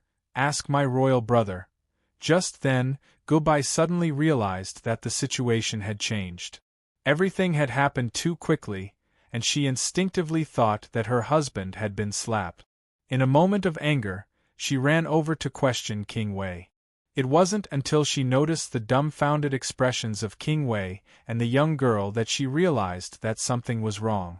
She turned around and looked at her husband, only to see him standing there unscathed. Instead, the arrogant shadow was now kneeling in front of her husband in horror, and there were 5 obvious finger marks on his face. No one in the hall had expected such a dramatic turn of events. The higher-ups of the Jin Kingdom had also heard of this expert under King Wei's command. This person was highly skilled in martial arts and could appear and disappear unpredictably. If he was in the Jianghu, he would also be able to make a name for himself. Such an expert wanted to slap someone but was slapped in the face instead. Dao Yan, there's no place for a servant like you to interrupt us when we are talking. Uncle has already taught him a lesson for you. There's no need to thank me. Song Qingshu secretly felt lucky. If it wasn't for the fact that the opponent was unprepared, he wouldn't have been able to hit him so easily. In a fight between experts, there was only a thin line. Moreover, Song Qingshu's martial arts were already above that person's, and the opponent wasn't prepared at all. That was why such a dramatic turn of events had happened. The Black Shadow finally reacted, and his face turned red. He thought that it was a moment of carelessness that allowed Song Qingshu to take advantage of him. He couldn't help but stand up angrily and wanted to save his face. Gubai suddenly opened her arms and stood in front of Song Qingshu. Her beautiful eyes were filled with killing intent as she stared at him. "How dare you?" Although the Black Shadow was angry, he knew that Gubai was of high status. Moreover, she was known as the #1 beauty of the Jin Kingdom. Now that she had opened her arms and her breasts, if he accidentally touched something he shouldn't touch, she would immediately accuse him of molesting a princess. Even his master wouldn't be able to save him. Therefore, he subconsciously turned around and looked at Wei Wang, asking for his opinion. Wei Wang's face turned green and white. "Haven't you embarrassed yourself enough? Get back here now." A flash of anger flashed in the Black Shadow's eyes, but he quickly concealed it. He lowered his head and returned to Wei Wang's side. Wei Wang glared at Song Qingshu and said through gritted teeth, very good, very good. Tang Quobian, I will remember what happened today. Let's go." After saying that, he signaled his subordinates to leave. When he passed by the young girl, she smiled and said, "Brother, I still want to talk to my aunt. I won't accompany you." Wei Wang snorted. He didn't stay any longer and left with his men. "Husband, we have offended him today. I'm afraid our days as husband and wife will not be easy in the future." Gubai's beautiful face revealed a trace of worry. "Aunt, don't worry. Brother Tanqua is just saying a few words out of anger. Moreover, Uncle Tanqua is one of the leaders of the 3 major clans. Even if Brother Tanqua has any ideas, he has to consider the bigger picture." The young girl walked over and said in a clear and delicate voice. Song Qingshu was puzzled. This young girl called Gu by aunt and called him uncle. Who exactly was she? However, he didn't dare to show that he didn't know her. His curiosity was immediately aroused. Gubai felt slightly relieved. She held the young girl's hand and smiled. "Zhongjie, how come you have time to visit aunt today?" Gubai's words quickly solved the doubts in Song Qingshu's heart. So it was the Grand Preceptor's daughter, Wanyan Zhongjie. He couldn't help but think of the time when he was with Zhao Min in Kaifeng. She had once listed the beauties of the grasslands and emphasized Wanyan Zhongjie. Zhongjie's mother, Pucha Elihu, was the former #1 beauty of the grasslands. Her father, Wanyan Ahu, was the eldest grandson of the first branch of the Jintazong branch. Unfortunately, he was involved in a rebellion with his father, Wanyan Zongpan, and was executed together. Although Wanyan Zongpan's rebellion was quelled, only the mother and daughter were left of the branch. It was inevitable that the branch would decline. The power of the Taizong branch fell into the hands of Wanyan Zongban of the 7th branch. Zhongjie inherited her mother's beauty. At the same time, she was showing signs of surpassing her mother. In the entire Daxing prefecture, there were countless men secretly eyeing the mother and daughter. Chapter 802. Uncle? Song Qingshu was stunned. How come he didn't remember Tang Quobian having a niece like this? Before he could react, King Wei laughed coldly. "I say, Tang Quobian, have you never seen a woman before? Can't you take your eyes off a pretty girl?" Song Qingshu was furious. "Dao Yan, as a junior, what right do you have to talk to your elders like this? Did no one teach you the ways of filial piety?" Gubai was Jin Shizong's younger sister, so she was naturally King Wei's aunt. In theory, King Wei still had to call him uncle. For the sake of the big picture, he didn't mind pretending to be courteous with old foxes like Wanyan Liang and Empress Pei Man. He was kind to the yellow-shirt girl. At least she was pleasing to the eye. It was fun to tease her. King Wei was just an arrogant young boy.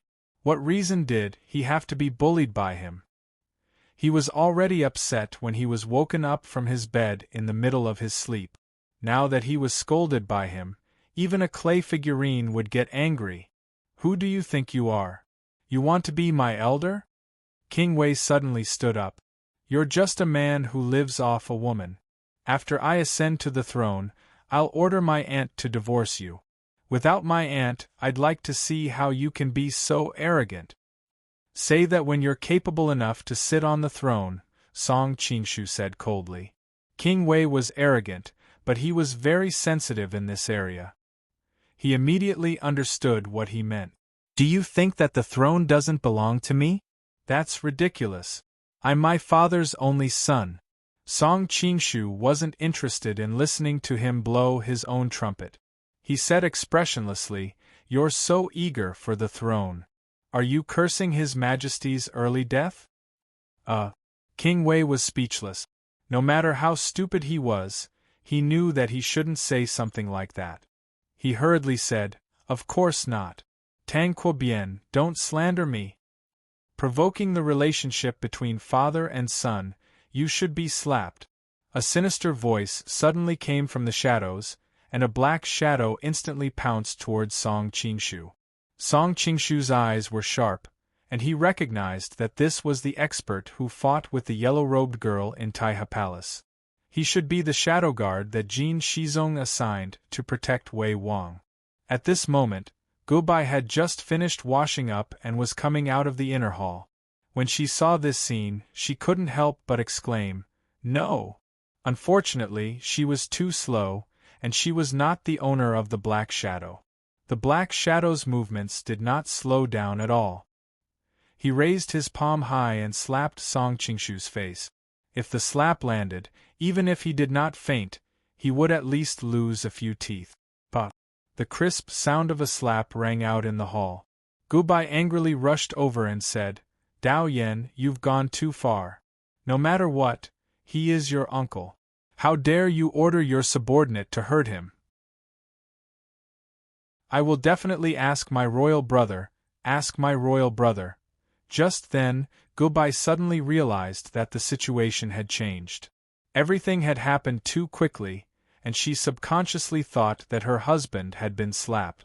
In a moment of anger, she ran over to question King Wei. It was not until she noticed the dumbfounded expressions of King Wei and the young girl that she realized that something was wrong. She turned around and looked at her husband, only to see him standing there unharmed. Instead, the arrogant Black Shadow was now kneeling in front of her husband in horror, and there were 5 obvious finger marks on his face. No one in the hall had expected such a dramatic turn of events. Even the higher-ups of the Jin Kingdom had heard of this expert under King Wei. This person was highly skilled in martial arts and could appear and disappear unpredictably. If he was in the pugilistic world, he would also be able to make a name for himself. Such an expert wanted to slap someone but was slapped in the face instead. It was really unacceptable. Dao Yan, there is no place for a servant like you to interrupt us when we are talking. Uncle has already taught him a lesson for you, there is no need to thank me. Song Qingshu secretly thought that he was lucky. If it was not for the fact that the opponent was unprepared, he would not have been able to hit him so easily. In a fight between experts, there was only a thin line. Moreover, Song Qingshu's martial arts were already above that person's, and the opponent was not prepared at all. That was why such a dramatic turn of events had happened. The Black Shadow finally reacted, and his face turned red. He thought that it was a moment of carelessness that allowed Song Qingshu to take advantage of him. He could not help but stand up angrily and wanted to find him to save his face. Gubai suddenly opened her arms and stood in front of Song Qingshu. Her beautiful eyes were filled with killing intent as she stared at him. How dare you? Although the Black Shadow was angry, he knew that Gubai was of high status. Moreover, she was known as the most beautiful woman in the Jin Kingdom. now that she had opened her arms and her breasts. If he accidentally touched something that he should not touch, she would immediately accuse him of molesting a princess. Even his master would not be able to save him. Therefore, he subconsciously looked back at King Wei and asked for his opinion. King Wei's face turned green and white. "Haven't you embarrassed yourself enough? Get back here now." A flash of anger flashed in the black shadow's eyes, but he quickly concealed it. He lowered his head and returned to King Wei's side. King Wei stared at Song Qingshu and said through gritted teeth, "Very good, very good. Tanqua bien, I will remember what happened today. Let's go." After that, he signaled his men to leave. When he passed by the young girl, she smiled and said, "Brother, I still want to talk to my aunt. I will not accompany you." King Wei snorted and did not linger. He left with his men. "Husband, we have offended him today. I am afraid that our future as husband and wife will not be easy." Gubai's beautiful face revealed a trace of worry. "Aunt, don't worry. Brother Tanqua is just saying a few words out of anger. Moreover, Uncle Tanqua is one of the leaders of the 3 major clans. Even if Brother Tanqua has any ideas, he has to consider the overall situation." The young girl walked over and said in a clear and delicate voice. Song Qingshu was puzzled. This young girl called Gu by aunt and called him uncle. Who was she? However, he did not dare to show that he did not know her. His curiosity was immediately piqued. Gubai felt a little relieved. She held the young girl's hand and smiled. "Zhongjie, why are you free to visit me today?" Gubai's words quickly solved the doubts in Song Qingshu's heart. So it was the Grand Preceptor's daughter, Wanyan Zhongjie. He could not help but think of the time when he was with Zhao Min in Kaifeng. She had once listed the beauties of the grasslands and had mentioned Wanyan Zhongjie. Zhongjie's mother, Pucha Elihu, was the former #1 beauty of the grasslands.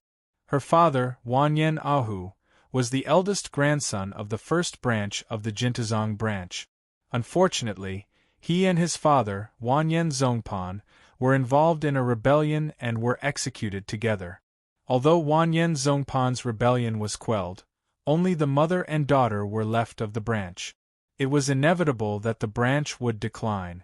The power of the Taizong branch fell into the hands of Wanyan Zongban of the 7th branch. Zhongjie had inherited her mother's beauty.